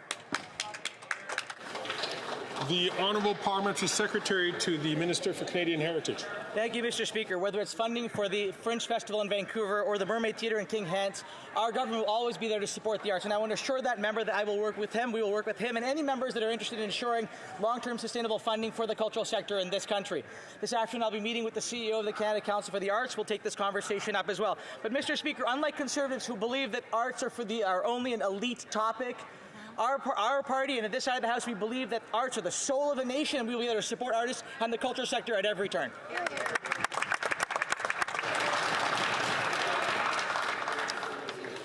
Colleagues, it's indeed my honor for me to draw your attention of members to the presence of the gallery of Ms. Ellen Johnson Sirleaf, a joint recipient of the 2001 Nobel Peace Prize.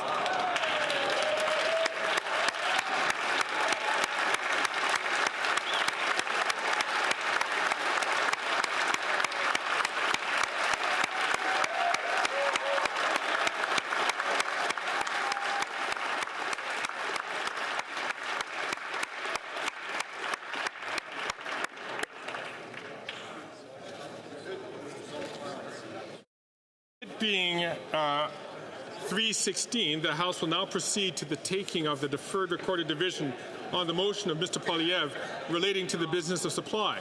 Call in the members.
No.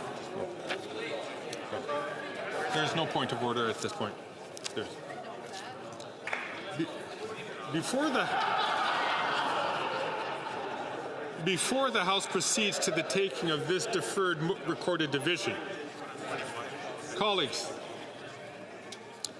before the House proceeds to taking this deferred recorded division, I wish to remind honourable members of the following passage from House of Commons Procedure and Practice, 3rd edition, at page 587, under the heading, Decorum during the taking of a vote.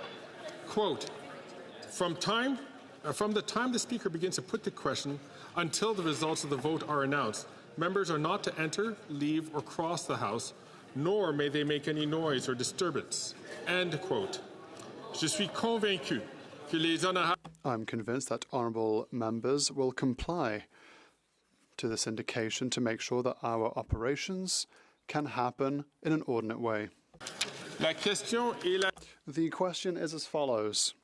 Mr. Poilievre, seconded by Mr. Muse, moved that 1. Whereas the leader of the New Democratic Party said he ripped up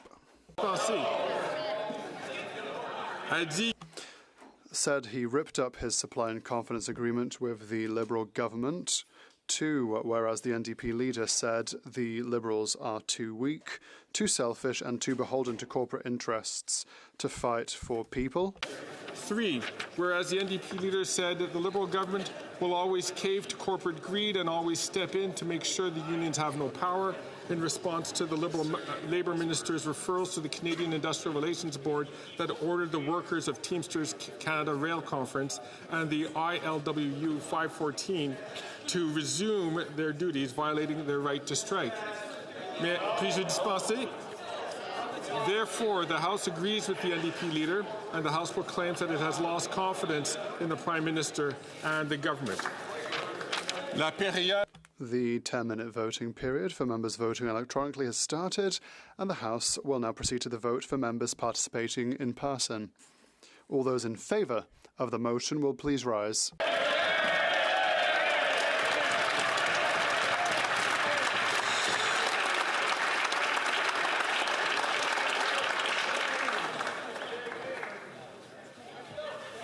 Monsieur Deltel. Monsieur Deltel. Mrs. Stubb. Mr. Paulus. Monsieur Paulus. Mr. Scheer. Mr. Scheer. Mr. Upal. Mr. Upal.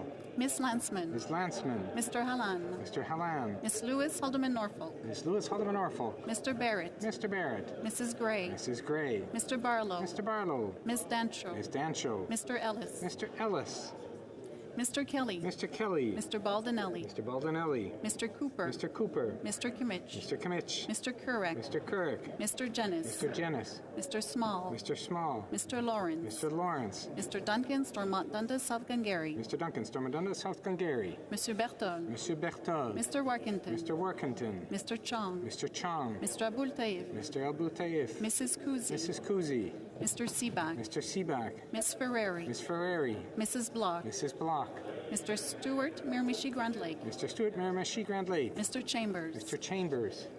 Mr. Viss. Mr. Viss. Mr. Doherty. Mr. Doherty. Mr. McCauley Edmonton West. Mr. McCauley Edmonton West. Mr. Lloyd. Mr. Lloyd. Mr. Strahl. Mr. Strahl. Mr. Brassard. Mr. Brassard. Mr. Aitchison. Mr. Aitchison.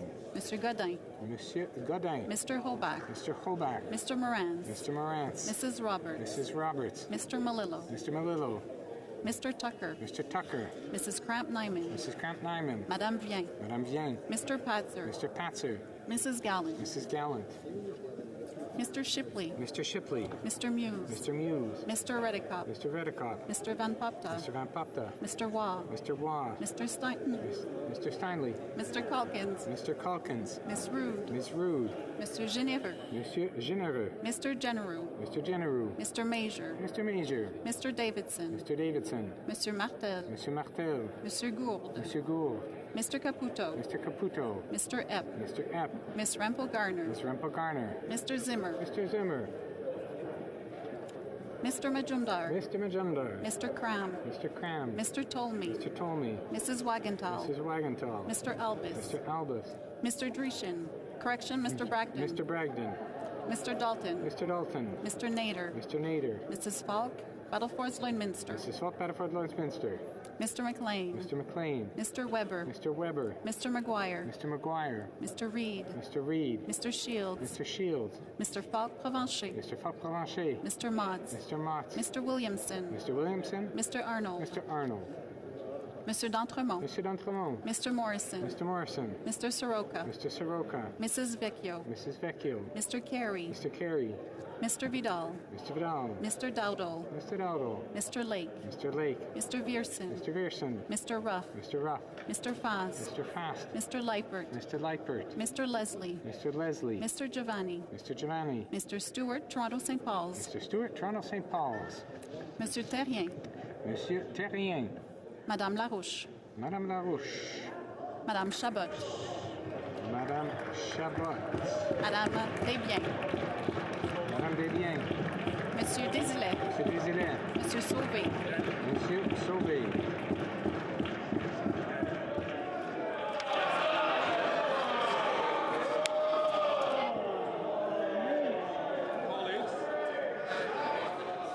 Colleagues.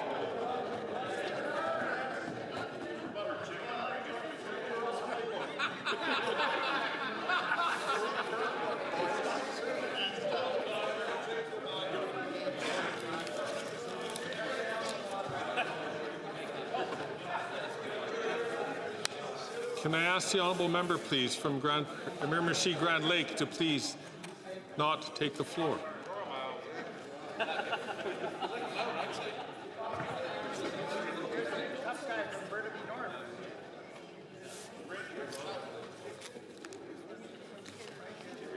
Did we get everybody? All those opposed to the motion will please rise. Poole. Mr. Blair. Mr. Blair. Mr. Holland. Mr. Holland. Miss Ing. Ms. Ing. Mr. McKinnon-Gatineau. Mr. McKinnon-Gatineau. Miss Anand. Ms. Anand. Miss Tassi. Ms. Tassi. Mr. Varani. Mr. Varani. Miss Sachs. Ms. Sachs. Miss Murray. Ms. Murray. Miss Groh. Ms. Grove. Mr. Casey. Mr. Casey. Mr. Vandal. Mr. Vandal. Miss Haidu. Ms. Haidu. Mr. Miller. Mr. Miller. Miss Sahota. Ms. Sahota. Madame Le Boutillier. Madame Lepoutier. Madame Bibot. Madame Bibot. Mrs. Valdez. Mrs. Valdez. Miss Jazak. Ms. Jazik. Monsieur Dubourg. Monsieur Dubourg. Madame Lalonde. Madame Lalonde. Mr. Sheehan. Mr. Sheehan. Miss Jones. Miss Jones. Miss O'Connell. Miss O'Connell. Mr. Oliphant. Mr. Oliphant. Mr. Gerritsen. Mr. Gerritsen. Mr. Lamoureux. Mr. Lamoureux. Madame Fortier. Madame Fortier. Mr. Fragiscados. Mr. Fagascados. Monsieur Lauzon. Mr. Lauzon. Mr. May Cambridge. Mr. May Cambridge. Monsieur El Khoury. Monsieur El Khoury. Mr. Fonseca. Mr. Fonseca. Mr. Hardy. Mr. Hardy. Mr. Yakono. Mr. Yakono. Mr. Johari. Mr. Johari. Mr. Lightbound. Mr. Lightbound. Mr. Nagvi. Mr. Nakvi. Mr. Badaway. Mr. Badaway. Mrs. Atwin. Mrs. Atwin. Mr. Sarai. Mr. Sarai. Ms. Vandenbelt. Ms. Vandenbelt. Monsieur Sanson. Monsieur Sanson. Monsieur Serry. Monsieur Serry. Mr. Long. Mr. Long. Mr. McDonald Avalon. Mr. McDonald Avalon. Mr. McKinnon Coquitlam Port Coquitlam. Mr. McKinnon, Coquitlam, Port Coquitlam. Mr. McLeod. Mr. McLeod. Mr. Morrissey. Mr. Morrissey. Monsieur Robillard. Mr. Robillard. Madame Shanahan. Madame Shanahan. Mr. Sorbera. Mr. Sorbera. Miss Hefner. Miss Hefner. Mr. Noor Mohammed. Mr. Noor Mohammed. Mr. Chang. Mr. Chang. Mrs. Zaid. Mrs. Zaid. Mr. Rogers. Mr. Rogers. Miss Yip. Ms. Yip. Mr. Lewis Kitchener-Conestoga. Mr. Lewis Kitchener-Conestoga. Mr. Van Bynen. Mr. Van Bynen. Mr. Baines. Mr. Baines. Miss Bradford. Miss Bradford. Mr. Chahal. Mr. Chahal. Madame Chatel. Madame Chatel. Mr. Hanley. Mr. Hanley. Miss Kayabaga. Miss Kayabaga. Madame Lapointe. Madame Lapointe. Mr. Miao. Mr. Meow. Miss Taylor-Roy. Miss Taylor-Roy. Miss Thompson. Miss Thompson. Mr. Carr. Mr. Carr. Miss Gainey. Miss Gainey. Mr. Julian. Mr. Julian. Miss Matheson. Miss Matheson. Order. Order.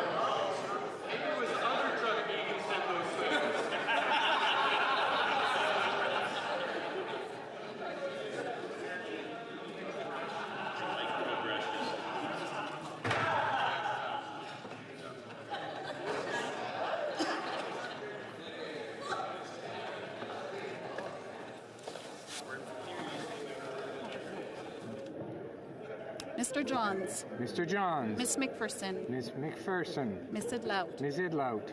Miss Gazan. Miss Gazan. Mr. Green. Mr. Green. Mr. McGregor. Mr. McGregor. Mr. Backrack. Mr. Backrack. Miss Blaney. Miss Blaney. Madame Hughes. Madame Hughes. Monsieur Boulris. Monsieur Boulris. Mr. Angus. Mr. Angus. Miss Zarillo. Miss Zarillo. Miss Kwan. Miss Kwan. Miss May Sandwich Gulf Islands. Miss May Sandwich Gulf Islands. Mr. Morris. Mr. Morris. La Chambre est en... The House will now wait for the electronic voting period to end before resuming its proceeding.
I wish to inform the House that the electronic voting period has ended. If members were not able to vote due to technical difficulties, they may now use the raise hand function and the chair will recognize them. I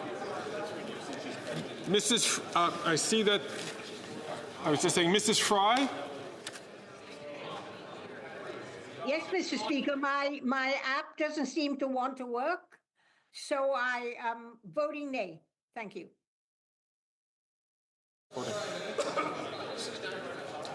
Then I have the the honourable member from London, for London Fanshawe. Thank you, Mr. Speaker. Because of the noise, I could not hear if my vote was cast, so I would like to confirm that it was called and voted. I vote nay. Indeed, it was called and cast.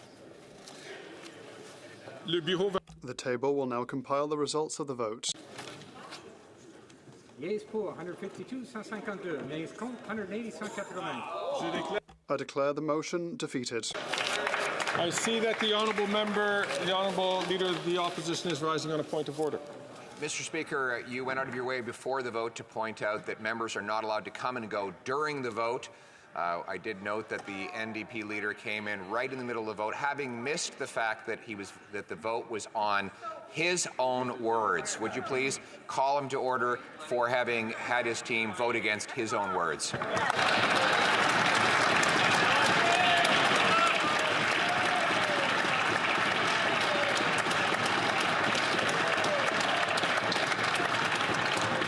I see that the honourable member from New Westminster Burnaby is also rising on his feet. Thank you very much, Mr. Speaker. That's very rich coming from the Leader of the Opposition, who has left this House during his own motions in Opposition Day and refused to vote. As you know, Mr. Speaker, it is proper... Colleagues, I very patiently listened to the member from the official opposition. I'd like to hear the honourable member from New Westminster Burnaby. I didn't catch the last little bit of his comment. It's a bit rich from the hypocrisy we've seen from the Leader of the Official Opposition, but as you know, Mr. Speaker, in virtual parliament you have the right to vote remotely and come in for a second vote. That is indeed what has happened in this case. So indeed, I would say that the fault is mine as Speaker for not making it clear for the purposes of electronic voting. There is a possibility for, as all members know, and members have from time to time exercised that privilege, is that they're able to come in when with this advent of electronic voting. The honourable member for Argenteuil-la-Petite-Nation, point of order. Thank you, Mr. Speaker. You took the time to explain the rules before the first vote to make sure there were no comings and goings. But I'd like to check the cameras because the Leader of the Official Opposition rose during the first vote, left his seat, and then sat back down again before the end of the vote. I would like to thank the honourable member for his intervention. I recognise the honourable member for Portneuf-Jacques-Cartier. Point of order. We heard an MP earlier, and I think the rules are very clear. To respect our interpreters, I heard a member address the House virtually without her headset. Is that acceptable? The rules should be applicable to all, Mr. Speaker. Indeed, the honourable member for Portneuf-Jacques-Cartier is right if it was during debate, but it's during a vote. And it was during technical difficulties.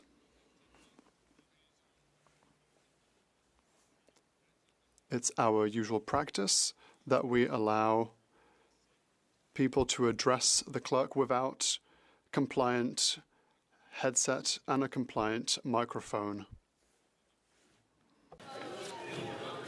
The House will now proceed to the taking of the deferred recorded division on the motion of Mr. Singh relating to the business of supply. The question is as follows. Seconded by Ms. Barron, moved that, given that, 1, Canadians are facing an affordability crisis and need more than temporary relief. 2, the government's $250 Working Canadians rebate would exclude many workers and other Canadians who need it the most. 3, may I dispense? 3, the 2021 Conservative Party platform included a one-time GST holiday. La Chambre demande au The House call on the government to A, permanently remove the GST from essential goods, including home heating, grocery meals, internet and mobile phone bills, diapers and kids' clothes. B, expand the rebate to include all adults whose income is under the threshold and did not earn employment income in 2023, so that people like recent graduates trying to enter the workforce, retired seniors, people with disabilities, injured workers, workers on parental leave and long-term sick leave, and others in need are included. And pay for that measure by putting in place an excess profit tax targeting the largest and most profitable corporations. The 10-minute period for members voting electronically has started, and the House will now proceed to the vote for members participating in person. All those in favour of the motion will please rise. Mr. Singh. Mr. Singh. Mr. Julian. Mr. Julian. Miss Matheson. Miss Matheson. Mr. Johns. Mr. Johns. Miss McPherson. Miss McPherson. Miss Idlout. Miss Idlout. Miss Gazan. Miss Gazan. Mr. Green. Mr. Green. Mr. McGregor. Mr. McGregor. Mr. Bachrach. Mr. Bachrach. Ms. Blaney. Miss Blaney. Madame Hughes. Madame Hughes. Mr. Boulris. Mr. Boulris. Mr. Angus. Mr. Angus. Miss Zarillo. Miss Zarillo. Miss Kwan. Miss Kwan. Miss May Sanish Gulf Islands. Miss May Sanish Gulf Islands. Mr. Morris. Mr. Morris.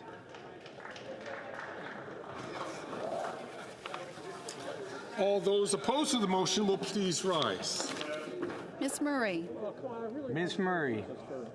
Miss Groh. Miss Groh. Mr. Casey. Mr. Casey. Miss Sahota. Miss Sahota.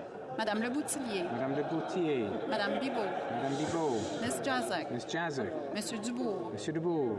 Mr. Sheehan. Mr. Sheehan. Miss Jones. Miss Jones. Miss O'Connell. Miss O'Connell. Mr. Gerritsen. Mr. Gerritsen. Mr. Lamoureux. Mr. Lamoureux. Madame Fortier. Madame Fortier. Mr. Fragascados. Mr. Fragascados. Mr. Vancouverden. Mr. Vancouverden. Monsieur Lauzon. Monsieur Lauzon. Mr. May Cambridge. Mr. May Cambridge. Monsieur El Khoury. Monsieur El Khoury. Mr. Fonseca. Mr. Fonseca. Mr. Hardy. Mr. Hardy. Monsieur Yacono. Monsieur Yacono. Mr. Johari. Mr. Johari. Mr. Naqvi. Mr. Nakvi. Mr. Badaway. Mr. Badaway. Mrs. Atwin. Mrs. Atwin. Mr. Sarai. Mr. Sarai. Ms. Vandenbeld. Ms. Vandenbelt. Monsieur Seri. Mr. Seri. Mr. Long. Mr. Long. Mr. McDonald Avalon. Mr. McDonald Avalon. Mr. McKinnon Coquitlam Port Coquitlam. Mr. McKinnon Coquitlam Port Coquitlam. Mr. McLeod. Mr. McLeod. Mr. Morrissey. Mr. Morrissey. Monsieur Robillard. Monsieur Robillard. Madame Shanahan. Madame Shanahan. Mr. Sarbera. Mr. Sorbera. Miss Hepner. Miss Hefner. Mr. Chang. Mr. Chang. Mrs. Zayed. Mrs. Zayed. Mr. Rogers. Mr. Rogers. Miss Yip. Ms. Yip. Mr. Lewis Kitchener-Conestoga. Mr. Lewis Kitchener-Conestoga. Mr. Van Bynen. Mr. Van Bynen. Mr. Baines. Mr. Baines. Miss Bradford. Miss Bradford. Madame Châtel. Madame Châtel. Mr. Hanley. Mr. Hanley. Miss Kayabaga. Miss Kayabaga. Madame Lapointe. Madame Lapointe. Mr. Meow. Mr. Meow. Miss Taylor-Roy. Miss Taylor-Roy. Miss Thompson. Miss Thompson. Mr. Carr. Mr. Carr. Miss Gainey. Miss Gainey.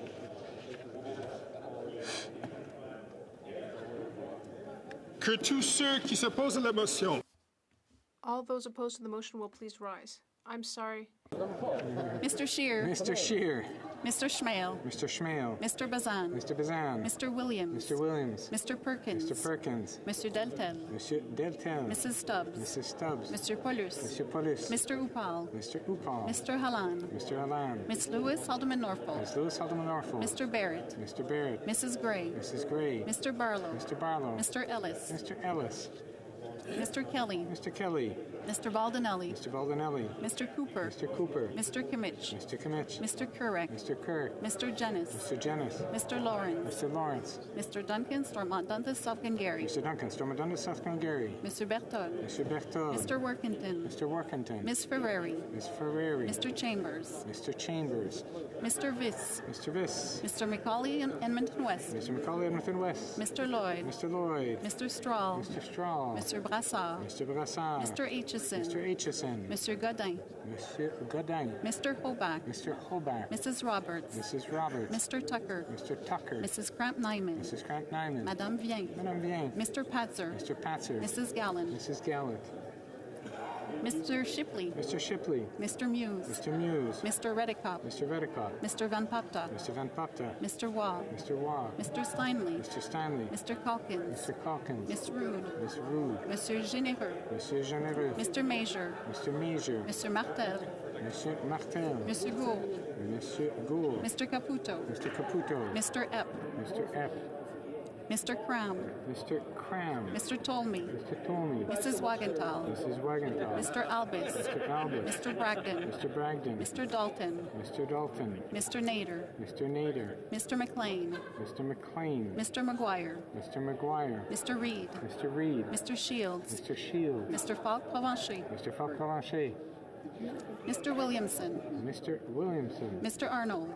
Mr. Arnold. Mr. D'Entremont. Mr. D'Entremont. Mr. Soroka. Mr. Soroka. Mr. Carey. Mr. Carey. Mr. Vidal. Mr. Vidal. Mr. Dowdle. Mr. Dowdle. Mr. Lake. Mr. Lake. Mr. Vierson. Mr. Vierson. Mr. Ruff. Mr. Ruff. Mr. Fast. Mr. Fast. Mr. Leipert. Mr. Leipert. Mr. Leslie. Mr.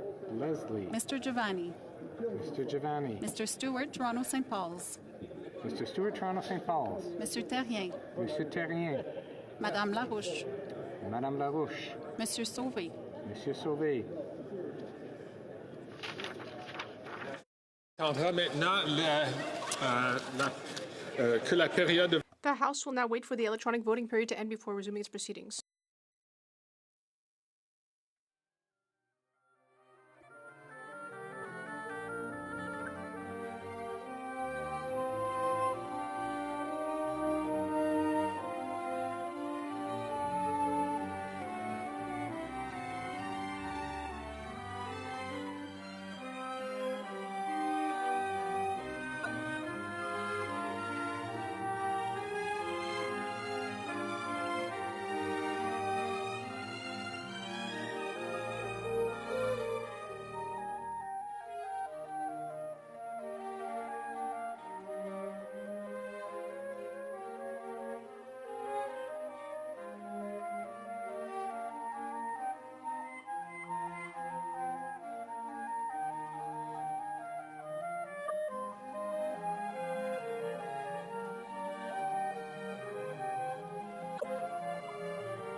désire informer la Chambre que I wish to inform the House that the electronic voting period is finished. les députés n'ont pas pu voter en If members were not able to vote due to technical difficulties, they may now use the raise hand function and the chair will recognize them.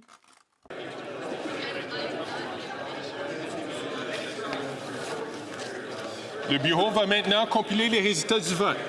The table will now compile the results of the vote. Yeas pour 28-28, nays contre 303, 303. Je déclare la motion rejetée. I declare the motion defeated. Oh, the honourable member from New Westminster Burnaby is rising on a point of order. Thank you very much, Mr. Speaker. During this important vote for the NDP to ensure that the GST was taken off family essentials and home heating and telecom, the leader of the official opposition ran away. He fled the scene. Couldn't come up with a...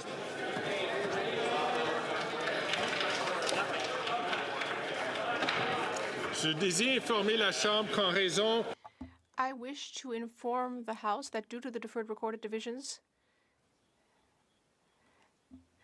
government orders will be extended by 30 minutes. Oh, the honourable member from Kingston and the Islands is rising on a point of order. Mr. Speaker, I'm rising on a point of order out of question period. Mr. Speaker, I'm really afraid that an extremely dangerous precedent is being set with respect to how you're allowing questions to continue to go on when they're clearly not about the administration of business.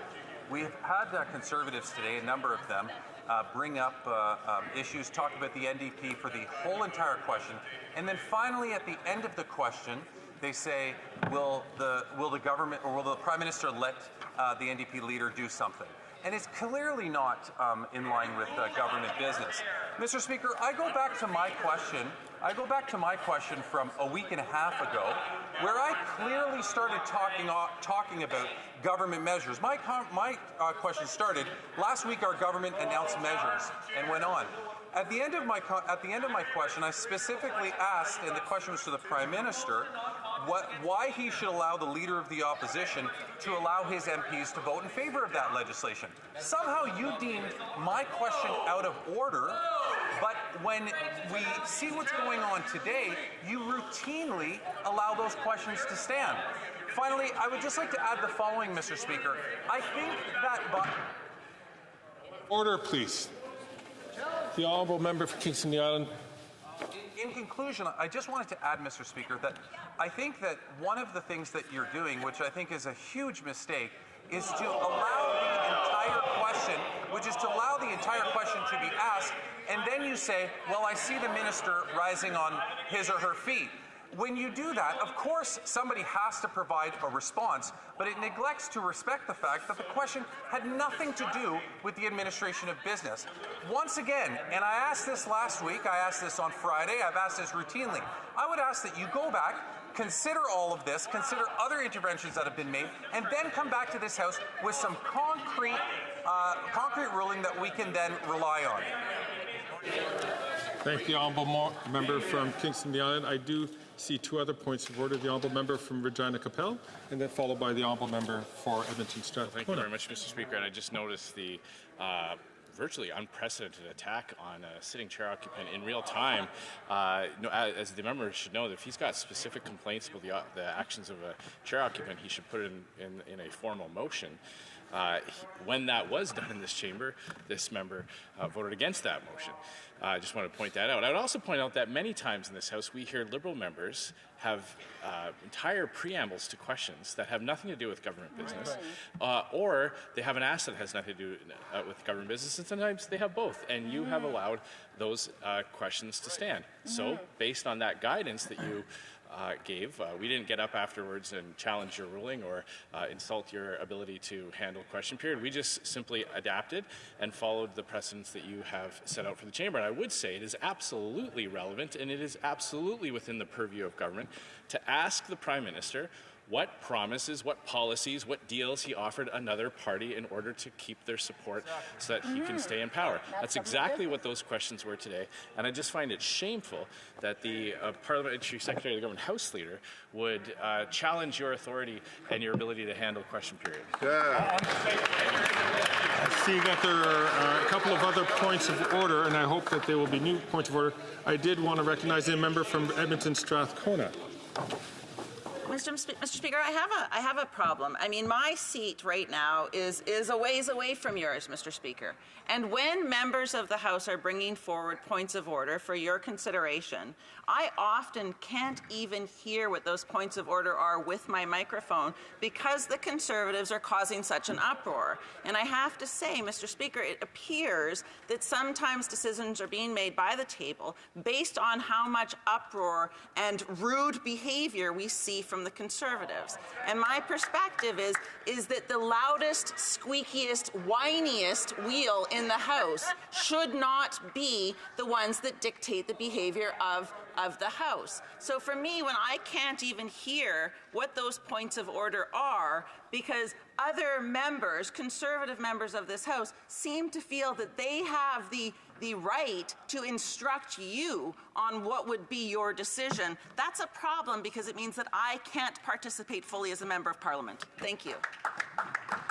I see the honourable member from I want to say Mackenzie, Peace River Mackenzie, followed by the honourable member from New Westminster Burnaby. Yeah, thank you, Speaker.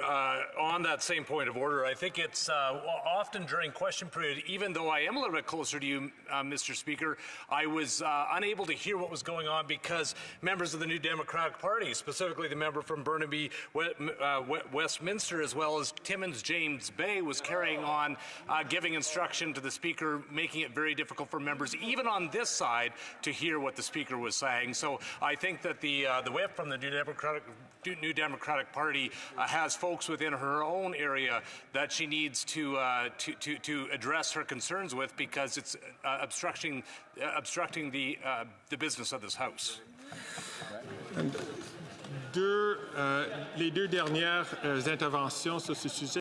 Last two remarks on this point. The honourable member for New Westminster Burnaby, followed by the honourable member for Berthier-Maskinongé. Very much, Mr. Speaker. I have to say this is very rich. Coming from my colleague, the member from Regina Capel, who, when he was Speaker, systematically from 2011 to 2015, cut off any question that was not dealing with government administration and cut them off after 10 or 12 seconds. So, Mr. Speaker, during that period, and this is the Scheer Doctrine, if you like, if we didn't member knows that we cannot mention a sitting member's last name. Thank you very much, Mr. Speaker. If we did not establish that it had to do with government administration at the beginning of the question was cut off halfway through. Conservatives know this. That is what was put into place. Conservatives need to respect the rules of this House, and you should use the tools you have, Mr. Speaker, to cut them off when it has nothing to do with government administration. I thank all members. Je n'ai pas eu la chance d'avoir une intervention. I have not heard from the Bloc Québécois, so I would invite the honourable member for Berthier-Maskinongé.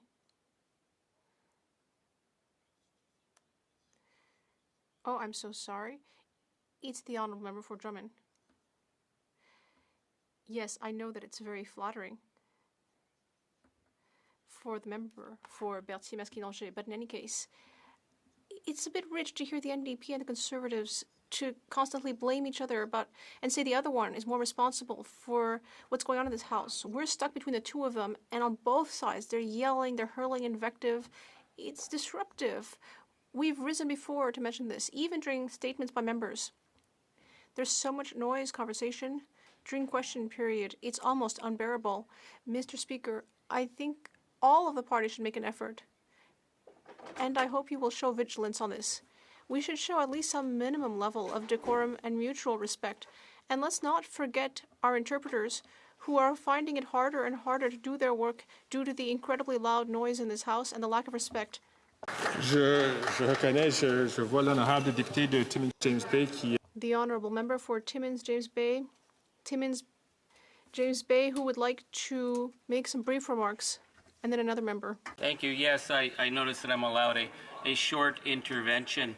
I think, Speaker, the issue speaks to our lack of faith, that every member should be treated fairly, but they're not. And we have learned very quickly that if the Conservatives create enough chaos, the Speaker bends to that. So when the New Democrats raise points, they're shut down. On points of order, we're told to sit down. In fact, one of the only times I remember the Speaker standing up on a point was when my colleague was wearing a brooch. And yet we've seen outrageous insults and attacks, and that's considered okay. So the message that the precedent, and everything's based on precedent, if the Speaker bends to toxicity, then we will fight back because we have the smallest numbers, the fewest questions. And if the Speaker doesn't allow a proper fairness and continues to bend to the Conservatives in their toxic behavior, then there will be pushback, and it undermines this House. All right, colleagues, I've entertained a round of questions from all the political parties here. I'm going to ask members, first of all, a number of the issues which are raised on are issues which the Chair has engaged to come back to the House with, and the Chair indeed will be coming back very shortly. This is an issue which we've been working on, and we will move very quickly on that front. I thank members for their intervention. Surtout, j'apprécie énormément. I especially appreciate how important it is that we maintain a respectful environment and that we keep decorum here. Member from Saanich Gulf Islands is rising on a point of order. I hope it will be Thank new you, Mr. and Speaker. relevant. Just that in an effort to avoid bogging down the House, if I don't rise to contribute to every debate, it doesn't mean that the Green Party of Canada doesn't exist in this place. So I would appreciate it if when the Speaker says we've heard from all parties in this place, I try to be helpful, not invisible. I thank the honourable member, and if the honourable member had risen before, I certainly would have given her an opportunity to speak. I wish to inform the House that the volume of earpieces will now be reset. Je désire informer la I wish to inform the House that the volume of earpieces will now be reset.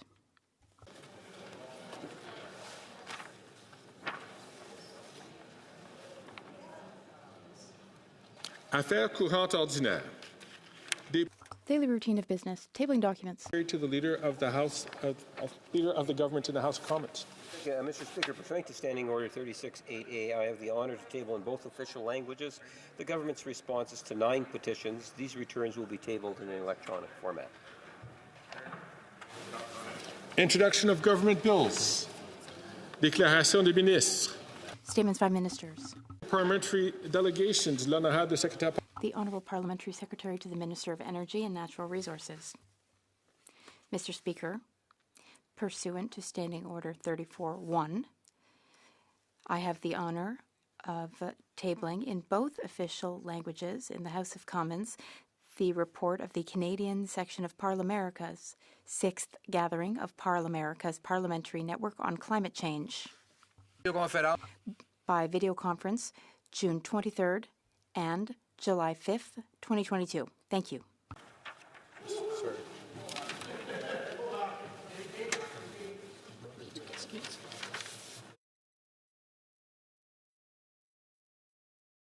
Presenting reports from committees.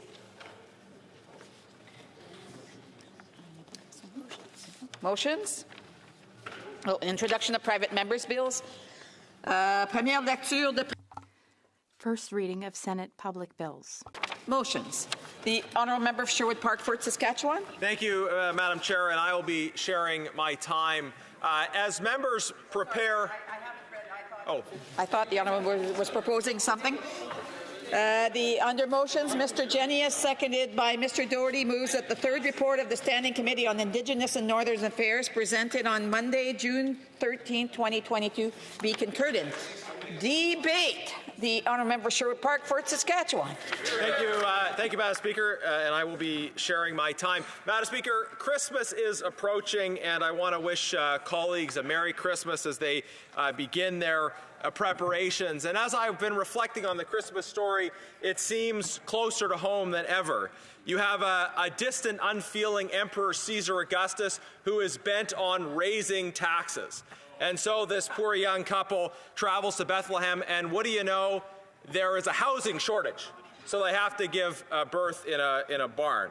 If only Caesar Augustus had axed the tax and built the homes, it would have been a more comfortable first Christmas.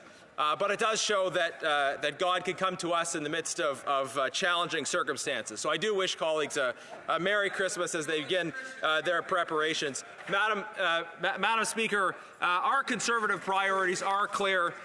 They are to axe the tax, build the homes, fix the budget, and stop the crime. And today, we are focusing on the need to build the homes.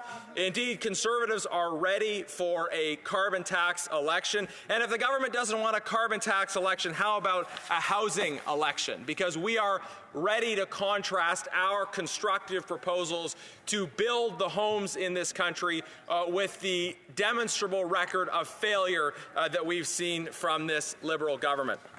Now, the Liberals, they put forward something called the Housing Accelerator Fund, and they think that people will believe that it's accelerating homes just because it's in the name. And yet they admit that this program they've put forward does not build homes. It gives extra money to already inflated bureaucracies, and it feeds those bureaucracies instead of actually contributing to the construction of homes. Our Conservative opposition have put forward a meaningful and constructive proposal that is being debated today that is about providing real relief to homeowners. And that is that in order to save Canadian home buyers up to $50,000 or $2,500 per year in mortgage payments, our motion is to call on the Liberal government to immediately eliminate the federal sales tax on new homes sold under $1 million and call on the provincial premiers to match this proposal. And particularly this afternoon, we are debating the concurrence of, yes, it is the third report of the Indigenous Affairs Committee, which deals specifically with Indigenous peoples and the need for housing policies that allow Indigenous Canadians, all Canadians, to be able to access the homes that they need. And this is why we have put forward proposals that do actually build the homes. Now, you can see how in this debate about housing policy, this old story of New Democrats and Liberals wanting to be judged by their intentions instead of wanting to be judged by the results. Whereas Conservatives believe that you should judge the effectiveness of a political party, of their policies, not by the intentions, not by how much money is being spent, let's say, but by the actual results in terms of the construction, in terms of the affordability of homes. What Canadians care about when it comes to housing, it's not fundamentally how much the government is spending on housing, it's how much the Canadians who are renting or buying have to spend on housing. That's really the acid test of a housing policy. Not how much money the government is spending, but how much money the individual who's buying or renting has to spend in order to make that purchase. And in fact, under this government, the record of failure is very clear. Housing prices have doubled. Rent has doubled.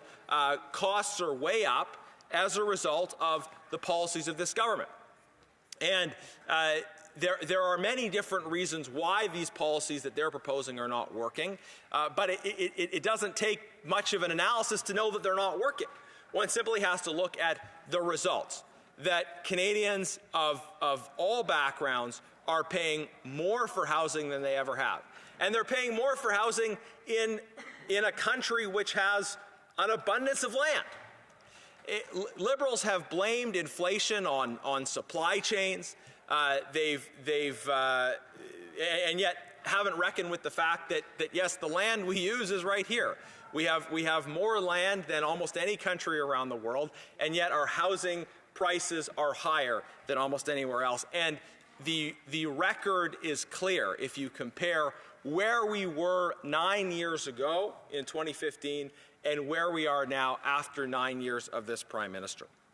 So the record is clear that Liberal policies are failing. And under the leadership of the member for Carleton, we have sharply put the spotlight on the problem of housing affordability and the centrality of building new homes. And so we've put forward a constructive proposal for how to do this. And we've been very specific in our proposals around housing. We've been very specific in what we've put before this House and what we've put before Canadians. We've proposed a framework, and the member for Carleton, our leader, has put forward a private member's bill on this, a framework whereby municipalities would be expected to meet certain targets in terms of new home construction. They have flexibility in terms of how they do it. It's not up to the federal government to decide precisely what to build or where to build it, but there is an expectation, there has to be an expectation that every level of government works together to ensure sufficient construction of new homes. And when municipalities fail to meet those targets, they're going to face clawbacks in terms of federal funding. And when they meet or exceed those targets, they're going to receive a bonus. And this policy ties federal spending to the requirement of results when it comes to housing. And this brings the kind of results orientation that Canadians expect from their government. I heard a member opposite say that this is common sense, and I agree, and he's coming around. This is common sense. It's common sense to measure your housing policy by the results. And we would hold ourselves to that standard. I'm just going to interrupt because someone else who was actually interrupting, and I would just ask members to please wait for questions and comments before they try to indulge themselves into the conversation. The honourable member for Sherwood Park, Saskatchewan, I would also ask him to speak directly through the chair as opposed to individual members. The honourable member for Sherwood Park, Saskatchewan. Thank you, Madam Speaker. And that does remind me, I want to recognize the very good work being done by Mr. Guglielmin, who I know is a strong advocate for responsible housing policy in the area of Vaughan Woodbridge. Madam Speaker, the focus of Conservatives is on delivering results for Canadians. And our housing policy would hold ourselves to that standard of delivering results, and it would also hold our municipal partners to that expectation of meeting those levels, those requirements around new home construction. But we've also put forward a motion today that on top of that existing plan builds on that by providing tax relief directly to facilitate the construction of new homes and to make it easier for Canadians to purchase new homes. Now, the third report of INAN deals specifically with housing for Indigenous peoples, and the failure of this government to build homes has ripple effects across all dimensions, all communities, all parts of Canadian society. And this government has made many promises with respect to Indigenous reconciliation. And yet, right now, we're seeing their scandalous failure to follow through on those promises. Their scandalous failure because Liberals have actually allowed this whole industry of non-Indigenous, elite insiders, pretenders, to take advantage of programs and policies that were promised to Indigenous Canadians. You have people inside of the government, people like the member for Edmonton Centre, who have pretended to be Indigenous in order to advance their own interests, their own commercial interests as well as their own political interests. And moreover, you have this turning of a blind eye to this whole industry of fake non-Indigenous pretenders. And as it was reported in today's Globe and Mail, that you had an auditor who was trying to draw attention to this problem of abuse of programs that are supposed to benefit Indigenous peoples. And yet that auditor had continuous roadblocks put in the way. The government actually imposed new rules to constrain and limit the work of auditors at the same time as those auditors were coming forward to identify this rampant issue of pretenders taking advantage of these policies. The government, it seems, wanted to allow this abuse to go on. Why? So they could make it look like they were doing better. Look at all this money we're giving to Indigenous peoples, when actually it was fraudsters, non-Indigenous elites taking advantage of these programs. So, Madam Speaker, we need to build the homes in this country and restore the promise of reconciliation, and that's exactly what a Conservative government would do. C'est un point d'ordre. Rising on a point of order. Rising on a point of order, the Honourable Member for Bourassa. Madam Speaker, I seek the unanimous consent of this House to table the report of the Standing Committee on Veterans Affairs, please. It seems that there has been a misunderstanding. Now, will all those opposed please say nay? You're not in agreement? No? D'accord. The House has heard the terms of the motion that... I've read the wrong form. There is not unanimous consent. Sorry. Questions and comments? Comments. The Honourable Député. The Honourable Member for Lac Saint-Louis. Speaker, I have a question for the Honourable Member. The Conservatives appear to want to leave everything up to developers in a private sector context to build homes. Yet the affordability crisis means that we need to build more social housing. So why is the Honourable Member and his party seemingly against the use of public funds for social housing the way the National Housing Strategy requires or promotes? The Honourable Member for Sherwood Park, Fort Saskatchewan.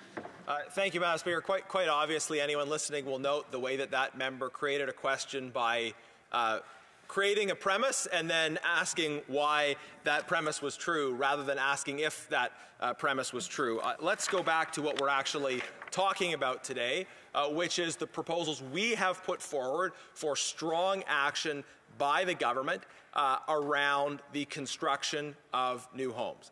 And I talked about two key areas. One is the position we're going to take with municipalities, requiring them to meet certain targets in terms of the construction of new homes, and the other is around tax relief associated with the construction of new homes, a tax relief that will save those purchasing a home, those purchasing their first home, significantly in terms of the cost that they'll pay. These are substantive and real measures that will deliver results. Again, I put it back to the member. Why is his government failing? Why has his government done so badly in terms of achieving the results that clearly are required? That is the construction of new homes so that housing can become affordable in this country again.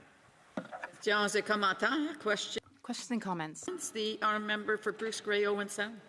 Thank you, Madam Speaker. And to my honourable colleague, I just want him to sort of give him the opportunity to elaborate even further on why policies, legislation, anything that comes out of this House should be metrics-based, should be built on results, not virtue signaling, not sort of putting more money into the government bureaucracy, but actually achieving things. Specifically, in this case, when we're discussing the incredible affordability crisis, the shortage of housing right across this country, and even how it's impacting our Indigenous communities. Okay. Thanks, Madam Speaker.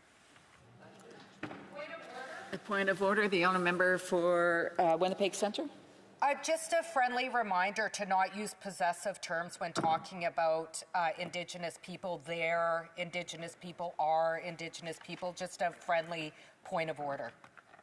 Thank you very much. The Honourable Member recognizes the issue that was raised. The Honourable Member for Sherwood Park, Fort Saskatchewan. Thank you, Madam Speaker. I thank my colleague for an important question. Why is it important to look at the results? I think the last 9 years provide us with some good evidence of what happens when you have a government that is focused on trying to signal concern about certain issues, but isn't actually concerned about the results. And as I mentioned, I've been doing a lot of work on this issue of abuses in the area of Indigenous procurement. This is a situation where the government wants to look like they're achieving a certain target in terms of procurement from Indigenous businesses. And how have they achieved that target? Well, it's by padding that number with a lot of joint venture arrangements or companies that are not actually Indigenous owned and controlled, and that allows them to say they've reached their target. The AFN is saying that it's more like 1% of contracts, even though the government says they've met their 5% target. So when you have a government that's not interested in the results, they're only interested in looking like they care, you have people trying to find workarounds to say, oh, look, we've achieved this target, we've checked this box, rather than being concerned about the results. And on housing, again, it's very clear. The conversation from the government is all about how much they're spending and not how much Canadians have to spend. The acid test of a housing policy is how much Canadians have to spend. We have time for a quick question. The Honourable Member for Shefford. Thank you, Madam Speaker. What's important, particularly in terms of housing for Indigenous peoples, is to give them back the power. They already have projects that have been implemented. I've met with some of them in my office, people who have projects that are working in their communities. But it's really important to not impose anything, but to have a dialogue and cooperate with them to make sure that projects are already implemented, are working, and have the necessary funds. Answer from the honourable member for Sherwood Park Court, Saskatchewan. Well, thank you, Madam Speaker. I thank the member for her question. I know I only have very little time on this, but I think we should be committed to the idea of actually working with and listening to Indigenous leaders.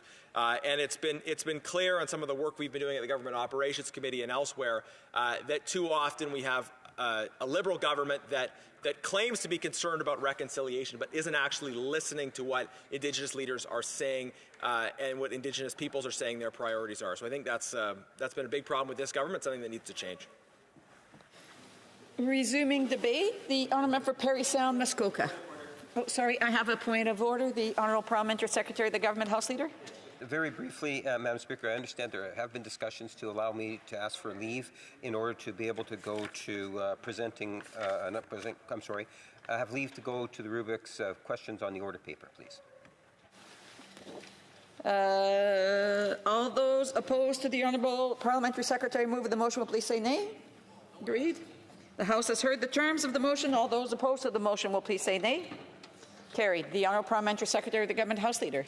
Questions in order paper, Madam Speaker. The following questions will be answered today: 31012, 3104, 3108, and 3112 to 3117. Furthermore, Madam Speaker, if the government's responses to questions number 3099, 3100, 3105 to 3107, 3109 to 3111, and 3118 to 3121 could be made orders for return. These returns would be tabled in an electronic format immediately.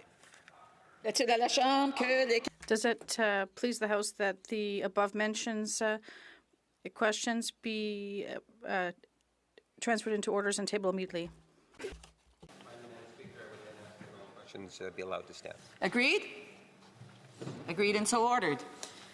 Resuming debate, the Honourable Member for Parry Sound, Muskoka. Thank you, Madam Speaker.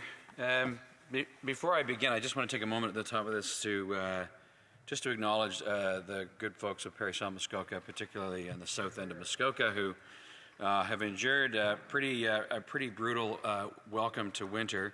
It's my first opportunity to do this in this place, and so not last weekend, the weekend before, the area of Gravenhurst received just over 5 feet of snow in 2 days, and it was a pretty tough time. And we know that the Highway 11 is the main corridor in and out of the eastern side of Muskoka, and it was closed both north and southbound for more than 24 hours.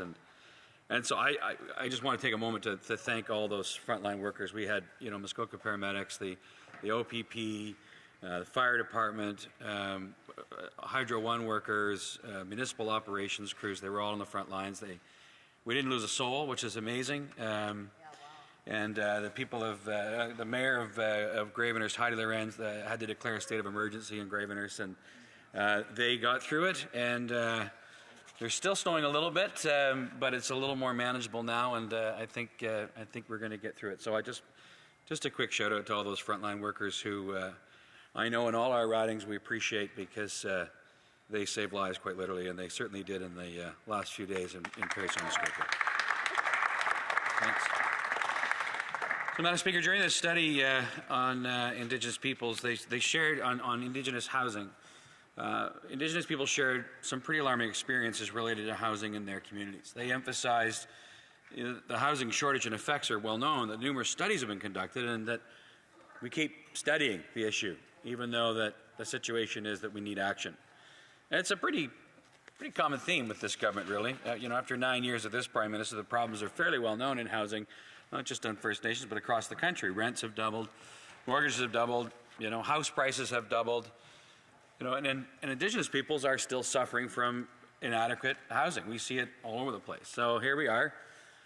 Let's have another study, see how bad the situation is. Well, I don't think we need any more study. We need action. I think back to the good folks in Muskoka, and just imagine if in the face of those horrible weather events, we decided to, do a study instead of act. This is a crisis. In crises, we act, and we're not acting. We need action on housing. In March of this year, the Auditor General released a report covering housing in First Nations communities, and they found that overall, since 2018, the government has supported only 4,379 completed housing units. That's about 700 per year. Here's some headlines, some real key quotes from the report. First one is, Indigenous Services Canada, the CMHC, had not provided the housing support needed for First Nations. And also, Indigenous Services Canada, the CMHC, have made little progress in improving housing conditions in First Nations communities. Here's another one. The Department and the Corporation were not on track to meet the government's commitment to close the housing gap by 2030. And another. Indigenous Services and the CMHC have made little progress in supporting First Nations to improve housing conditions in their community. Well, Madam Speaker, this sounds awfully familiar what we've been hearing in our HUMA committee the last little while. We hear it from MPs all over the country. We hear back that the CMHC is really difficult to work with. It's a broken institution. It's a lot of paperwork, it's a lot of bureaucracy. It takes forever to get responses. In many cases, particularly smaller community groups that have their ducks in a row, and they go to the CMHC and they just give up. And so in that case, in many cases, the CMHC seems to be the place where projects go to die. And we heard that the government doesn't have a strategy. Another quote from the report said, we found that Indigenous Services Canada and the CMHC accepted the Assembly of First Nations 2021 estimate of the housing gap. However, the Department and the Corporation did not have a strategy to support First Nations in closing the housing gap by 2030. There was a lack of collaboration between the Department and the CMHC. We heard from this report that there are 13 programs at the CMHC alone, and that this cumbersome application process continues to be a problem, not just in small community groups we hear about in our ridings, but certainly for First Nations as well. Another quote from the report, we found that a significant challenge for First Nations communities in general was navigating the different application and reporting requirements of the many programs. This is a pattern with this government, Madam Speaker. The bureaucracy they've put in place, they've expanded it dramatically. It obstructs home building. Many MPs have heard from organizations in their communities trying to get housing built. It's often impossible to get an answer. So much red tape and bureaucracy that often they give up. And it's no different in First Nations communities. The CMHC has also created a whole new consulting class, it seems, of high-priced consultants that are hired to fill out these applications. You need a degree in filling out government applications to get answers. Some organizations can spend years stuck at CMHC waiting for an answer to their applications, and sometimes the rules change partway through the process.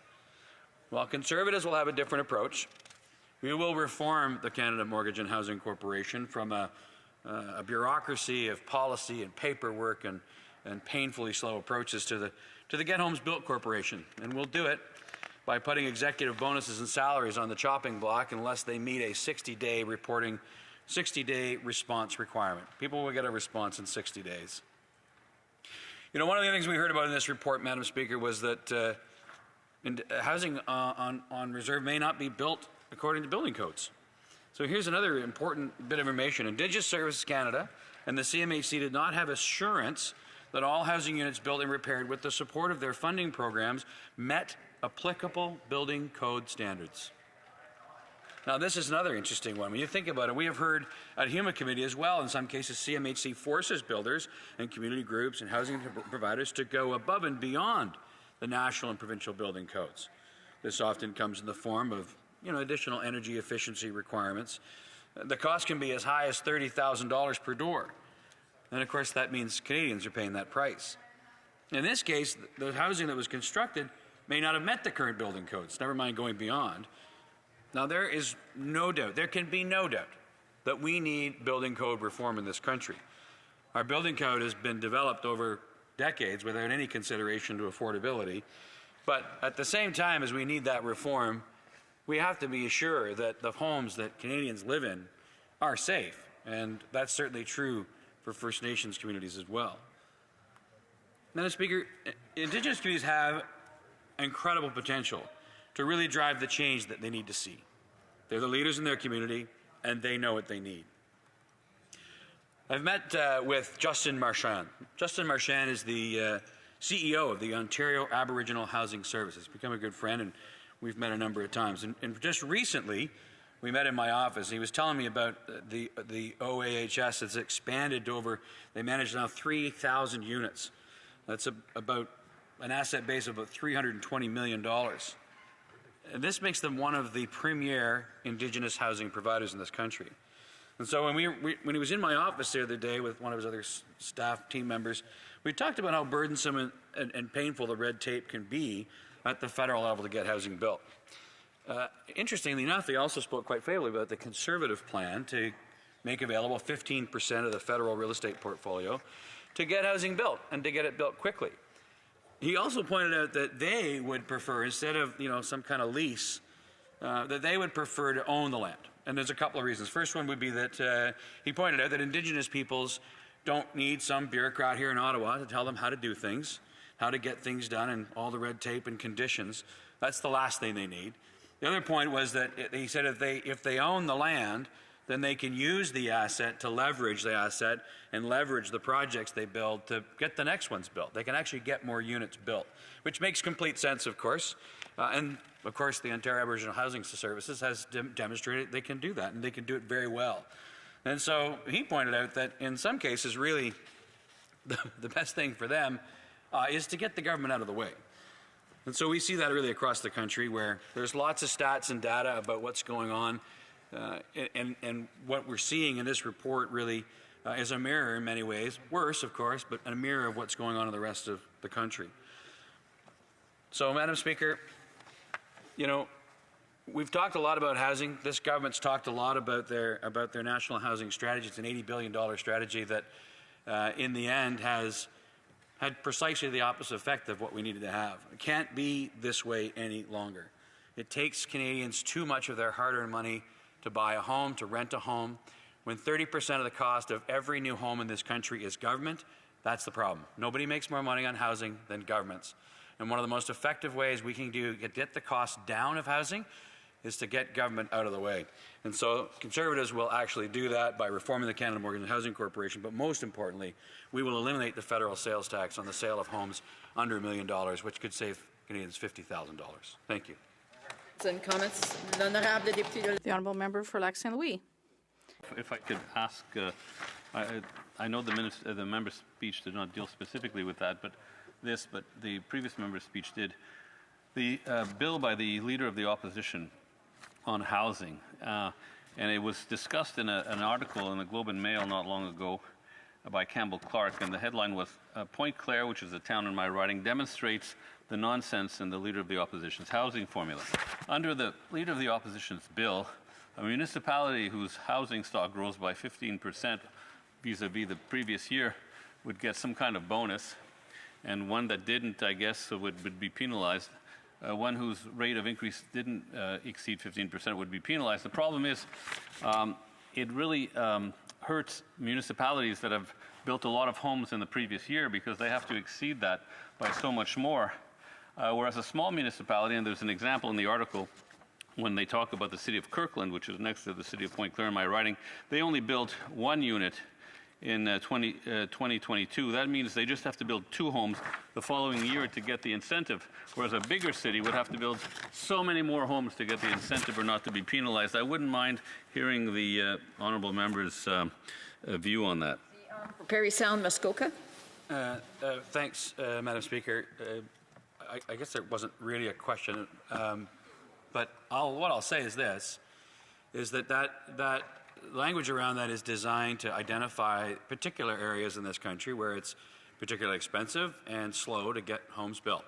And so what our point in all of this discussion is that right now governments make too much money on housing, they charge too much, and at the local level, they take far too long to approve the development of new housing. And so when it can take you 6 years to get a piece of property zoned to precisely what's on either side, that costs money. Time is money. In the real world, time is money. Not around here, of course. This place is ridiculous. But in the real world, time is money, and that makes housing more expensive. And so the fact of the matter is we've got to reduce the cost of government on every new home, and the only way we're going to do that is we're not going to do it by just shoveling more money out the door and hoping they do better. There has to be consequences.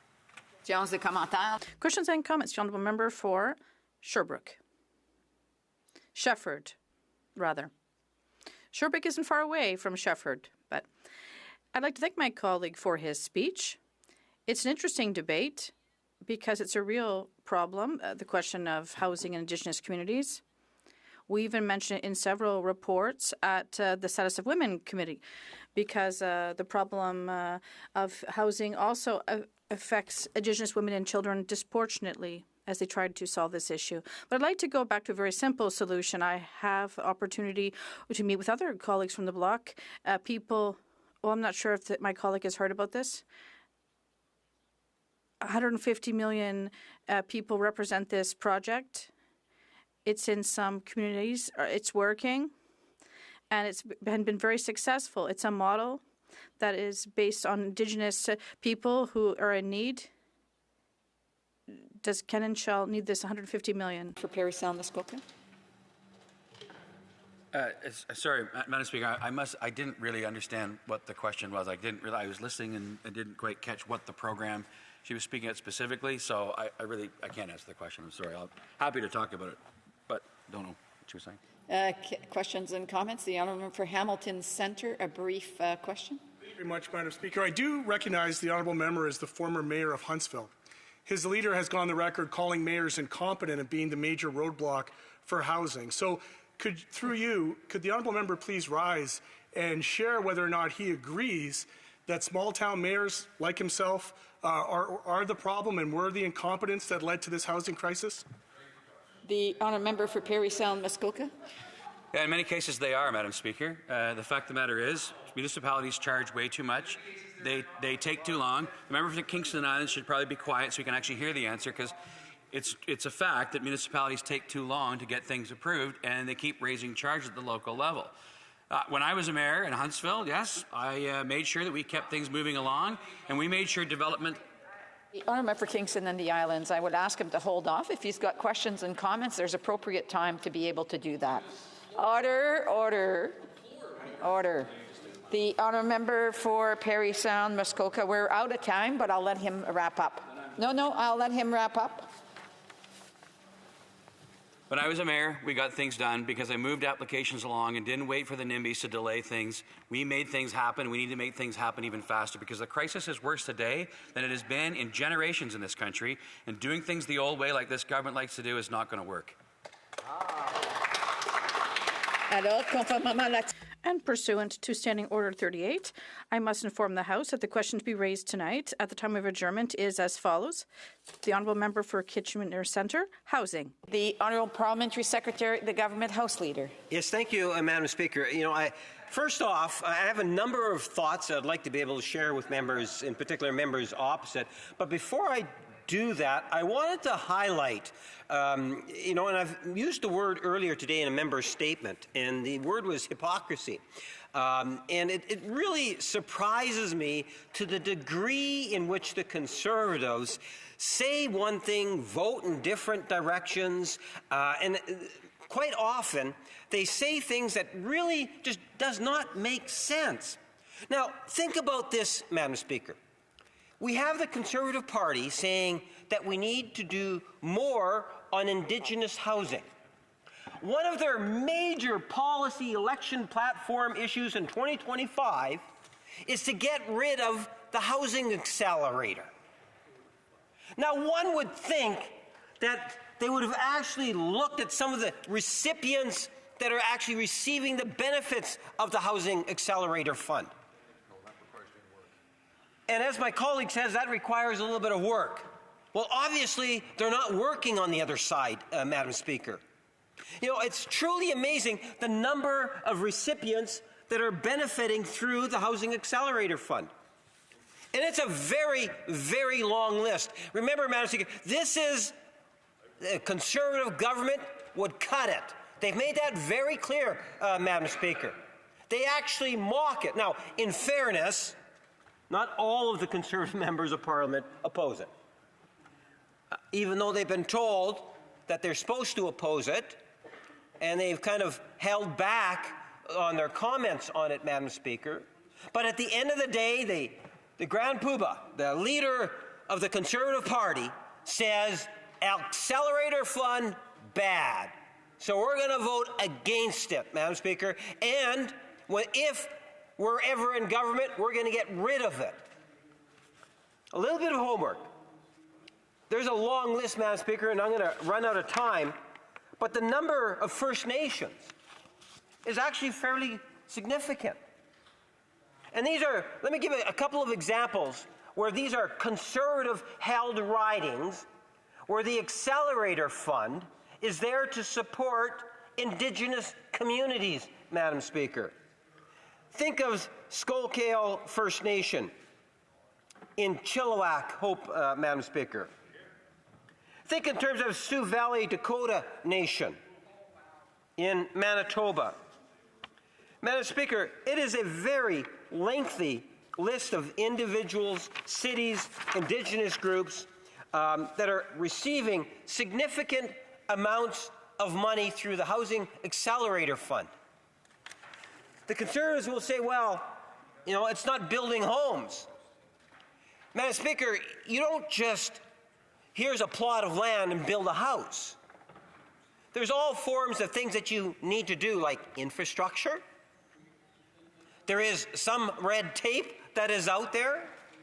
So you actually have a federal government that has recognized that we can actually play a role in providing supports through the Accelerator Fund to get more homes built. And if they actually did their homework on this file, Madam Speaker, they would find that Indigenous housing would actually benefit by this particular program. The very same program that they're saying they're going to cut. On the other hand, today, they're saying that we're not doing enough. Madam Speaker, I'll get back into some more comments on the Accelerator Fund shortly.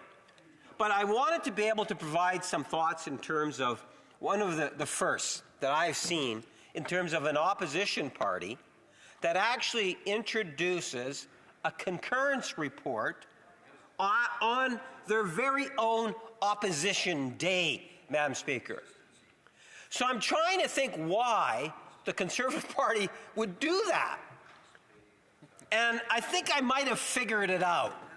Apparently, last week, the leader of the Conservative Party was embarrassed because he's all primed and pumped and ready to deliver a speech here on the floor of the House of Commons, and the NDP outmaneuvered him by bringing in a concurrence report, Madam Speaker. Oops, embarrassing moment for the leader of the Conservative Party. So then they play a game on Friday, the Conservatives, to try to pay back. But I guess they learned something from that, and they wanted to be able to talk about housing today. After all, that's what their opposition motion is actually on. So they dug up a report on housing to move a concurrence motion on that so they could prevent the NDP from potentially bringing in a concurrence report that would spoil their day, Madam Speaker, because they didn't like the concurrence report that the NDP brought in last week. That's the only thing that I can actually think about in regards to how it is that the Conservatives decided to raise this particular concurrence report. Because it is a game to the Conservative Party. What surprises me is that they have an opposition day, and I would have thought, as a Conservative Party, they would have been following issues like, let's say, trade. Given what has taken place with the new president-elect, Madam Speaker, that trade would have been a hot discussion within the Conservative Party. And it would have been, in my opinion, a very productive day to be able to have a discussion on trade, Madam Speaker, where the Conservatives could actually draw some sort of a motion that would actually be voted on, which would have told Canadians exactly what it is that they would be dealing with on that particular issue. For me, it's important, Madam Speaker. In fact, just this last 5 or 6 days, I had the opportunity to participate on a trade mission in the Philippines, Madam Speaker, with our Minister of International Trade. It was an incredible experience. We had what was arguably one of the largest delegations in Manila dealing with a trade mission. Even President Marcos made reference to it, Madam Speaker. It was like speed dating amongst businesses between Canada and the Philippines, trying to make those connections, and we had some wonderful announcements. An exploratory discussion taking place soon, Madam Speaker, to look at coming up with a trade agreement between Canada and the Philippines, Madam Speaker. We had Air Canada come forward and talk about increasing the number of direct flights between Vancouver and Manila, Madam Speaker. 4 coming up in April. Trade matters, Madam Speaker. And as a government, we have recognized that. As an opposition, they're found wanting. And yet today would have been a good opportunity to have that discussion, Madam Speaker. Because the last time, outside of an emergency debate that we had, Madam Speaker, the last time was when the Conservatives actually voted against the first ever trade agreement, that being the Ukraine trade agreement. So I would have thought that the Conservative Party would have dealt with something of that nature, Madam Speaker. And it's not to take anything away from housing, and yes, they are the official opposition. They get to choose the issue, Madam Speaker. So they've chosen housing. On the housing file, there is no government in generations that has done more for Canadians on the housing file than this Prime Minister and this government, Madam Speaker. No government. In terms of dollars, in terms of real, tangible results, Madam Speaker. We have a government that has recognized that the federal government does have a role to play. Contrast that to the leader of the Conservative Party when he was actually the minister responsible for housing. As a minister responsible for housing, today's leader of the Conservative Party did absolutely nothing. Nothing at all. Well, I shouldn't say that. He actually managed to build 6 houses, I'm told, Madam Speaker. I have no idea where those houses are, but I am told that he built a half-dozen homes, Madam Speaker. But nothing else. And now he wants us to be listening to what the Conservatives have to say about housing, Madam Speaker? We heard that story before. He had an opportunity, and maybe had he done his job when he was the Minister of Housing, we wouldn't have the type of shortages that we're having today, Madam Speaker. It's not like a house appears out of nowhere, Madam Speaker, that there is a planning component to it. Have you ever heard heard of the leader of the Conservative Party stand in his place and say, here's what I did as Minister of Housing for Indigenous people, or for Canadians as a whole, beyond those 6 hidden houses, Madam Speaker, that who knows where they are. But I can tell you, Madam Speaker, there's a lot of room for improvement. Contrast that to a government, first in generations, to put forward to Canadians an actual housing strategy. And it was more than just words, Madam Speaker. We're talking about hundreds and hundreds of millions of dollars, going into billions. A housing strategy that dealt with affordable housing, ensured that you could have ongoing income supports, Madam Speaker, where it's income based on rents, Madam Speaker, or a percentage of your income in nonprofit housing units.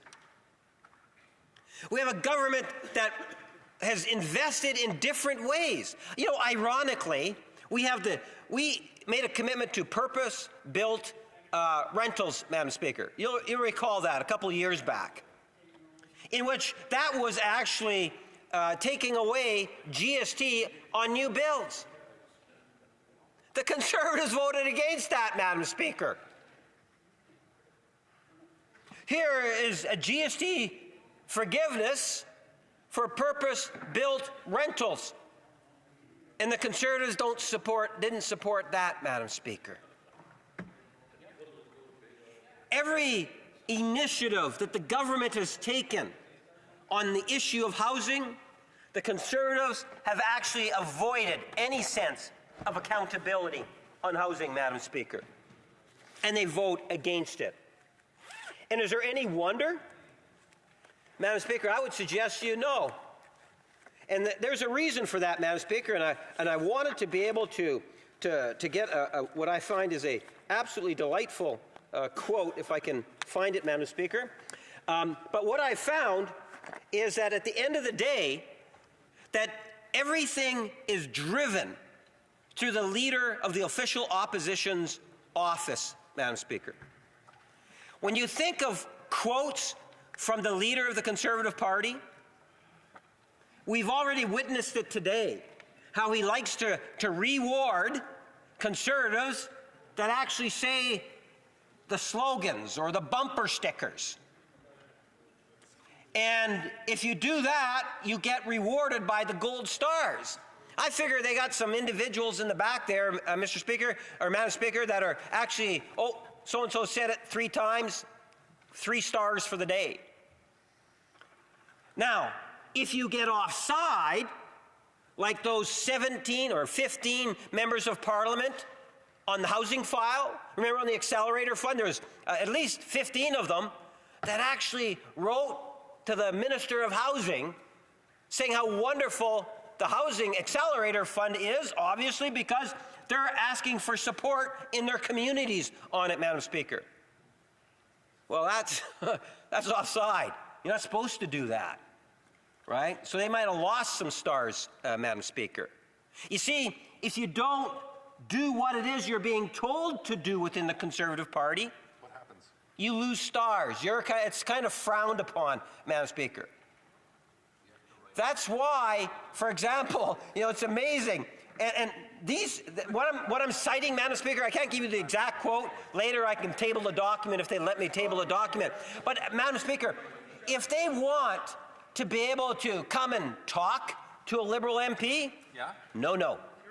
That's a bad thing. You're not supposed to fraternize with... There's individuals on both sides of the House, members on both sides of the House, who are trying to intervene during the member's speech. I would ask members to please wait. There will be 10 minutes, not 5, but 10 minutes for questions and comments. And so I would just ask members to please hold off until then, jot their ideas down. And the honourable member still has 5 minutes and 20 seconds left. Thank you, Madam Speaker, and if you can give me a 1-minute warning, I would appreciate that. Madam Speaker, I can tell you that within the Conservatives, if in this situation you're supposed to actually support whatever it is that the leader of the Conservative Party says. You don't really have a choice in that matter. And the member from Abbotsford is one of the individuals that actually went a little offside, and we all know what happened with the member from Abbotsford, Madam Speaker. You see, the Housing Accelerator Fund is something that has benefited communities in every region of the country. It has benefited Indigenous communities, Madam Speaker. There is so much potential, whether it's that program or looking in terms of the expansion of housing co-ops. You know, Madam Speaker, last month I was at a press conference, and it was hosted by Raising the Roof, where funding was provided by the federal government. Raising the Roof as an organization based in Ontario but going into Manitoba tapped into the federal resources to actually remodel and revitalize a home on Mountain Avenue. And it was dilapidated, and they turned it into a wonderful rental today, Madam Speaker. The reason why I use it, because I think it's a great example in terms of how it is as a federal government, whether it's the Accelerator Fund, we work with different municipalities, Indigenous leaders, and others. Well, here's something that's very local, Madam Speaker, because there's many different stakeholders. So go to Raising the Roof as an organization, goes to Manitoba, finds a project, Mountain Avenue.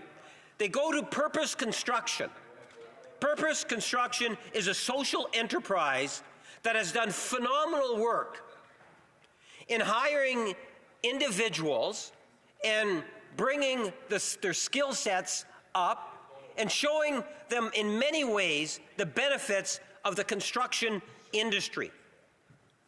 They're the ones that did the work on Mountain Avenue, Madam Speaker. And then if you take a look in terms of the tenants, Slow Mission, another nonprofit organization, does the filters where it actually provides a home for 2 families and possibly a third as an individual student, possibly, or something of that nature, Madam Speaker, of Indigenous background.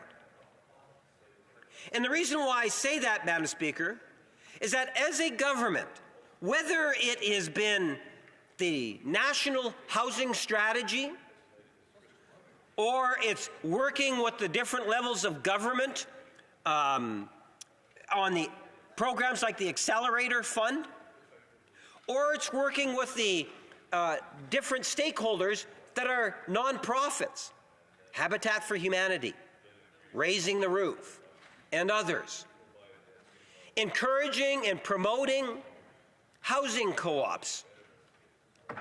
As a national government, this Prime Minister has been focused on the housing issues of Canadians. Contrast that to what would have been the worst Minister of Housing likely in Canada's history under the current leader of the Conservative Party when he was the Minister of Housing. I love the contrast on that file, Madam Speaker, and I would hope that members will reflect on it. I understand I have a minute to go, Madam Speaker. I would like to move, seconded by the member from Kingston and the Islands, that seconded by that the question now be put.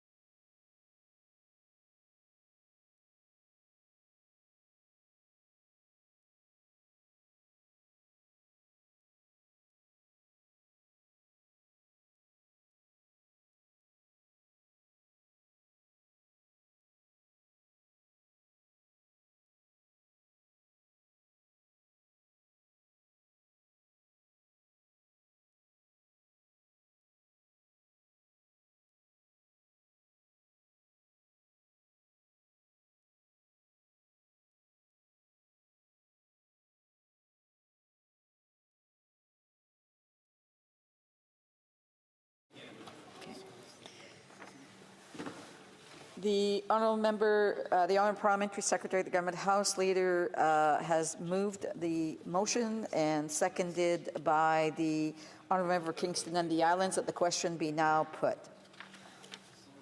Questions and comments? Questions et commentaires. The honourable member for Barrie Innisfil. Yeah, thank you, Madam Speaker. And I know the honourable member was airing a lot of grievances apparently on our side. Just wondering if you can comment on the threats that were made by the member from Surrey Newton to a member of his caucus from Nepean. So the honourable parliamentary secretary, the government house leader. Madam Speaker, given it's a kind of like a free-for-all, let me comment in regards to Patrick Brown.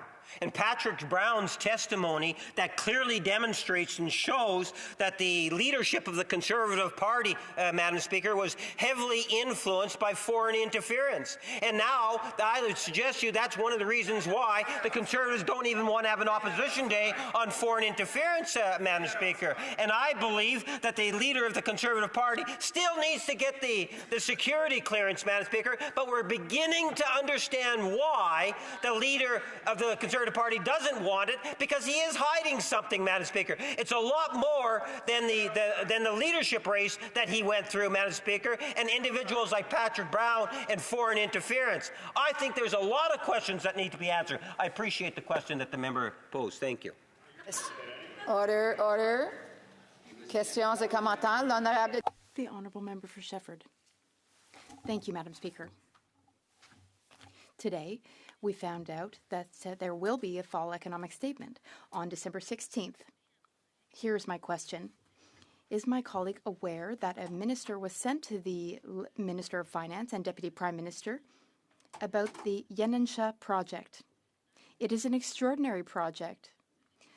A group is calling for an investment of $150 million to improve access to affordable capital and to reproduce a model that has already been shown to work in Quebec. And they want to bring that model to 5 other regions of Canada. It could increase available housing stock, all while giving Indigenous peoples a bit more control over their own housing. Would the member agree that there should be $150 million given to the Yanensha project in the upcoming fall economic statement? That would be an easy and a great solution in Indigenous communities. Madam Speaker, like the member opposite, I too am very much looking forward to the fall economic statement. It's been a long time coming because the Bloc and the Conservative have continuously filibustered, and ultimately, at the end of the day, we're going to get a fall economic statement. And I think there's going to be a lot of wonderful things in there. And through there, Madam Speaker, I'm sure that there are many ideas, and I can tell the member opposite that the Deputy Prime Minister, Minister of Finance, is very keen on trying to be sensitive to all the needs that are out there. And it's not an easy job, I suspect, in terms of establishing those priorities, but when it's presented to the House, Madam Speaker, I'm sure it will be a reflection of what Canadians really and truly would like to see.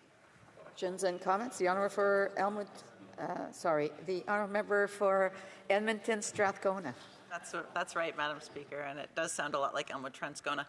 Madam Speaker, this is the first time today that I'm rising, and I just wanted to take a moment before I asked my question to acknowledge the heartbreaking event that happened in Edmonton this weekend, where Mr. Singh, a young 20-year-old student on his 3rd day of work as a security guard, was shot dead doing the work trying to protect people in Edmonton. A really devastating time for our community, and I wanted to take a moment to express my deep sympathies and my condolences to his family and those who loved him. I guess my question that I have for the member, I'd like to thank him for his contributions today. It was disappointing, of course, to see the member stand and vote against the NDP motion to take GST off home heating and take GST off things like cell phone bills. I understand that the Liberals believe that Christmas trees are more important, but I did think that was important. But my actual question for him with regards to housing is, when we have a housing issue in Canada and there's municipal, provincial, and federal governments implicated, what do you do when a provincial government like Daniel Smith and the UCP in Alberta is not working with the municipalities, is not working with the federal government, would rather pick fights than actually get housing for Canadians? Parliamentary Secretary. Yes, Madam Speaker, I think at the end of the day that we continue to work with those that are prepared to work, and at times that means you put more of an emphasis on sitting down with the municipalities or other stakeholders in order to get the housing programs that are necessary. And comments. The Honourable Deputy Government House Leader. Madam Speaker, you are never going to believe this. You'll recall about 30 minutes ago there was an exchange between the member from Hamilton and the member from Prairie Sound, Muskoka, and he referred to mayors as being incompetent. And then he got up and said, when I was mayor, we got so much done and we made sure that housing got built. You know what?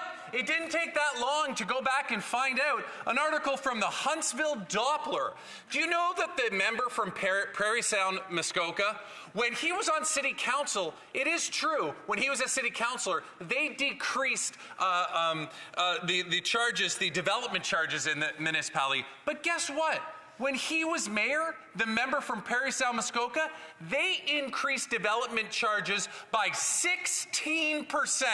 There's literally nobody no more of a bigger gatekeeper than the former mayor from Prairie Sound, Muskoka, the now sitting MP, who had the audacity to stand up in this House and accuse other mayors across this country of being incompetent. I'm wondering what the parliamentary secretary would have to say to all of that new information. Order. The Honourable Parliamentary Secretary. Well, Madam Speaker, what do you say to something of that nature? It is truly amazing when you take a look at it, and I guess I look at it in the sense, well, he's kind of like following his leader. His leader will say things, and you wonder, where does that come from? Just like he says, we're going to get rid of, we want to give a tax break, yet they vote against giving a tax break, Madam Speaker. They literally vote against it. Well, the member from Prairie Sound, Muskoka, has done the same thing. He comes out and he says, well, these are all those bad mayors or bad councillors and so forth because they are wasting dollars. And yet, on the other hand, Madam Speaker, he was, as my colleague and friend has just pointed out, in a very different position, both in policy and as a mayor as opposed to a member of parliament. Consistency is a problem. The word hypocrisy is what comes to my mind often when I think of the Conservative Party. Questions and comments? The Honourable Member of Pitt Meadows, Maple Ridge. Thank you, Madam Speaker. And listening to the Liberal Parliamentary Secretary, I do have to scratch my head and wonder what country he's living in, or actually even maybe what planet. He talks about a housing accelerator program when it actually should be a housing decelerator program. They've actually put a brake on housing starts. Vancouver and Toronto housing starts are down to the levels they were in the 70s. Compare that with a Conservative plan that puts up to $50,000 into people's homes or people's pockets when they purchase a new home, and a savings also of $2,500 a year. Why don't the Liberals call if they don't want to do a carbon tax election, one on the housing plan that we have? The Honourable Parliamentary Secretary. Yes, thank you, Madam Speaker. I would love to see a contrast between, as I point out, the leader of the Conservative Party and the Prime Minister in terms of a detailed documentation of who's done what on the housing file. The member opposite will find that the leader of the Conservative Party, with all seriousness, all kidding aside, was likely the worst housing minister in the history of our nation. Contrast that to a prime minister, and you'd have to go back generations to find a prime minister that has invested more resources and energy into the development of a housing policy. Really and truly, I believe that the Conservatives have absolutely no credibility. They, for example, say we will get rid of the Housing Accelerator Fund, even though some of their own colleagues, some of his own colleagues, are wanting to see and ask for support from that fund. There is no no credibility within the Conservative Party whatsoever on the housing file, Madam Speaker. And as I say, if I had the time to cite some very specific examples, I would go into housing co-ops. I would go into supports of nonprofit housing units. I would talk about the lack of any form of a housing strategy. And ultimately, at the end of the day, retrofits, programs to support improving housing stocks, all these types of things this government has worked on, and the leader of the Conservative Party did absolutely nothing, zero on those. The Honourable Parliamentary Secretary is run out of time. Reprise de débat. L'honorable. Resuming debate, the Honourable Member for Abitibi-Témiscamingue. Thank you, Madam Speaker. It's an honor to rise once again in this place to speak about this critical issue, the issue of access to housing. I will begin by mentioning that it's quite ironic during question period because for months now the government has been rising to respond ironically, sarcastically to the leader of the official opposition saying that when he was housing minister he only built 6 units, and they say it time and time again, 6 units, 6 units. What about Indigenous communities? What funding is this government giving each Indigenous community so that they can build the housing they need? In Canada, the highest population growth is among First Nations, Inuit, and Métis people. What's the government doing? Not much. The government is allowing the construction of 2 units per community, not 6, but their needs are so much higher than that. There are places where people are living 2, 3, 4 families to one home. Sometimes people have to take turns in shifts to have access to a bed, a sofa, the television, because, up to 4 families sometimes are sharing one home. There's a place in the village of Winnoway in my riding. There is one home with 21 residents. Is that normal? Is that acceptable, Madam Speaker? Of course not. Obviously not. And why is this the situation? Well, because this government is cheap about First Nations. This government is cheap in the money it gives these communities so that they can take charge of their destiny and so that they can take charge of economic reconciliation, which includes the ability to build housing. So this debate is especially relevant and important. One of the most tangible, real, true solutions that exists and that must be implemented and would also fit well with the reconciliation goals is a solution from First Nations themselves. I am, of course, referring to the Inancha Initiative. It is especially from the APNQ, the Quebec First Nations Assembly, and I would like to commend Len Saman. He is an Indigenous chief in my riding, and he has made Indigenous housing his life's mission. He also defends members of his community's ability to access property, First Nations access to property, so that the First Nations middle class can also live prosperously.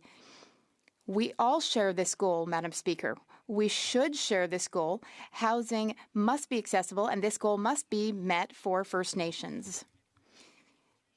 Madam Speaker, in order to speak in this debate, I had to leave my committee, Indigenous and Northern Affairs Committee, where we are hearing from the Minister of Public Procurement and the Minister of Indigenous Services. In committee, we are debating pretendians, those who access government contracts for Indigenous peoples even when they are not Indigenous, and that is an ongoing problem. Now, we need to address government funding. Is government funding and financing being sent to the right places? Last week, the Assembly of First Nations was here in Ottawa. Last week, we also found out that the Liberal government held a cocktail event with members of First Nations with almost maximum contribution being asked of First Nations in order to have access to the Prime Minister, access to the Minister to be able to ask questions about issues such as housing. Is that acceptable, Madam Speaker? I wonder. What we do understand between the lines is that no official request was made by the minister to the Minister of Finance to guarantee that initiatives such as Enuncia be funded by the government, even though there's been a lot of advocacy for this project. So I asked this question about half an hour ago directly to the minister. I said, did you send a formal request to the Minister of Finance to ask her to fund the Enuncia project? And the Minister of Finance seems to be in favor of the project. She's met with the developers and met with the chief, Lance Amon, as well. The answer I received was no. I did not send such a letter. So this government doesn't seem to be taking this very seriously. I have a lot of doubts about how they're going about this. On December 9th, the letters should already have been sent because we know that the budget was tabled in March in this place. And so it's necessary to inform the Minister of Finance. So no official formal request was made to support the Enuncia project, and that really bothers me. I thank my colleague with whom I'll be sharing my time, the member for Longueuil-Saint-Hubert, who is an excellent housing advocate, especially for Indigenous and First Nations housing and access to housing. Now, how hard is it to send a letter? It's important to send a letter, to have it on paper in writing, formally, officially. I sent a letter, in fact, on March 12th, 2024. I sent the letter to the attention of the Minister of Finance. The Minister of Finance thus cannot deny that this request was made by this place, by a member of parliament, by myself, with the support of First Nations groups. So we called on the Indigenous Association, the NACA Association. I commend them for their leadership. We've requested for an increased funding because the solution must be autonomous funding, self-directed funding, because these funds will be managed for and by First Nations. In March, a real formal request was made, and that bore fruit because UNSUF organization did receive extra funding. Now, there needs to be more formal requests, and I made one on November 21st, just last month. I sent another letter to the attention of the Minister of Finance, and I will read the letter, Madam Speaker, because I think it is in the public interest, especially these days. It's very relevant. Madam Minister, I am writing to express my support for expanding funding for the Enuncia project, which has already been very successful in Quebec's Indigenous communities and could constitute a significant solution to the Indigenous housing crisis all over Canada. As a person from Abitibi-Témiscamingue, I have seen with my own eyes all the challenges and problems that Indigenous peoples face in trying to find affordable, adequate, and safe housing. That said, we need to find lasting solutions which will enable Indigenous communities to develop their own housing market and access property. It is urgent that we take action to address the housing crisis. The housing crisis in First Nations communities is an urgent reality. Many families are living in dangerous housing, which is overcrowded and unsafe or unclean. This is harmful to them, to their well-being, to their physical health, and to their future. So, the Enuncia project increases access to affordable housing in First Nations communities. They are asking for $150 million from the government to be able to extend their successful housing model to other communities. It is also important to highlight that among Indigenous communities, there is a middle class which is neither in a situation of financial vulnerability nor able to access affordable housing. They want access to property so that they can ensure their social stability and financial stability. These groups must be able to access property. We need to enable this middle class to become property owners, all while ensuring that social housing remains reserved for those who need it the most. We want a long-term vision for autonomy and prosperity. Beyond immediate housing needs, it is essential that we develop an Indigenous autonomous housing market within which communities will be able to take control of their own housing projects and access property. This market should meet the needs of those experiencing significant vulnerability who need adapted social housing. This should also benefit the Indigenous middle class, which should be able to invest in accessible, lasting, durable housing. We need housing solutions which enable Indigenous communities to handle their own municipal tax income and their own municipal finances. This needs to be a lasting system, and we need adapted lasting systems like low-interest loans, targeted funding, and also training to help families go through the process of acquiring property. We need a targeted response for the most vulnerable and for the middle class among First Nations communities. I could talk even more about this, but this Inansha initiative is exceptional, and the government cannot let it go by without supporting it more. Questions and comments, the Honourable Member for Châteauguay-Lacolle. Thank you, Madam Speaker. I really appreciated my colleague's speech. This topic relates to the work I was doing before becoming a member of Parliament. That is, financial autonomy and independence. Now, I wouldn't call myself an expert when it comes to the lived reality of First Nations when it comes to housing, but I've heard of a company called Inansha, and I hope I pronounced that well, and I'd like to hear the member tell us even more about the company and how it operates. The Honourable Member for Abitibi-Témiscamingue. Thank you, Madam Speaker. I thank the member for Châteauguay-Lacolle for wanting to know even more. Inansha is an initiative for and by Indigenous peoples. That is what is essential, and they also have partnerships with NSAF or NACA, also the First Nations Assembly of Quebec and Newfoundland and Labrador. They have a lot of tangible solutions for inclusive funding and immediate housing projects. They need $150 million. They would create access to property for Indigenous middle-class members. They would also support social housing for those who experience significant vulnerability. There would also be support with municipal tax income for housing and also training to help people purchase property. Those are the values that Inansha defends and that the government should help Indigenous peoples acquire. Questions and comments. Honourable Member for Rosemont La Petite Patrie. Thank you, Madam Speaker. I'd like to thank my colleague for his very interesting speech. At the NDP in recent years, we saw almost $8 billion for Indigenous housing, but we have to do much more than this. For us, it's really important for this to be by and for First Nations. So I'd like him to explain a bit the needs of his community in this respect and the fact that the federal strategy has not borne fruit in 2017, despite all of the money that was spent. The Honourable Member for Abitibi-Témiscamingue.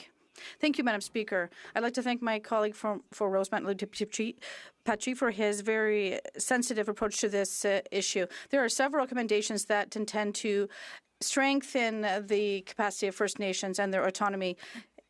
Many recommendations, but there are many others. 9 in particular stresses the whole aspect of recruiting, keeping and training Indigenous personnel that work in the housing sector. It's really hard because the governor might build 2 units a year, but they have to do so in a really tight deadline. Often, Indigenous funding goes back to the coffers, even though it's intended for Indigenous housing, and Indigenous communities don't have the capacity to implement projects. So we also have Indigenous leadership with respect to architects, engineers, and advice to Indigenous communities for plans and urban planning. We have to facilitate Indigenous peoples to establish their land, and this government has to reach out through funding and also with more realistic timelines so that Indigenous peoples can retain the expertise they need, particularly within their communities. Thank you. We have time for a quick question. The Honourable Member for Shefford. Thank you, Madam Speaker. At the Standing Committee of Status of Women, we just finished a study on the increase in feminicides. Unfortunately, women are assassinated because we mentioned this housing issue for women and Indigenous women. And unfortunately, this means that they are disproportionately representative in feminicide statistics. So there was a day for violence against women, and housing for Indigenous women is an important issue. The Honourable Member for Abitibi-Témiscamingue. Thank you, Madam Speaker. I'd like to thank my colleague for Shefford for her commitment year after year for this cause. I'd like to go back to Recommendation 3 to implement the calls to justice. We want more spots, more power to be able to improve access to housing for Indigenous women and those who are most vulnerable, women, girls, and Indigenous women. So we have to be sensitive to this. But as there are often many families under the same roof, it creates a lot of social issues. So we need access to education, health, and one of the fundamental aspects are compromised, it creates issues such as access to housing. Resuming debate, the Honourable Member for Longueuil-Saint-Hubert. Thank you very much, Madam Speaker. I'm very happy to speak tonight to this question, even if it's somewhat of a catastrophic situation. The Conservatives, they have an opposition day and then they move another motion on something that is very important, an important issue. But despite what we've been doing in this House for the past month and a half, finally we have something that's important, a topic. I think the housing crisis. I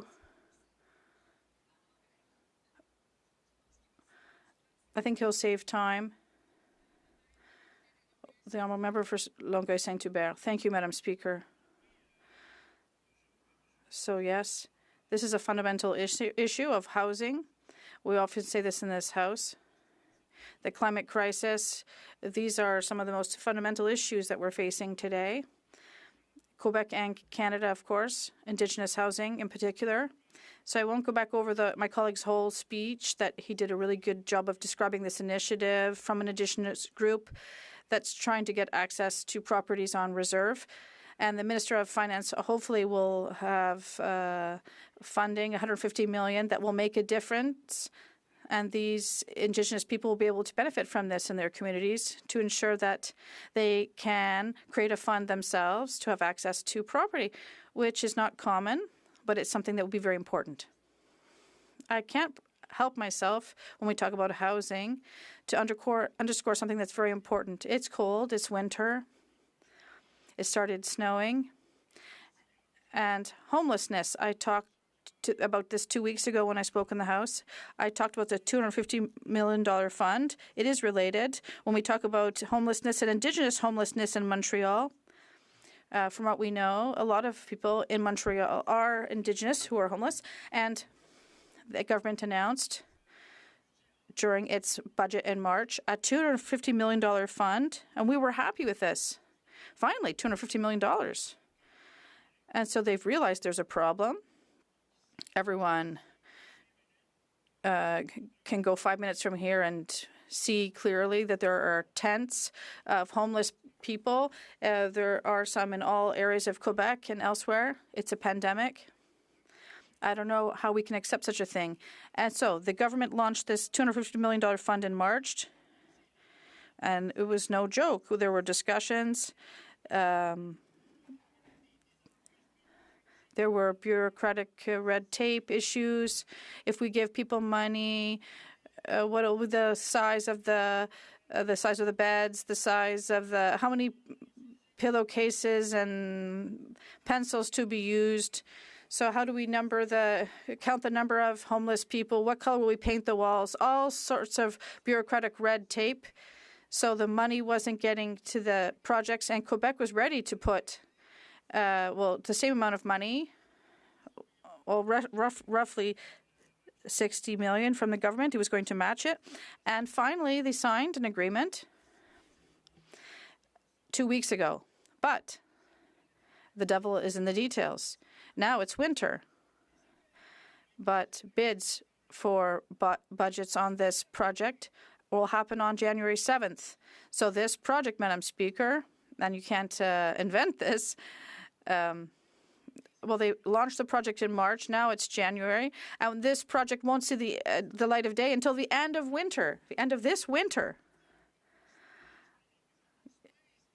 You have to pinch yourself when you talk about deadlines for this housing crisis. This is what we're talking about. So I wrote a report that is related to the Indigenous housing reports. I did a tour of Quebec. Why? Because I met once someone from Saint-Hyacinthe. I thought I was very smart. I gave the figures from the CMHC, and I thought I knew what I was talking about. And they were wondering, what am I talking about? What's happening is more serious on the ground than what's in your figures. We need even more housing than what you're telling us. The occupancy rate is even worse. So I did a tour of Quebec last year for a few months. I went everywhere, to Lac-Saint-Jean, Abitibi, Gaspésie, Sherbrooke, Montreal, Quebec, Gatineau. I went in all the different regions of Quebec, and I met with more than 600 organizations. 600 who work every day to try to build social housing in communities to help people who are the most vulnerable in our country. In Quebec and across Canada, they help them find houses.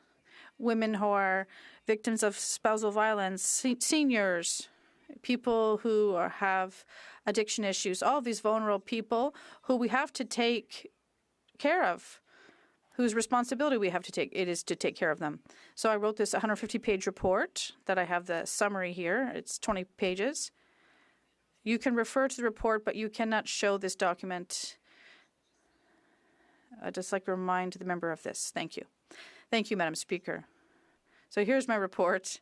Here it is that I have it in my hand here. You don't see it, but you can feel it. You can feel there's something here important that I'm going to tell you. So the first recommendation in my report, it's funny, there's 12 recommendations, but the first one, well, just before the first one, is that the federal government is pulling away from housing.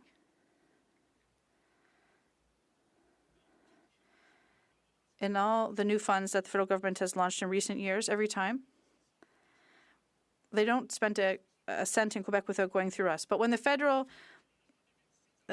government launched this project 3 years ago, there was roughly 90 million, and they were spending money a bit everywhere. We don't know exactly where, but they were spending in Vancouver, Edmonton, Calgary, but not 1 cent in Quebec.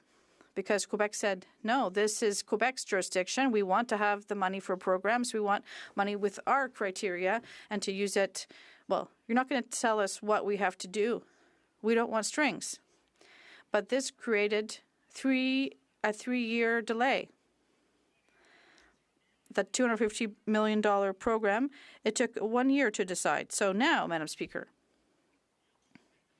there are too many stakeholders and players in this housing sector. At the end of the day, housing is built in cities. The cities have to take care of the urban planning and they organize the construction. They need money. And there's another fund that is fundamental in terms of the housing crisis, the infrastructure fund, the $6 billion fund that is being negotiated right now with Quebec. It's to build housing. Well, not to build housing, but it's all the other sewers and other infrastructure that's related to housing. Builders came to Ottawa a few weeks ago and they said it's fundamental. We need this fund for this infrastructure. So cities are organizing the construction of housing in Quebec City. There's a housing ministry and they also have a program. But the federal government pulls up with its restrictions and its strings, and it means that, well, in Rimouski, we had issues. We should have housed women who were victims of spousal violence in Rimouski. We needed this housing, Mr. Speaker, and every day there is a woman who knocks on the door of an organization for women who are victims of spousal abuse, but they have to go back home, and we know what that means for them. So there's a clear lack of resources. So in Rimouski, we thought they would be building such a unit to protect these women, and then they do a request. There's a whole process. They wait a year and a half, 2 years before they receive an answer. Yes, it's a green light. Go ahead, fund it. Then they don't have enough money. We go to Ottawa. Ottawa says there's another program where you can ask funds, but they don't have the same criteria. So the criteria for affordability, Mr. Speaker, they don't even make sense. It's a catastrophe. So then they go back through Ottawa another 2 years. So you have to wait. And often you lose the terrain where you were going to build the unit because you blocked it 4 years ago. So in short, it's just crazy. It takes years to build anything. So I went on my tour of Quebec. I went to Abitibi. Stéphane Gagné I met with. He's a really extraordinary person. He takes care of homeless people and Indigenous homeless people. So there's a 41-door building. It was all new. They just opened it recently. It's a really wonderful resource. But unfortunately, hang on to your hats. He had been working on that project for 8 years. It took to materialize it. And during that time, there were 8 winters, and people during that time had to turn to emergency resources, and that they struggled because they didn't have this resource. So it's totally crazy. So my first recommendation, Mr. Speaker, is we have fiscal means here in Ottawa. If we accepted the idea that this is provincial jurisdiction and we're going to pay money to Quebec like we do for health care, there should be fewer players, and it would do 2 things. It would reduce deadlines for accepting projects, and it would reduce the costs. So everyone would win. I'll talk a bit more about that in my report. So questions and comments. The honourable member for... I'm trying to remember. Châteauguay-Lacolle. Thank you very much, Mr. Speaker. I really enjoyed my colleague's speech. It's so energetic. But I'd like to ask him a question, and I'd like to hear his opinion about the partnership approach, because in my region of Châteauguay, we're very proud. We have a project that was built in 2022 with the Fast Quick Housing Initiative from the federal government. It involved the Quebec government and the city of Châteauguay in partnership with the Mohawk Ganawagi community. And we're very proud of this project. I'd like to know what he thinks. Does my honourable colleague think that we should continue in this, or will he support us in this respect? The honourable member for Longueuil Saint-Hubert. That's a really great question she just asked. This initiative for fast housing is an excellent program. There were 3 aspects. First, it was $1 billion, and 2 other $1.5 billion. It's an excellent project, all social housing, fully subsidized. Everyone loves this program in Quebec, except what we learned 2 weeks ago during the summit on homelessness. There's a 4th aspect, and they've changed the criteria for it. They brought in an affordability factor that made organizations in Quebec very scared. We think that some of these programs will be changed. The criteria changed, and it is scaring people off. So Canadian Initiatives for Quick Housing, it's a very good program. If the Conservatives come to power, they should continue it. Questions and comments. Thank you, Mr. Speaker. To my honourable colleague, recently I met with a chief from a nation south of Montreal. Decades ago, he started a program of developing mortgage and house ownership on their nation.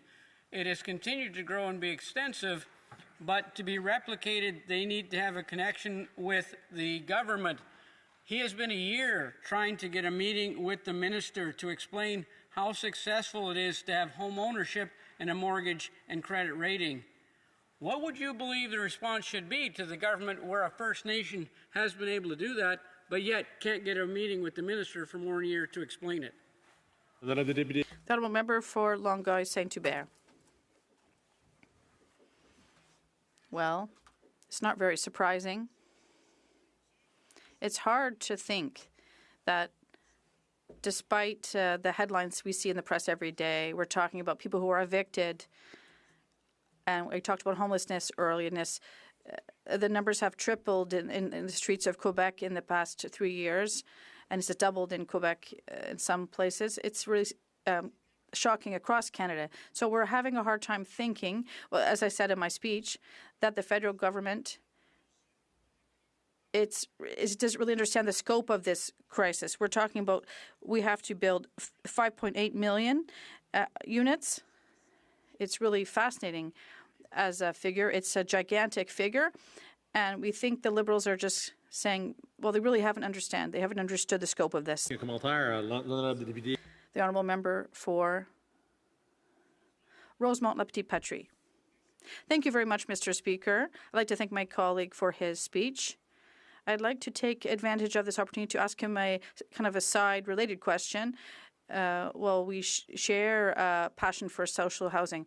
But at the NDP, we used Opposition Day to extend a GST holiday for essential needs, diapers for children, prepared foods, groceries. We want to extend this also permanently for heating and cell phone packages to give people a break. But the Bloc voted against this. And it surprised me because GST is a regressive tax that hurts more the middle class in terms of the percentage it can have on people's wallets. So I'd like him to explain, take a minute to explain why the Bloc was opposed to this measure that was proposed by the NDP. The Honourable Member for Longueuil-Saint-Hubert. Well, he asked me a direct question, and I'll answer directly as well. When I became a member 5 years ago, I wouldn't have been able to differentiate between social housing and affordable housing. Now I can. But I also am passionate for this issue because I can't understand that in a G7 country like ours, we see such a reality like we're seeing right now. I think we need an interventionist government. The government has an important role to play in this issue of housing people. We talked about the Maslow pyramid earlier, but there's good programs. But in general, the government invests a lot of money, but not in a very efficient fashion. It doesn't really fundamentally help people. I am in favor, and I hope an NDP government would implement programs, a massive social housing construction program, if they have a first term, and I wish this for them, and I would be there to support you if ever that happens. Thank you. Resuming debate, reprise du débat, l'honorable député de Winnipeg. The Honourable Member for Winnipeg Centre. So much, Mr. Speaker, and I'm so pleased to rise today to provide a response from the NDP on the report of the Standing Committee on Indigenous and Northern Affairs, the effects of the housing shortage on Indigenous peoples of Canada.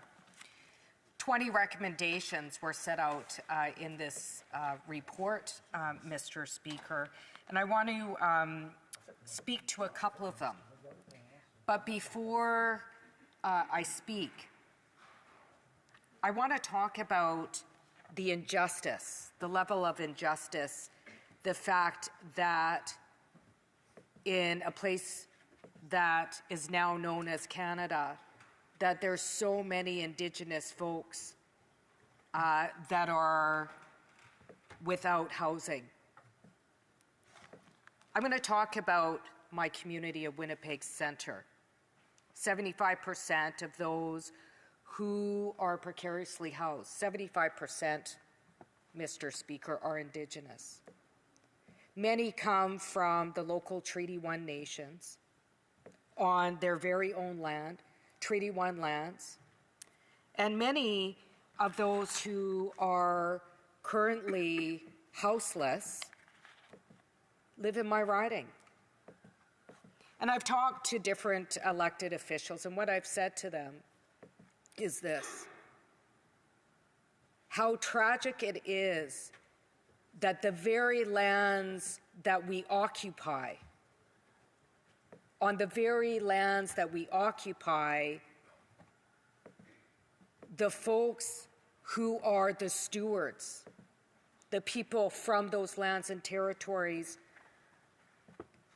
are not even housed on their own territory, on the very lands, territories, and resources, which has allowed this country to be rich, homeless Indigenous peoples throughout the country on our very own lands. Some, Mr. Speaker, whom are my family members. Some folks and family members who are currently houseless, many residing in Saskatchewan. I come from a very small community. Wood Mountain Lakota Nation was 9 by 9, now 3 by 3. The federal government issued an apology to our nation a few months back for calling us squatters on our very own lands. Houseless.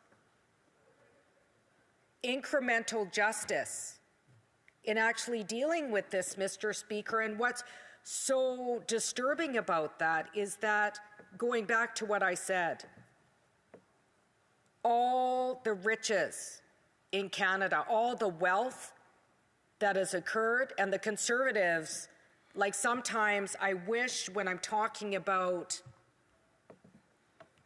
issues of social justice, issues of human rights, I wish I could dress up like a pipeline, because that's their main focus. The very riches, the very, the tar sands, reaping the benefits of Indigenous lands, yet there's so many of our people that live unsheltered in urban centers, our lands, territories, and resources. Yet, when we're talking about housing, there always seems to be a lack of money. The NDP fought for and got for Indigenous by Indigenous housing strategy, got $4 billion issued to this particular housing fund. Where's the money? How much money has this government, provincial governments, made off our resources, off the extraction industry that is based in our communities, wreaking havoc on our lands, in some places like Beaver Lake Cree Nation putting forward a precedent-setting case to talk about the long-term impacts of the tar sands on the treaty right to hunt and fish. Yet $4 billion. Not even enough to even begin to address the housing crisis on reserve. Where's the money? And then I hear the member from Winnipeg North talking about Sioux Valley and investments in housing. Well, I want to talk to the chief of Sioux Valley, and I hope maybe we'll post this part of the clip. I want to talk to the chief of Sioux Valley to find out whether his housing crisis has been solved by the Liberal government, because I know what he's going to tell me. He's going to tell me no. And it doesn't matter whether it's been consecutive Conservative or Liberal governments. Nobody has even begun to deal with the housing crisis in First Nations communities. And let's not forget Nunavut, where they have the most dire housing crisis in the country. And we could fix this. But for whatever reason, the genocide and the normalization of institutional poverty, of legislated poverty of Indigenous peoples is perpetuated today. So much so that I have to listen even today. I mean, I've been going off for the last week. Maybe it's time for a break. About what a great job this government, the Liberal government, is doing dealing with the housing crisis, when every year there are people that die, Indigenous people die, frozen on the streets. frozen on the streets, some of them on their very own lands. Can you imagine that? This was Indigenous lands. This still is Indigenous lands. All these, even the House of Commons, where they're just around the House of Commons, where there are so many people around the House of Commons that are unhoused on unceded Algonquin territory, our lands. This multi-billion-dollar building, when I see Indigenous brothers and sisters living on the streets, and we walk by it every day. We walk by it every day, and in my community of Winnipeg Centre, people walk by and drive by folks, Indigenous folks, every day, not even noticing this grotesque and violent human rights violation, because it's normalized. That's why this government, Conservative governments, have felt it okay to, say, hey, listen, we're giving you $50 million this year for housing, and everybody's supposed to stand up and cheer. We're going to promise you $4 billion in housing, and then we'll pretend like we never even promised it. In fact, we're going to put it in the budget, and we're not even going to have that money get out the door. And meanwhile, what happens? People die. So I wanted to focus on a couple of recommendations. One I'm going to focus on because it's been a lot of the work that I've done. Recommendation 3, which says that the Government of Canada continue to address the 231 calls for justice in the National Inquiry's final report, Reclaiming Power in Place, and that particular attention be paid to the 10 calls for improving access to housing for Indigenous women, and that housing has impacts on Indigenous women, girls, and gender-diverse people, and incorporate wraparound care that is required.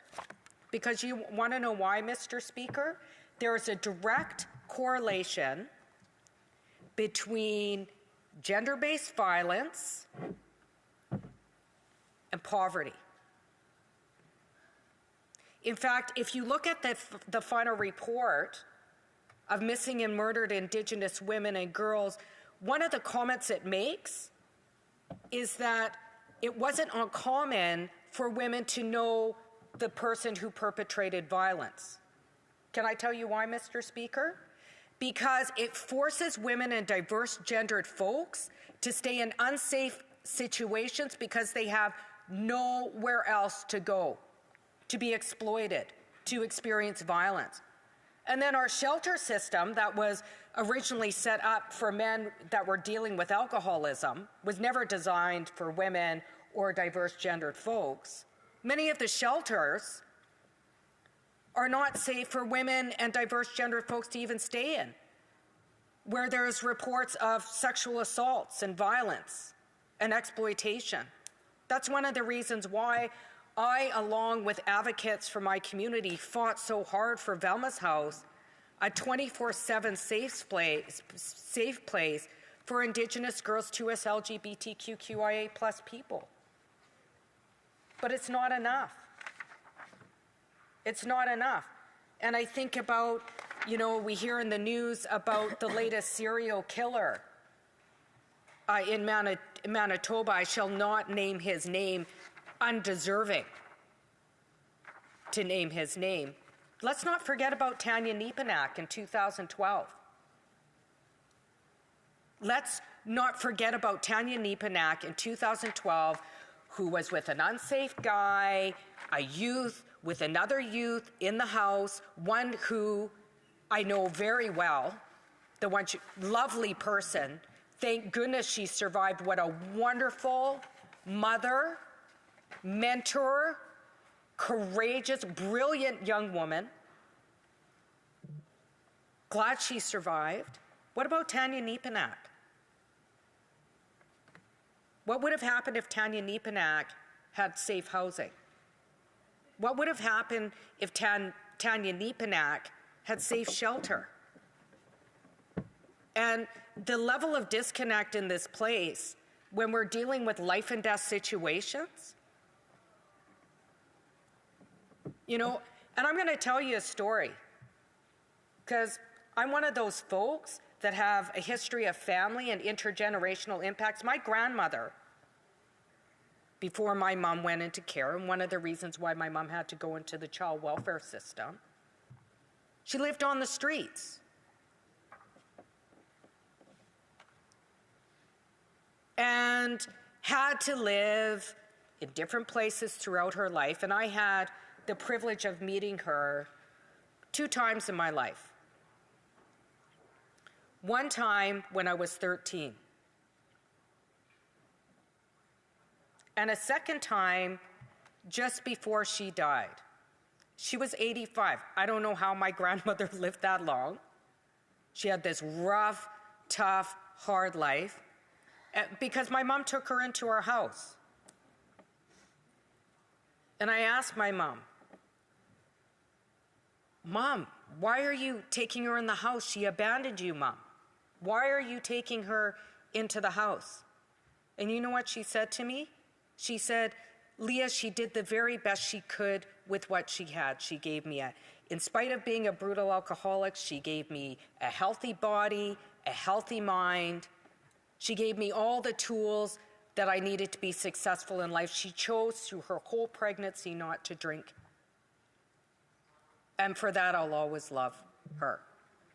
And when they removed her lung, which was the last surgery that finally ended her life, they said, Miss Warren, because she married one of the fellows along the way, Miss Warren, they said, we found an ashtray with a cigarette butt in it.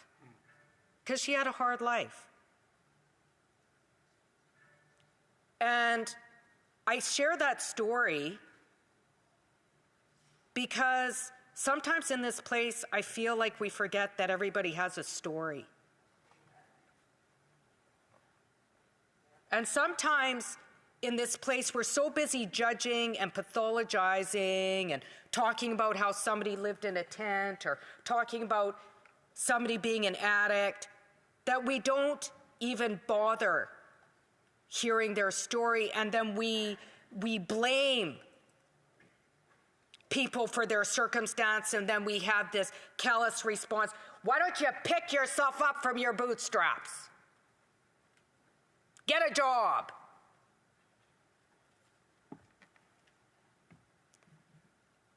Some stories are really tragic. And for Indigenous people in this country, if you spent the time to talk to some of the folks, my neighbors, very proud to have them as my neighbors, they would tell you a story or two. And the fact that many of the folks, those that are without housing, are still surviving, like my grandmother, it speaks to their strength and resilience. It speaks to their strength and resilience because in addition to the fact that Indigenous people in my riding, 75% of the people that are unhoused or precariously housed are Indigenous, the fact that they're still fighting to survive, even though everything's been put in our way through colonization to strip us of our human rights, we're power. And those that are struggling, I know a guy, he's 60 scoop, military veteran, unhoused right now. But you know what? Smart, strong. And it's not a fault of him, it's a disrespect of society, a veteran. He's a veteran. He's a guy that was kidnapped from his family and shipped off for no other reason because he was Indigenous. That's not a fault of his lack of hard work and labor. He is the result of a colonial project that has done exactly what it was designed to do. Except some of us are surviving. Isn't that amazing? And some of us, for whatever reason, like for me, my mom figured it out and, you know, I'm thriving.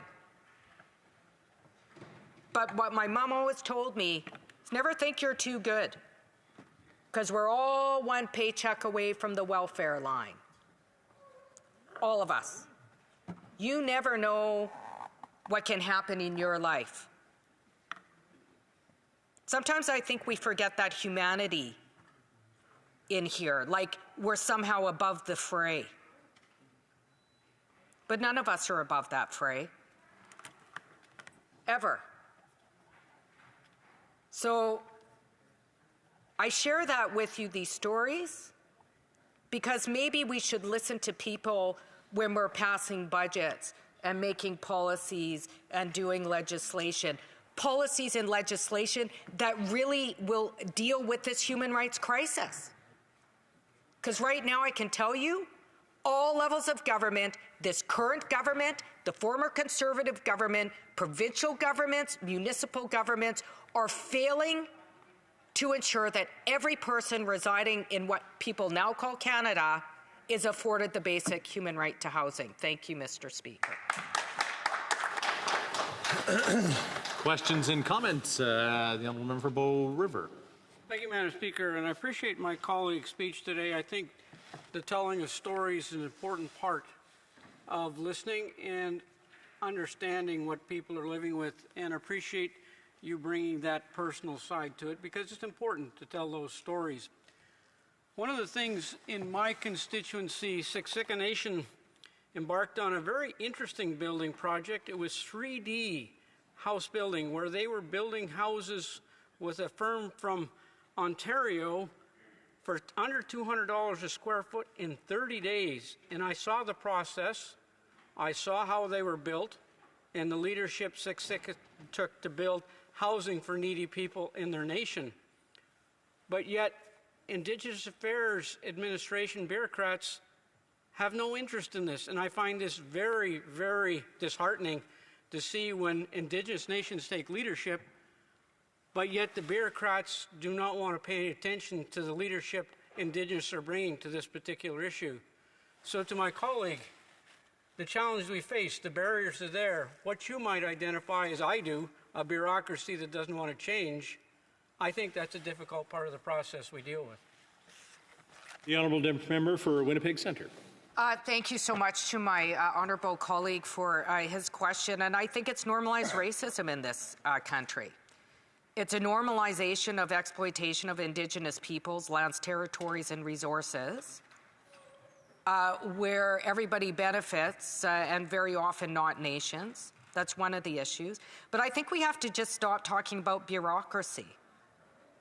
Like, I think that's one of the problems, but I think it's the fact that government after government has underfunded the housing crisis, and it started with Paul Martin and the 2% cap. And now we're in a crisis. That happened in the 90s. They've never lifted the 2% cap, and now we're in a crisis. So I don't want to hear about how great the Liberals are doing. I certainly don't want to hear how great the Conservatives are doing. But, like, we got to stop patting ourselves on the back, and we just have to develop policies and legislations that work. Questions et commentaires, l'honorable député. The Honourable Member for Shefford.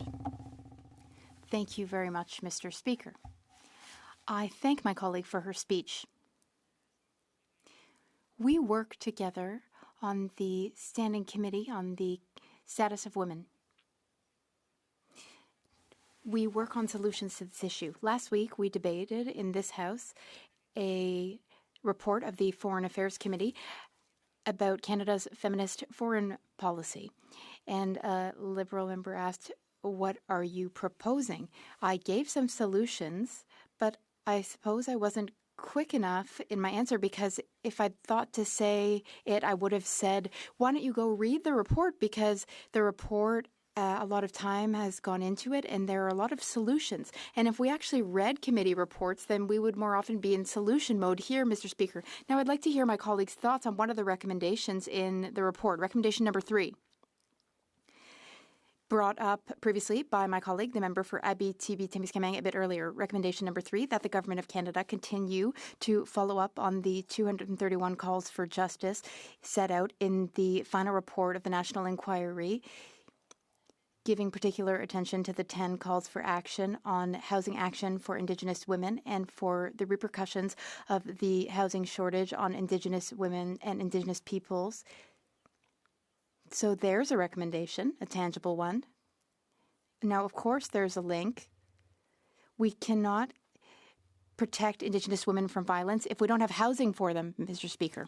I'd like to thank my honourable colleague for the comment, but we're how many years out from the National Inquiry? This Liberal government has implemented 2 calls for justice, and housing is a critical piece. If we want to deal with gender-based violence, whether it's for Indigenous women, diverse gender people, or any person, then we have to deal with housing, so that people aren't either put in a position where they're forced to stay in places that are unsafe, or they're forced to stay on the streets, or they're forced to stay in violence. I just asked a question today from Shelters Canada talking about how shelters are overwrought with demand because this government hasn't built enough affordable housing with rent geared to income. So we need to listen to Indigenous people, for Indigenous, by Indigenous, and that's certainly what our party fought for. It's time for the Liberals to deliver on that. Questions and comments? The Honourable Member for Hamilton Centre. Thank you very much, Mr. Speaker. And there's not a time, not a single time, that the Honourable Member rises in this House from Winnipeg Centre and doesn't impart on us lessons, learnings, teachings, things that we should be taking away. And in her remarks, she talked about the genocidal settler colonial project that is really about displacement of First Nations, Métis, and Indigenous peoples, Inuit peoples from their lands. So I'm wondering if she could comment on how the settler colonial project and genocidal logics, they're not an event that happens, but a process of land displacement. And so I'm wondering if she could just reflect on purposeful government underfunding of nations in a nation-to-nation relationship that results in people having to leave their home territories to go to cities, to seek services, to seek health care, to seek education, when neither levels of government, no levels of government in that matter, provide adequate funding, resulting in them not only losing their connection to their original homelands, but also living in precarity and in the what I'll call the social murder of homelessness. The Honourable Member for Winnipeg Centre. Well, I'm going to give an example, I think, just because I don't have a lot of time. South Indian Lake, prior to Manitoba Hydro coming in, they had 70% employment. They had 70% employment in the whitefish industry. But because of the damage that was done as a result of Manitoba Hydro, it destroyed their fishing industry. Now they have 10% employment, most of them in administrative positions in South Indian Lake. And that has rippling effects. It forces people to leave their communities, to search work, to search for housing. And the very lands, even for folks that are looking to survive and thrive, enjoying and living a traditional way of life, because of what's happened through resource extraction, like in Beaver Lake Cree Nation, the land and waters are too polluted, food sources are impacted. And those who end up in urban centers, very often going to urban centers, trying to find a better life, get an education, get a home, a better life for their kids, face non-stop racism and discrimination. That's the reality. And I hear the Conservative come in here and talk about, oh, what, did I miss much? Oh, those guys. I wish that he had taken the time. This is what I'm talking about, humanity. 'Cause there's a whole lot of stinking privilege around here.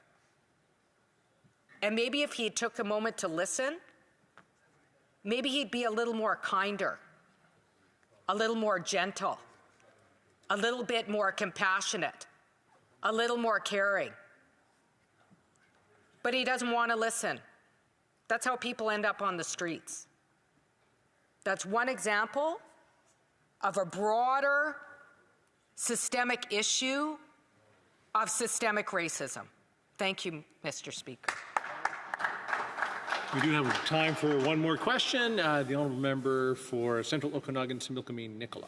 Thank you, Mr. Speaker. I had the honor to serve on the Human Resources Committee with the member, and she gave a very eloquent speech. And I think her focusing on people and some of the tragic situations that can happen in a heartbeat, I think it's important for all of us to take note, because we all have constituents that are in those precarious situations. So I applaud her on her tone tonight.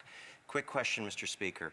Since the government made changes and divided from one bureaucracy for Indigenous Crown Affairs and Services into two separate organizations, just from her opinion, has there been an improvement? And if so, where? And if not, where as well? Thank you. Honourable member for Winnipeg Centre. So I'll tell you where things stopped improving, when we put in place an Indian Act. It was bad from the start, and it's still bad, because that's what you call legislated racism. The Indian Act. The fact that even me as a woman under the Indian Act right now, I don't have the rights, never mind of men, I don't have the same rights as other women. And we still haven't amended it, and they're talking about amending it incrementally. And that impacts the safety of women. In fact, it was only less than 20 years ago that they amended the Divorce Act so women who were getting divorced on reserve had property rights. I'm divorced, happily. But if I had been living on a reserve at the time when I was divorced, I'd have zero property rights. That's called legislated racism that is perpetuated in the House. You can call it Indigenous Services Canada, Crown Indigenous Relationship. You can call it Kermit the Frog. We need to get rid of the Indian Act and replace it with human rights in this country. Resuming debate, reprise du débat, l'honorable député de Vaughan Woodbridge. The honourable member for Vaughan Woodbridge. Thank you, Mr. Speaker, and wonderful to see you tonight. I hope you and your family are keeping well. Always a pleasure. I'd first like to say to the member from Winnipeg Centre, thank you for your remarks and for your sharing your experience in the House. Every time you do get up to rise to speak, I think we should all pay attention to the honourable member's remarks and her lived experiences. We all have our lived experience in life, and some different than others, but it's always important to be respectful to individuals. Mr. Chair, or Mr. Speaker, I will be splitting my time with the honourable member from the honourable member and colleague and friend from London North Centre, the beautiful city of London, Ontario, that I've had the pleasure to visit, and where we had one of our caucuses a few, I guess about 2 years ago now, when you think about it, a year and a half ago.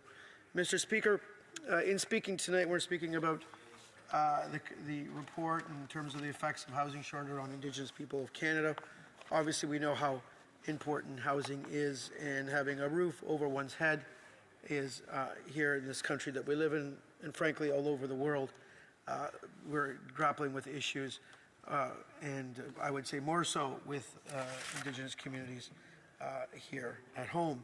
And we need to make sure we are doing everything we can to assist all folks here in Canada and building this nation-to-nation relationship. Mr. Speaker, we wish to thank the Auditor General for her work and welcome the important recommendations in the report.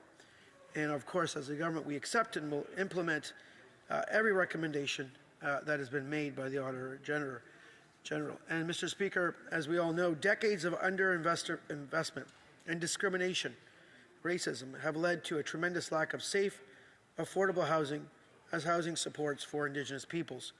We as a government have been taking action and will continue to take action to support Indigenous peoples, no matter where they live. Since 2016, Mr. Speaker, we've increased funding for on-reserve housing by 1,100%. We've supported the construction, renovation, and retrofit of over 34,000 homes in First Nations communities. And we're also working with First Nation partners to co-develop a 10-year housing and infrastructure strategy. Mr. Speaker, if my memory serves me correct, and I think it was our prior budget and one of the last two budgets, we committed, believe it was $4 billion to Indigenous housing and Northern strategy on housing, which is very important. All levels of government, Mr. Speaker, have a role to play to solve this crisis and create tangible, lasting, Indigenous-led solutions to address these housing gaps, Mr. Speaker. It is so important that we do so. And, Mr. Speaker, one of the things that I think differentiates parties and their philosophical views in terms of how we approach and collaborate with different levels of government is on our side of the House, we wish to work and will continue to work with municipalities. In the area I live in, there's the City of Vaughan, and there's also the region of York, and then the province of Ontario, and the federal government, of course. And we will continue to respect the jurisdiction within that space. And as we know, Mr. Speaker, the cities in Canada under the Constitution are what's called the creatures of the province. We can work directly with them at the federal level, but we should always respect them, Mr. Speaker, and we should always collaborate like we have with the Housing Accelerator Fund. I know in the City of Vaughan, for example, Mr. Speaker, we made an investment of $59 million in the Housing Accelerator Fund. One of the first tranches of that Housing Accelerator Fund in the City of Vaughan has been put to use in an investment, in an infrastructure investment, which will allow the acceleration, I believe, of 3,300 homes in the City of Vaughan to be built quicker on schedule. And, Mr. Speaker, as I'm just speaking about the city I live in and one of the members of Parliament there, I will say this, Mr. Speaker. I respect greatly all the City of Vaughan employees, from the planning department to bylaw to parks to animal control, everyone that works at the City of Vaughan, all the municipal employees there. You do a fantastic job. In no way is council or the planning department gatekeepers. They work hard. They issue permits. It's up to the builders to build the houses afterwards, but they issue their permits, and that's something that I'm very, very, very proud of, Mr. Speaker. And I do give a shout to them, because not all political leaders respect our municipal politicians at whatever level of government they may be at. And that's a shame, Mr. Speaker. So again, to the City of Vaughan Council, Mayor, to all the employees at the City of Vaughan, I have your back. I know the hard work you do. I wish to say thank you. And I hope that the other MPs that represent the City of Vaughan would admonish the leader of the Conservative Party of Canada for taking direct shots at our mayors, at the local councillors, at the people that work, folks that works at the planning department with urban degrees who are there ensuring. And, Mr. Speaker, in both Indigenous and non-Indigenous communities in this beautiful country, Mr. Speaker, you know, before you can build a house, you need to have sewer, you need to have pipes, you need to have the infrastructure put in place. That requires planning, Mr. Speaker. It does not happen overnight. It requires collaboration. And, Mr. Speaker, we have been there for cities across this country. And, Mr. Speaker, when it comes to continuing to invest in Indigenous peoples, we will take no lessons, absolutely none, from the Conservative Party of Canada and the leader, which we know in their past, from Carleton, has made disparaging remarks. And that's on the record in effect. When the Leader of Opposition was responsible for housing, his $300 million boondoggle program only managed to get 99 homes built in First Nations communities. During marathon votes, Conservatives voted against, Mr. Speaker, they voted against funding for housing projects for First Nations, Inuit, and Métis. The Conservatives, Mr. Speaker, we know one of their promises is to reduce the GST on new builds. This is approximately a $5 billion promise, between $4.5 to $5 billion of a promise of expenditure. They promised to increase pensions for seniors from 65 to 74. That's another $4 billion promise. So on both sides, there's a $9 billion spend.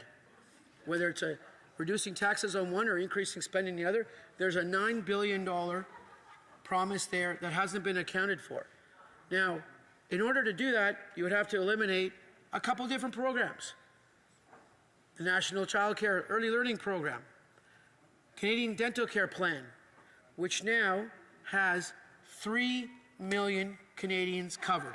3 million, including nearly 25,000 in the riding I represent. Because, Mr. Speaker, you can't go cut CBSA officers again, like they did in the prior administration or the prior government, and then say that our borders are secure when you've made these devastating cuts, which we've had to rebuild. Mr. Speaker, the Conservative plan is to make cuts, and these cuts will have real-life impacts on Indigenous communities again, and we cannot go back to the years of shortchanging Indigenous communities. We will continue as a government to support projects that support First Nations and themselves leading the path forward. And Mr. Speaker, in my last 2 minutes, and this time has gone by quickly, if I give you a few examples on Indigenous-led housing projects, the Dayu Dene Council in Yukon newly constructed 6-plex for elderly and people with reduced mobility to continue living in their home. Council members designed the building with the community's northern climate in mind and use green standards to ensure energy efficiency. The Mesta Wasis Neolak in Saskatchewan, I know I mispronounced that wrong, I apologize, to reduce overcrowding, the Neowak First Nation constructed 3 new duplexes and the community renovated 10 existing homes to increase their lifespan and address health and safety concerns caused by overcrowding. Again, Mr. Speaker, the Toboak First Nation in Atlantic Canada, in New Brunswick, and the Government of Canada have worked to strengthen the governance structure of Tobac's housing program to help develop a healthier and sustainable Indigenous community. The program included the construction of a triplex housing unit, addition to 4 units, and a capacity development. Mr. Speaker, on shelter support, since 2021, we have provided ongoing support for 38 emergency shelters and 50 transition homes for First Nation, Inuit, Métis, and 2S LGBTQIA+ people in urban, rural, and northern communities. In my last minute, Mr. Speaker, because I know in a few days we will break for the Christmas holidays, I do want to wish all residents a Merry Christmas and all members of this House, independent of which side of the aisle and which party they represent, a Merry Christmas to them and their families, all the best, a safe and peaceful holiday season, and all the best for the new year. And I say that sincerely. To my daughters, I love you very much, and I'll see you later this week. And to my wife, thank you for always supporting me in this endeavor that I know is taxing on all our families. Thank you, Mr. Speaker. Thank the honourable member for that good well wishes. It's always trying to be helpful. It's the Tobique First Nation in New Brunswick. Questions and comments, Keshe Kamaltar, the honourable member for Hamilton Centre. Thank you very much, Mr. Speaker. And we've been here today talking about housing generally, but specifically there was an emphasis put on for Indigenous, by Indigenous, based on this report. And of course, we talked a lot about the urban Indigenous experience, and we know that there is a disproportionate amount of First Nations, Métis, and Inuit who have to rent. And in fact, in 2021, the Liberal campaign promised to support people who rent their home, but instead of actually doing that, the Liberals have allowed housing investors, such as real estate income trusts, to completely capture the market. There's been corporate capture of the housing market, and I would argue regulatory capture of the different levels of government. And so my question through you, what does the member have to say to those families, including First Nations, Métis, and Inuit, who are being rent-evicted from their homes every single day so that landlords and real estate income trusts can make a profit on their investment? The honourable member for Vaughan Woodbridge. I thank the honourable member from Hamilton Centre, and I just want to go back to something the honourable member from Winnipeg Centre said in their debate, in their comments, that in life it doesn't cost anything to be kind. And I just want to say to the honourable member from Winnipeg Centre, thank you for saying that, because I too go by that adage, it doesn't cost anything to be kind to another person. To the member from Hamilton Centre, the financialization of housing, whether it's here in Canada or anywhere in the world, is absolutely and utterly wrong. Many of the folks that know me in this place, I am a big believer in capitalism, with guardrails, capitalism, with proper governance structure. But when it comes to the financialization of housing, REITs do have a place to play in society, where it's industrial REIT or commercial REIT. and so forth. Landlords do have a role to play in society, of course. At the same time, we're talking about individuals that need a roof over their head, Mr. Speaker, families trying to get ahead in life. And if it's through algorithms or financialization of the housing market, we need to take appropriate measures to stop that and to reverse it. Thank you, Mr. Speaker. Questions and comments? Question commentaire. The Alderman for Central Okanagan, Similkameen Nicola. Mr. Speaker, I appreciate the member from Vaughan Woodridge for his speech. He talks about supporting capitalism with guardrails in his last intervention. I just really wish this member would support a government that would actually keep fiscal guardrails. But moving more to a local level, the Mayor, Stephen Del Duca, former Liberal leader of Ontario, said that development charges are unfair on new home buyers, something that I agree with. In fact, Mr. Speaker, the City of Penticton recently, where I was a councillor, recently increased its development cost charges, something I disagree with. And in the next order of business, they actually applied for the housing accelerator that this government has put forward on a promise where they even said in it that they would look to lower development cost charges. Mr. Speaker, the hypocrisy that we see from some municipal leaders is huge. I'd like to hear the member, does he agree that development cost charges need to be reduced? And does he believe that his housing accelerator is actually causing some of the problems, Mr. Speaker, where they're actually seeing some councils increase them only to say that they're going to backtrack them later? The for Vaughan Woodbridge. I thank the honourable member from the Central Okanagan for their question. It's a very long name of the riding, and I don't want to get it wrong. I have a lot of respect for the honourable member on the other side, and the honourable member knows that. I would say when it comes to development charges, the situation in Ontario, from my understanding, is significantly different than the situation in British Columbia. The situation in Ontario is the cities obviously have limited means of raising revenue. They need to put in infrastructure to build new subdivisions and so forth. So whether it's DCs on commercial buildings, which are frankly very, very high in York Region, or DCs on residential, which are again high, you have differing opinions from different mayors. I know the mayor in Vaughan, who I've known for many years and quite good friends with, have much respect for. They've decided to go down one pathway in terms of looking at their DCs. I know the mayor in Markham has decided to go down a different path in terms of the DCs. If you speak to other folks in Ontario municipalities, the DCs, as we know, and the mayor, former mayor from Huntsville, who's in this house and is an honourable gentleman, would also know that those DCs play for the infrastructure. Because if you didn't have the DCs, we need to be frank, if you didn't have the development charges in Ontario, it would fall on the property tax base, and you would have huge increases on property taxes. And that's one thing that the official opposition leader, when he criticizes the municipality or criticizes the HF, what he's implicitly saying is the Conservative Party of Canada wishes.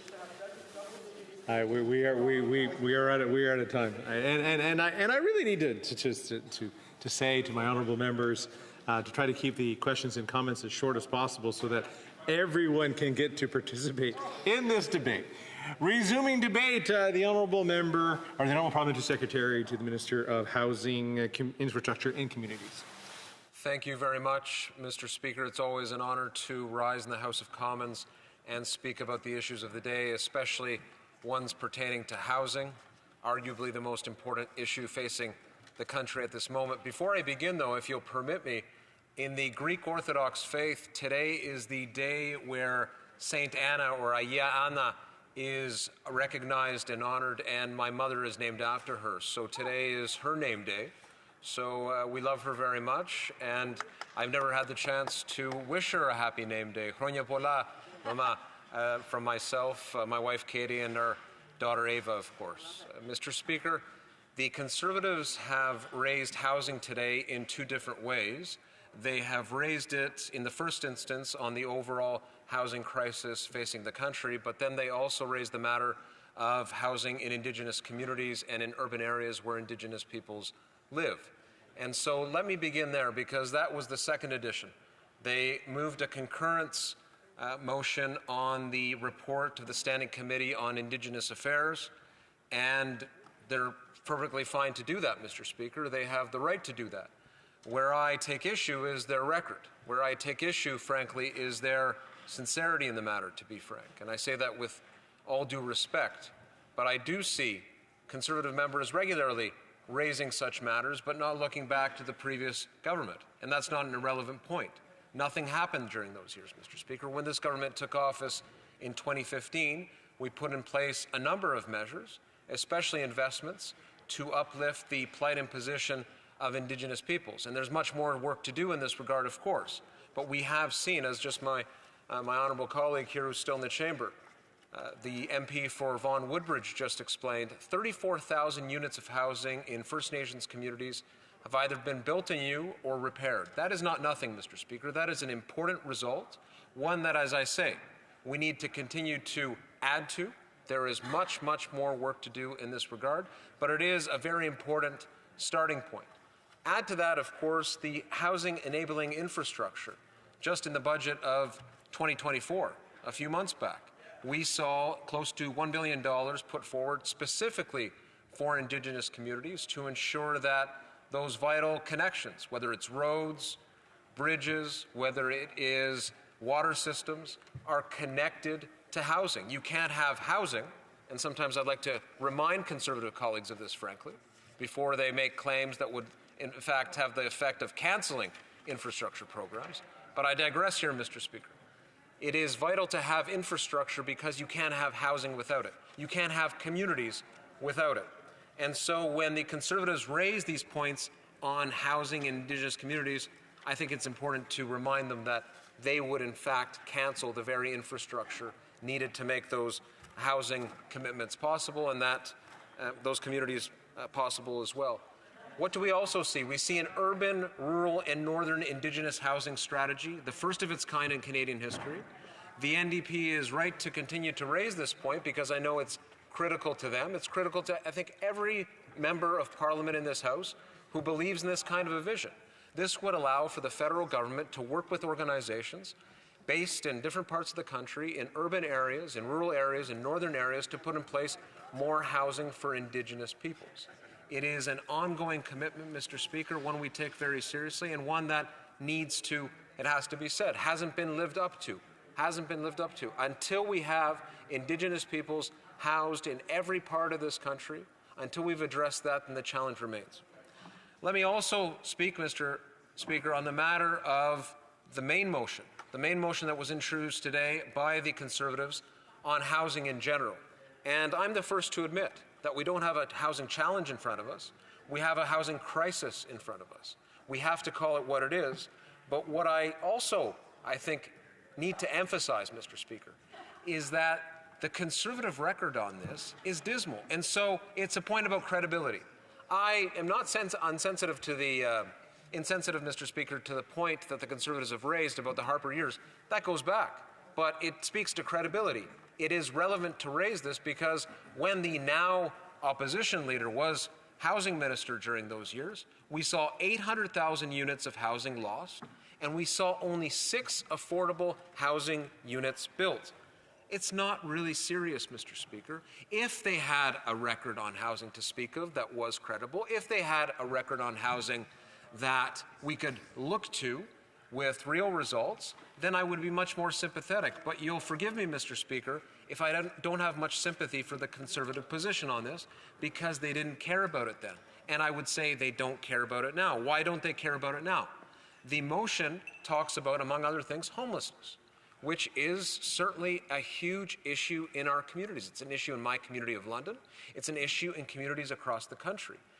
The Conservatives, by raising this, fail to recognize one other key point, which is that they've had the opportunity to raise this matter and present real options, real solutions, a real path forward to address homelessness, but they've never done it. Instead, Mr. Speaker, they frequent, or their members of Parliament do, they frequent encampments, for example, make videos in front of encampments, and then post them on social media for political purposes. If one is serious about a vision on housing, if one is serious about a vision on homelessness, then certainly, Mr. Speaker, what they will do is present a tangible idea. Homelessness exists. It is there. It is present. We need solutions to get people housed, to get them out of tents and into homes. This government has put $250 million forward in the most recent budget. We've asked interested provinces to match. Almost all have. Ontario and Saskatchewan are still outliers. But that funding will allow for local communities to, as I say, get people out of those tents, get them sheltered, and ultimately into housing. That should be a vision. The Conservatives have never put something forward like this at all. They are very quick to make those videos I just talked about, but nothing serious when it comes to the issue of homelessness. Mr. Speaker, the other matter that's raised in the motion relates to rent, and rent prices are far too high because vacancy rates are too low. You can't have vacancy rates at in and around zero, as they are in many communities, and not expect to have a consequent rise in the cost of rent. A healthy vacancy rate, as most economists and most other housing advocates, other housing experts will tell you, is between 3 and 5%. The question is, how do we get there? There are many ways to get there, but we do have to incent builders. Builders have to be a part of this, and this is where I part company with the NDP, in fact. Builders can be a partner in the response to the housing crisis. That's why we lifted GST on the construction costs of apartments for the middle class and for lower income Canadians. You see record building now when it comes to the issuing of permits for apartment construction. Cranes rather across different communities. In my own community, you see cranes in the sky everywhere you go. You see cranes in other communities. It's because of this incentive that's been provided to that sector in the context of high interest rates and high construction costs and high labor costs. We needed to do this. Finally, Mr. Speaker, when it comes to creating the broader systemic change that is needed to incent more building in this country, because unless we have more building, we'll still have high prices, whether it's for renters or whether it's for prospective homeowners. What has this government done? We've put forward the Housing Accelerator Fund, a very important program. Why? Because it leads to the systemic changes that we all know are standing in the way of more homes being built, more affordable options being built, in return for municipalities making commitments to change zoning, for example, which stands as the single biggest impediment in this country and others, in fact, to getting more homes built.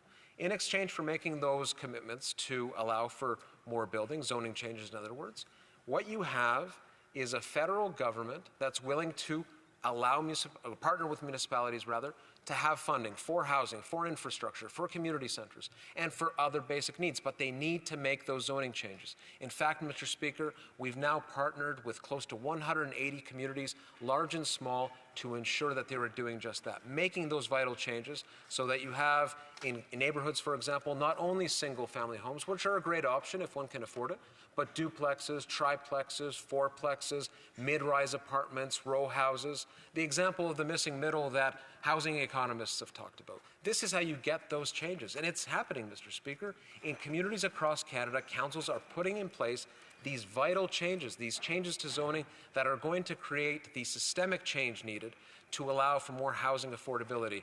And you're telling me I only have a few more seconds left, Mr. Speaker. My colleague from Kingston is very upset, but I'll continue, Mr. Speaker, later on. Mr. Speaker, what's in common here? What do we see? The Conservatives have opposed it every step of the way. Thank you very much for the opportunity. Questions and comments? The honourable member for Milton. Thank you very much, Mr. Speaker, and I'd like to congratulate the Parliamentary Secretary on his speech and just highlight that just on Friday I was able to make an announcement in Acton in the riding of Halton Hills, just very, very close to Milton, with the Mayor, Ann Lawler, and the Regional Chair, Gary Carr, a project that used 3 different federal programs, the Enabling Accessibility Fund, some CMHC funding, as well as our Reaching Home grant, more than $2 million in federal funding, adding up to about a $6 million project that is going to contribute to that community in big ways, 12 new supportive units, fully supportive units, thanks to an organization called Support House. I'd like to highlight Paul Gregory, the Executive Director of Support House, did a fantastic job, particularly on the land acknowledgement, because he transitioned from the land acknowledgement directly into an acknowledgement that Indigenous people are overly represented in encampments, and that colonialism has led to the impact that has had on First Nations and Métis and Inuit folks. So thank you very much to the member, and if he could speak to the importance of using all of these great federal programs to create supportive housing in his riding. The Honourable Parliamentary Secretary. Well, Mr. Speaker, let me commend the advocacy of the member. He is very modest. He doesn't talk about his own role in helping to secure funding for his community in Milton and in that region more generally. But what he points to is a very important idea, and that is that the federal government has a role to play in allowing housing to happen, which is another way of saying that the federal government has a vital role in ensuring that people's basic needs are met. When we talk about housing, we're ultimately talking about people's fundamental basic needs, their fundamental rights being respected and lived up to. And how do we do that, Mr. Speaker? We don't do it on our own. We do it through partnership. We do it through working with other levels of government and not-for-profit organizations, and we will continue to do that work. Questions and comments? The gentleman for Pitt Meadows, Maple Ridge. Thank you, Mr. Speaker. And the Liberals are experts at making big announcements, but seeing results is another story. In my riding in Pitt Meadows, Maple Ridge, we had an announcement of a battery plant going up, a $1 billion battery plant, and the Liberals, NDP, they announced it, and now they're pulling back. And we have the same story with the cricket bug plant that they announced, with adding millions of dollars to it, and that pulls back. So will the Liberals not recognize that it's fine to have fanfare, but another thing to get the actual results? The Honourable Parliamentary Secretary.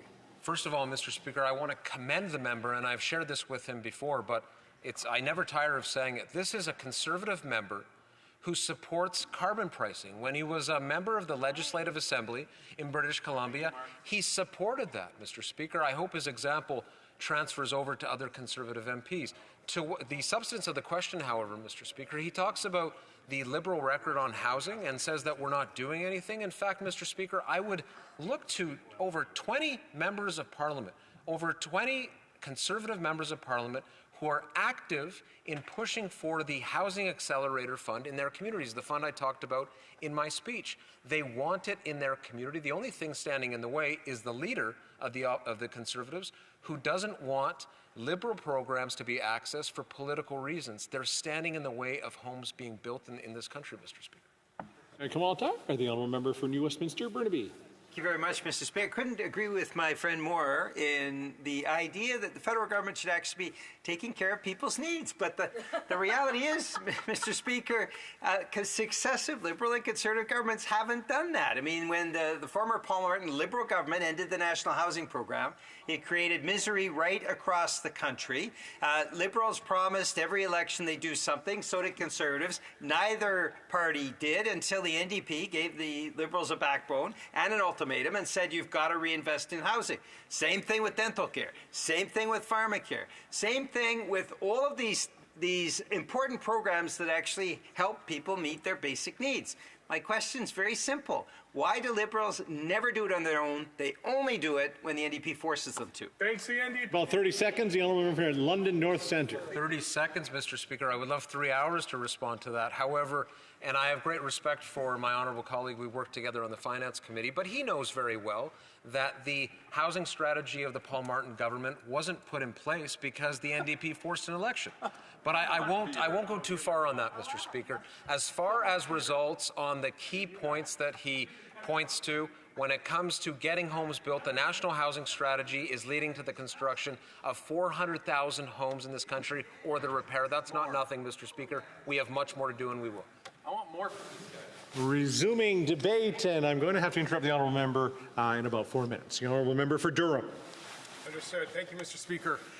The Liberal government is decimating Canada's middle class. And I'd like to share a story of a resident in Durham Region to help illustrate exactly how these Liberal policies are hurting our communities. I met a man who has experienced what you might call invisible homelessness. Many people know him but didn't know they didn't have a place to live. He was living with his mother, and their incomes together allowed them to be able to afford rent. When his mother had to be put in a long-term care facility, his income alone was no longer able to keep a roof over his head. And so he wound up moving into his car and sleeping in the parking lot of the En Route in Newcastle, Ontario, in Durham Region. And when I met him, he explained to me that he had done everything that society had asked him to do.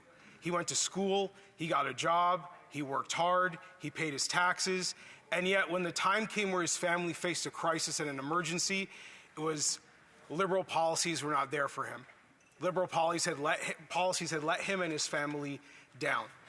The problem in our country right now, or one of many, is that more and more Canadians are in these precarious situations where one bit of bad luck, one person getting sick, one issue hitting your family, sideswiping you unexpectedly, can put you in a situation of great desperation. And housing is a key fundamental aspect of this, of course. A recent survey from Habitat for Humanity showed that 82% of Canadians worry the housing crisis is impacting our overall health and well-being. 78% believe the inability to own a home is contributing to the wealth gap in Canada. And these numbers get even worse when you look at younger generations of Canadians who have family members, friends, neighbors who they see going through these precarious situations. And then when they see a government continue to do photo op after photo op, advertising policies and programs that are supposedly being able to fix these issues and instead are entirely tone deaf and unresponsive. The numbers, again, speak for themselves. You look at what has been announced by this Liberal government and their buddies in the NDP. Let's look at Toronto. $471 million announced for a housing photo op fund. Building starts down 20%. In Vancouver, the NDP Liberal photo op fund, $115 million. The result? Home building starts down 19%. In Kingston, NDP Liberal photo op fund, $27.6 million. Home building starts down 67%. NDP Liberal photo op fund in Guelph, $21.4 million, and home building starts down 65%. We have a government in this country that has abdicated any responsibility for middle-class families, that instead wants to tell people over and over and over again that they're doing this and they're doing that and they're trying to solve your problems and they're spending more of your tax dollars, and yet what is the result? The result is more people struggling, more people worried they may never afford a home, more people raising children who believe home ownership is now only for those who are the wealthiest, that home ownership is now a luxury as opposed to a time not very long ago where home ownership was a defined part of the Canadian dream. Mr. Speaker, I am trying my best to channel the frustrations and concerns of many of my constituents, many of the constituents across Durham Region who believe fundamentally they are not the priority of the Liberal government. And more numbers come out that affirm Canadians are pessimistic about this government's ability to solve any of the serious problems in our country, to look out for the best interests of middle-class families, and to address the very real crisis of our country's housing shortage. Thank you very much. When we do return, the honourable member will have about 16 minutes. It's my duty to interrupt the proceedings on the motion at this time. Accordingly, the debate on the motion will be rescheduled for another sitting. That is all the time we have for routine today. So it's pursuant to Standing Order 8116, it's my duty to put forth with every question necessary to dispose of the business of supply, and the question is as follows. Ms. Landsman, seconded by Mr. Hallan. Well, let me get to this part. Move that given that after 9 years of this Liberal Prime Minister, may I dispense? I-1, monthly rent and mortgage payments have doubled. 2, the Organization for Economic Cooperation and Development, OECD, finds that Canada has the most unaffordable housing market in the G7 and the second most unaffordable in the entire OECD. 3, selon Habitat. 3, Habitat for Humanity finds that almost 1/3 of Canadian millennials would consider relocating to another country to find affordable housing. 4, the PBO says that chronic homelessness is up by 38% across Canada since 2018, despite Liberal promises to eliminate it by 2030. $1,000 or $1,500 per year in mortgage payments. The House called on the Liberal government to immediately eliminate the federal sales tax, GST on new homes sold under $1 million, and call on the provincial premiers to match this proposal.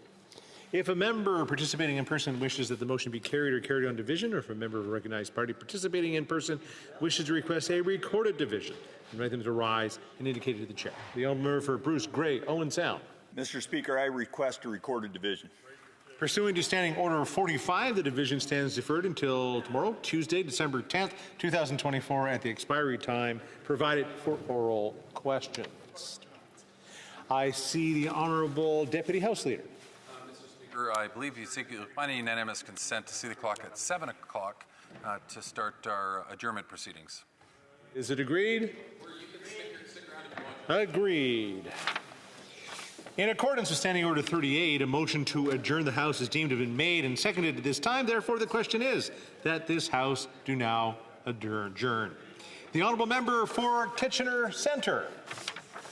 Thank you, Mr. Speaker. I'm back again tonight to continue to call for action on the housing crisis that we are in, and in particular, one very tangible action that this government could take in lead up to the fall economic statement that's now, we know, is set to be announced a week from today.